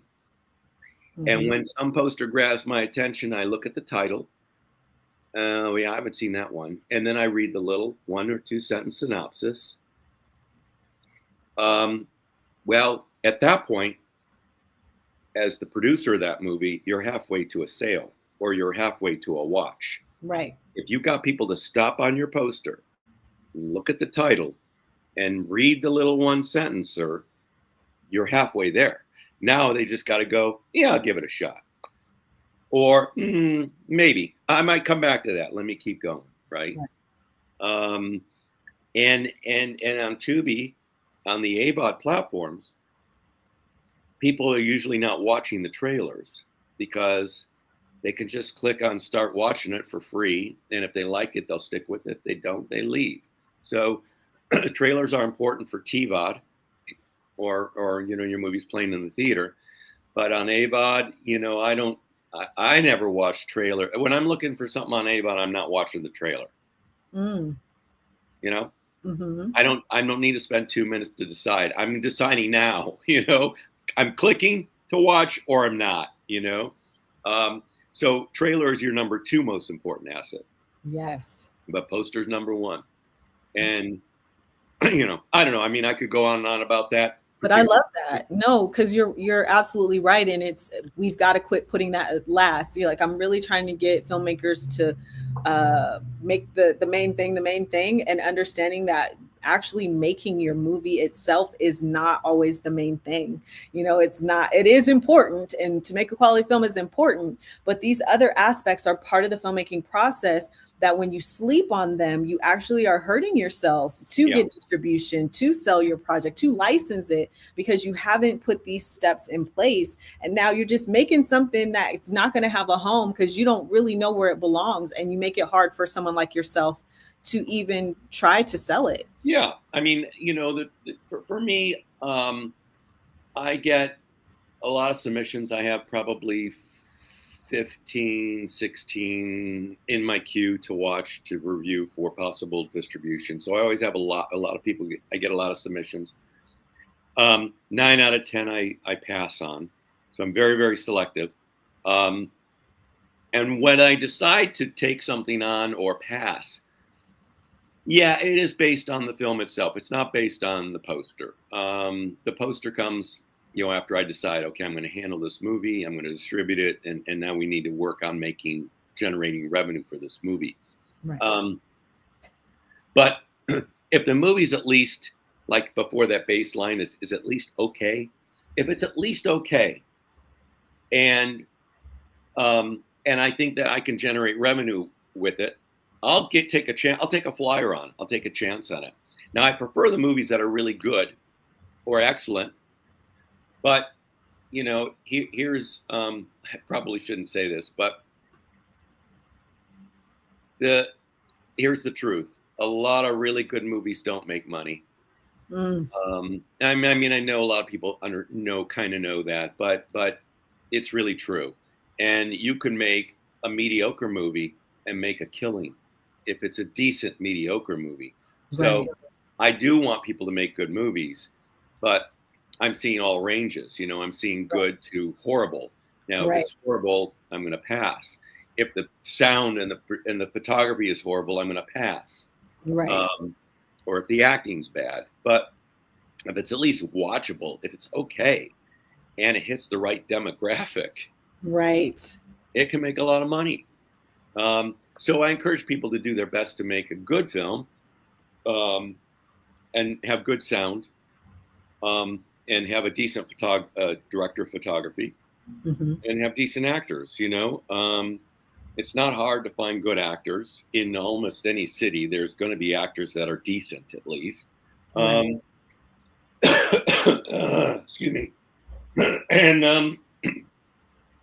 and when it comes to sound, one of the problems, maybe one of the biggest problems in indie filmmaking, besides the script, right? The script is key. Having a good script. I will watch some movies where it's clear that there's a lot of improvisation going on. Right. And you see a lot of that on Tubi. You see a lot of movies where you're like, what? Why are they going on in this scene? It just seems like they're just babbling. Yeah, Right. well, edit the scene. Edit the Right. scene. Cut it, please. Cut it. So a lot of indie filmmakers, they haven't gone to school for filmmaking, and that's Right. okay. I didn't. But they also don't understand some of the basic rules. And I know I'm not here to talk about how to be a better filmmaker, but at the same time, as a distributor, if a scene starts with a phone call, hello, hey, how are you today? I'm good. What's going on? Oh, not too much. I mean, I don't need. We don't want. Your audience doesn't want to hear that crap. Okay. Right. Hey, you start the scene after the scene has already started, right? So maybe you write a scene, and it's 5 pages long, and no scene should be more than 3 pages long, anyways. Okay. Right. Filmmakers, no scene, unless you're Quentin Tarantino or Spike Lee, no scene should be longer than 3 minutes. Okay, that's a hard and fast rule that a lot of auteur and professional filmmakers break, but they are able to break it and do it really well. Right. And many indie filmmakers cannot do it well. So start the scene after what we say is after the scene's really started. Okay, you told me yesterday you could start a scene right off the bat. Okay, you told me yesterday you were going to do X. Instead of, hello, how are you? Oh, I'm good. Well, how's your day going? Good. And then end the scene before the scene is over, right? Okay, we're done talking. Okay, we're done. Okay, bye-bye. Bye-bye. Nobody says bye on the phone in film and TV. Right. Almost nobody. Right. And we accept that as the audience members. We're not, well, they didn't like that phone call didn't end normally. Nobody thinks that or says that. I was just watching a segment of The Sopranos last night. A great show, great series. And I don't know even why I was watching it. I guess it just popped up and I just started watching this. And there's a phone call with James Gandolfini. And exactly, the phone call, they might have started the phone call, but they always start it in such a way that we're not hearing the hello bullshit. Right. Sorry, but, and they never say bye. It's like, okay, get it done. we're on to the next scene, or whatever. So Yeah. Yeah. um, We call that you come in late and you leave early. We don't Thank need you. the whole getting dressed and doing all that. When you write that script, you come in late, right? We start because it's all about the meat, and that's not pushing the story forward. So come in late, start in the middle of the conversation, leave early. We don't have to see, and then they exited and they closed the door behind them and they had to lock it. And don't nobody care about that. Just and that I know, and so when I see movies like that, I'm like, usually it's just a pass. I mean, I don't give feedback. A lot of filmmakers want feedback. I don't give feedback. I don't give notes. That's a note that I could give to half the films I pass on, but I'm not gonna. I mean, I can't. I don't have the time to interface with filmmakers to tell them why their film sucks. right. Right. Which is why you need to do your due diligence before you go to someone like Jerome. Like, this is why you learn technique. Because I think what happens, to be honest with you, Jerome, is people hear, oh, you can just make a movie, get your iPhone, do whatever. And yes, you can. Yes, you can just make a very dynamic movie with your iPhone. Right. But if you don't understand technique, it's not going to be good, right? You can also make a very horrible movie with the most expensive cinema camera. Because if you don't understand technique, then it's not going to be good. And so when you understand these fundamental techniques, which we do cover some of them in the book, right, in the planner, then you can make something of quality that you can bring to someone. But otherwise, you're wasting your distributor's time. Like if you're trying to get Jerome to sign onto your project, but you haven't even practiced the craft, why should he take the time to school you on it, right? Yeah. And so you got to do that. You got to learn. Yeah. And the other big problem, so script is key, and then sound. And I mention this just because these are the two big things for the reasons why I pass on a lot of movies. The sound is bad and not fixable, or it's going to be the film needs a whole overhaul. Now, if I really like the movie, I will tell the filmmakers, look, you guys got sound problems. I don't know if they're fixable. But if you think you can fix them and you want to give it a shot, and then resubmit it to me and I'll take a look at it. And that happens sometimes. Right. The problem is that a lot of people think that they can use the mic and the camera for their recording all their sound. Oh my goodness. I'm so glad you're saying this. I literally just talked a student out of this the other day. I'm like, are you out of your freaking mind? Or they get a little Tascam and they set it in the middle of the room. And it's picking up everything in the room. Yes. It's picking up the birds outside. It's picking up the helicopter that just flew overhead. I mean, first of all, you got a helicopter or plane flying overhead. Stop the scene and wait till it passes. Right. Right. But you can't use a Tascam like that Right. for a movie or a TV show. Right. And you can't use the mic and a camera because the actors are different. Our different amount of footage is away from the camera typically, and the camera mic is going to be like usually an omnidirectional kind of mic, so it's going to pick up everything in the room and not just that actor's sound and that actor's sound. So I'm watching these movies, and Billy Bob sounds normal, but Billy Joel or Jane Sue across the room sounds far away, and I'm like, okay, first of all, that won't pass many platforms QC process. Now, Tubi is very forgivable on a lot of technical issues, right? But not all platforms are, and Tubi is getting a little tougher. And people are now getting their lower quality movies. Some of them, people are getting them rejected by Tubi because Tubi doesn't want these movies with shitty sound. Because if it's really bad, people stop watching. And if people stop watching, that movie, the algorithms then don't favor that film and it falls away and it never makes money, So, I don't know why people think it's okay to do that. I guess because they hear stories in the community about,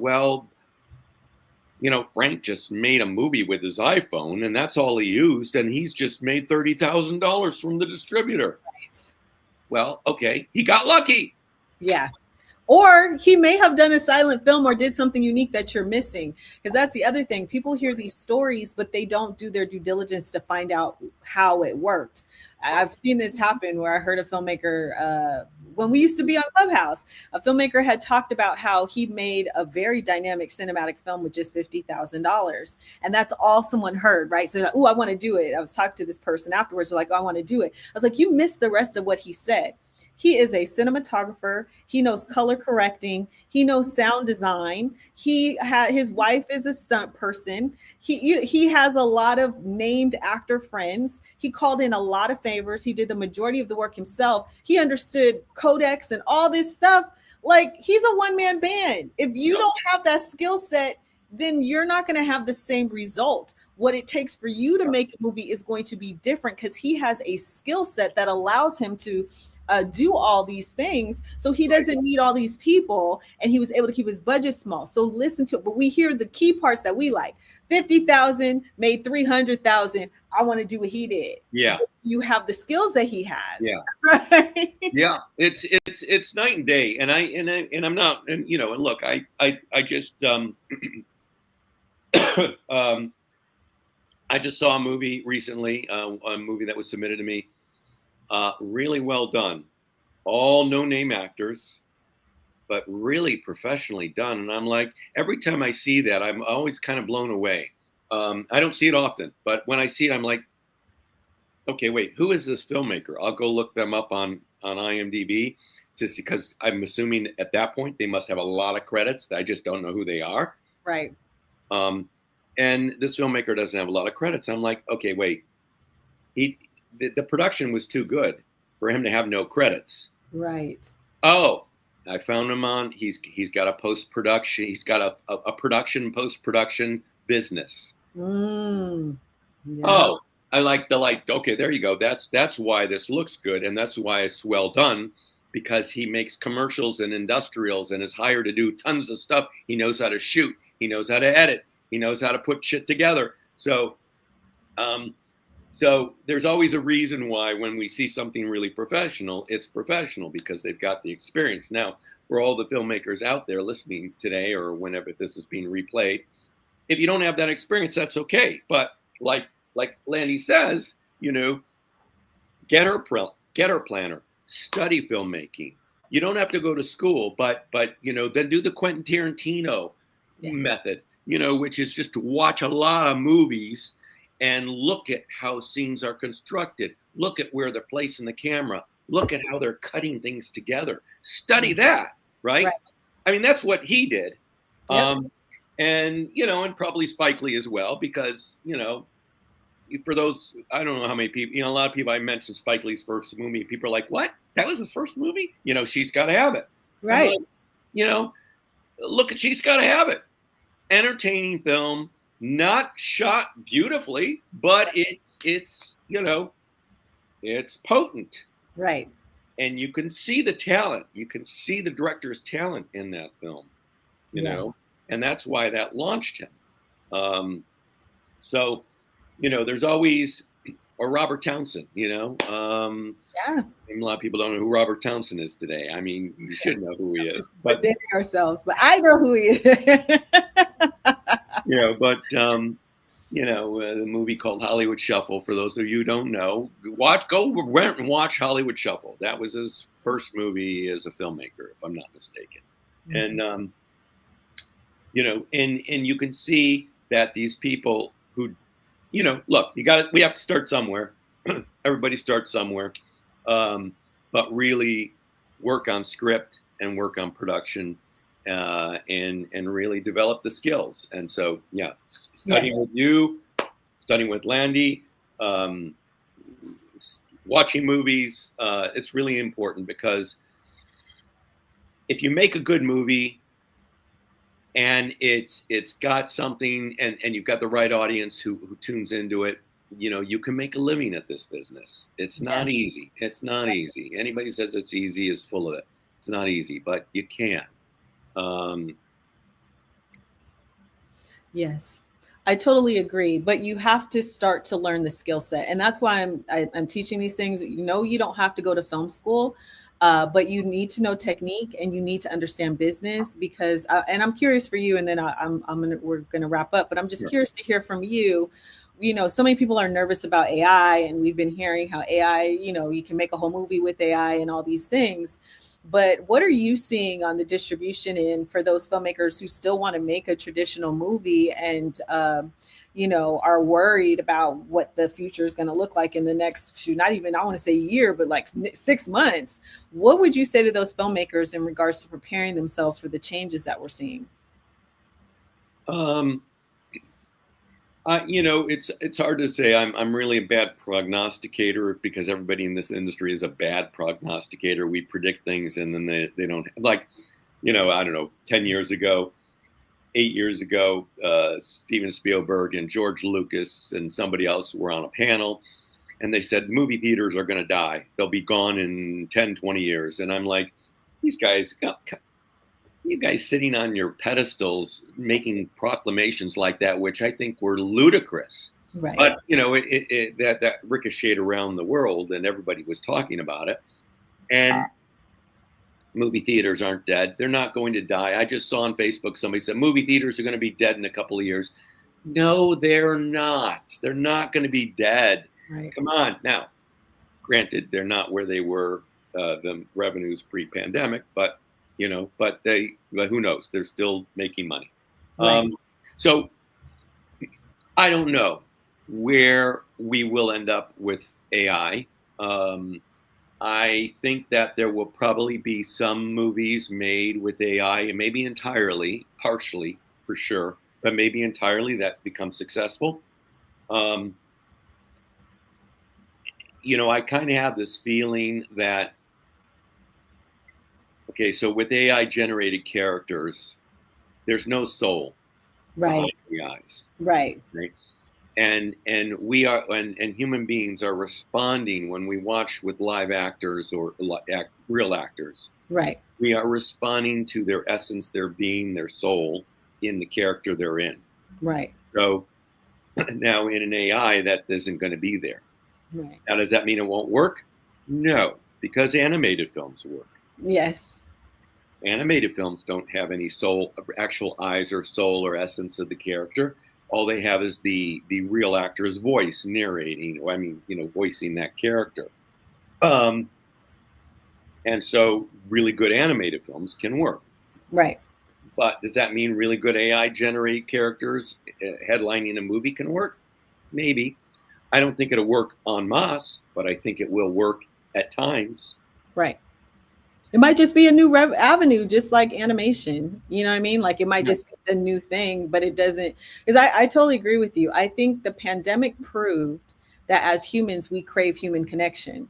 You know, everyone thought that was a great example of, you know, well, now theaters are going to be gone because we got streaming and streaming just exploded. Right. But when people were able to go back to the movie, they wanted to because they liked the human connection of sitting in a, you know, communal place and watching something together and experiencing each other's energy. And so we crave human connection. And I think the more AI takes off, the more we're going to continue to crave it. How we consume things may change, but the human connection is clearly always going to be something that other humans desire. And, you know, I love that prediction that maybe AI will just be another avenue like animation and, you know, regular films. Maybe we'll have AI films as another option. So who knows? Who knows? I think for you know, for filmmakers today, if I'm going to worry about anything, worry about having a really good script, a tight script, yes, an entertaining story, whatever that is, whether it's comedy, drama, horror, hood, whatever.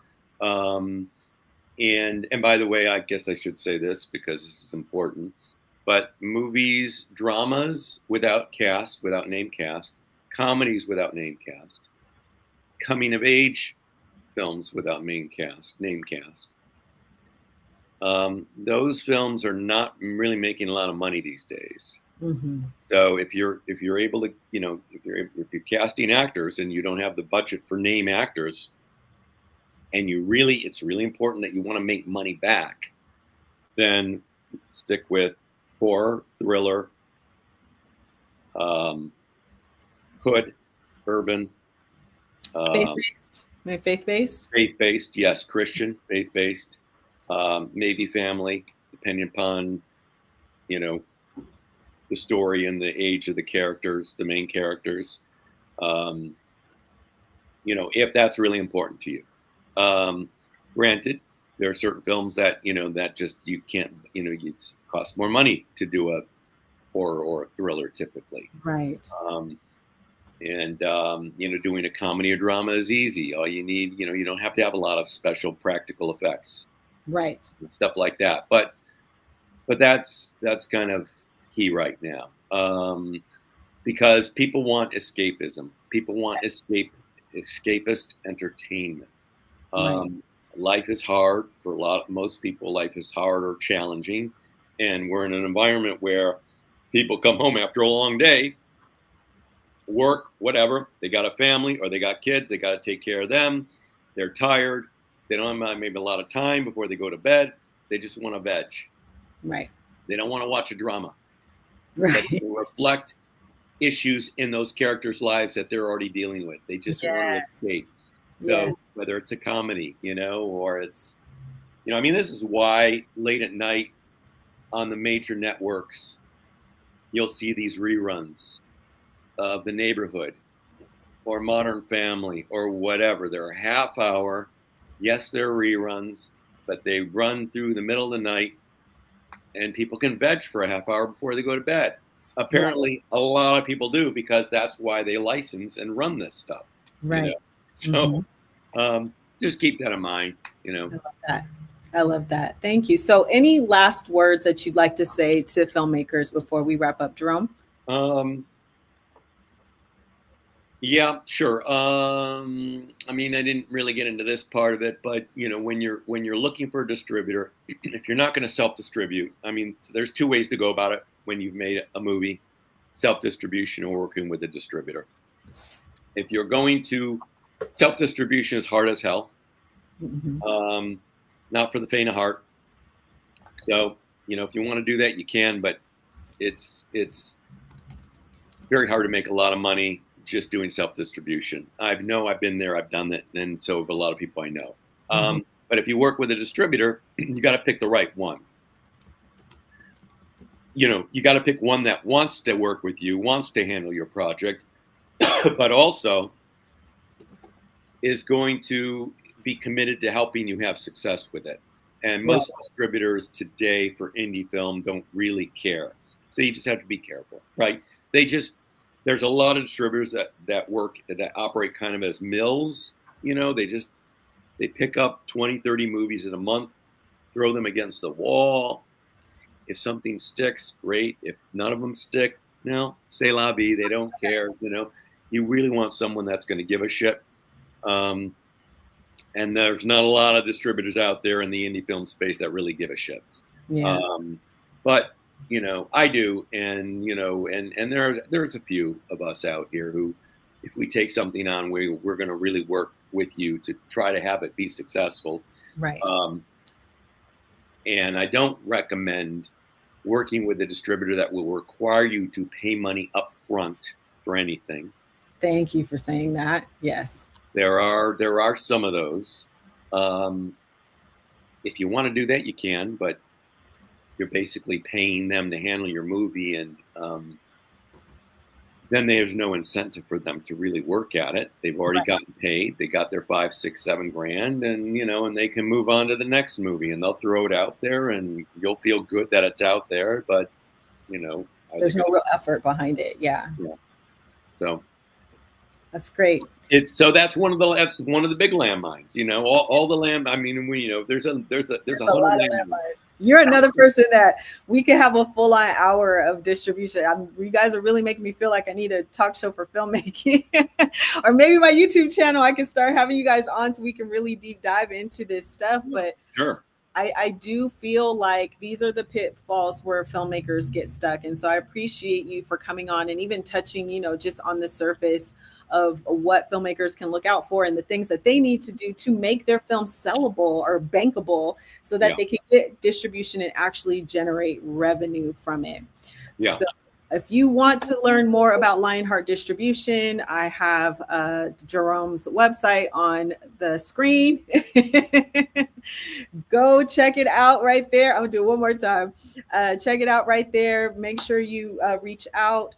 Jerome, thank you so much for being on and for your support and always saying yes when you can. What I love, I may not talk to you often, but if I reach out to Jerome and he's in town, he was like, Londi, I'm in. So thank you for that. Exactly. Yeah, my pleasure. My pleasure. You know, and good luck with this book launch or relaunch.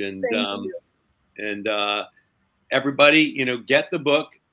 Londi knows what she's talking about. She's very experienced, and she cares. She cares about you. You know, if you're working with her, she does care about you, and I think I hopefully you all get that. So, you know, she's someone good to have on your side. Thank you, Jerome. Enjoy your weekend. Feel better. I hope you feel better. Every day, a little bit better every day. Awesome. You take care. Thanks so much. Thank you. All right, everyone. So as you heard, as we get ready to wrap up today, I hope you got some gems.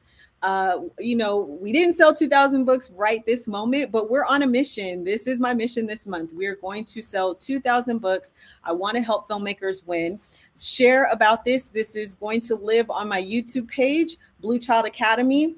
So if you go to YouTube.com/Blue Child Academy, you'll be able to see this live. Make sure you share this. There was a lot of great information dropped. If you've been wanting to know about distribution, if you were wanting to know how to sell a show, right? Donna Marie gave 10 tangible steps on how to sell a show. We heard Carl talk about his journey with directing for television and that process and how he was able to do that. You heard Tony talk about what he needs in order to get films financed and why sometimes he's not able to get your film financed because you're not coming with the right things that he needs. You don't have a business plan. You haven't thought out distribution. You don't have a marketing strategy. You don't have anything. You just have this amazing film that you think you can get out to people, but you haven't done the work. So if you need help with that, the book covers all of that. We deep dive into all of that stuff. I'm going to share my screen again. I just have too many things open. The book has all of these things to help you be able to get these people on board, right? There we go.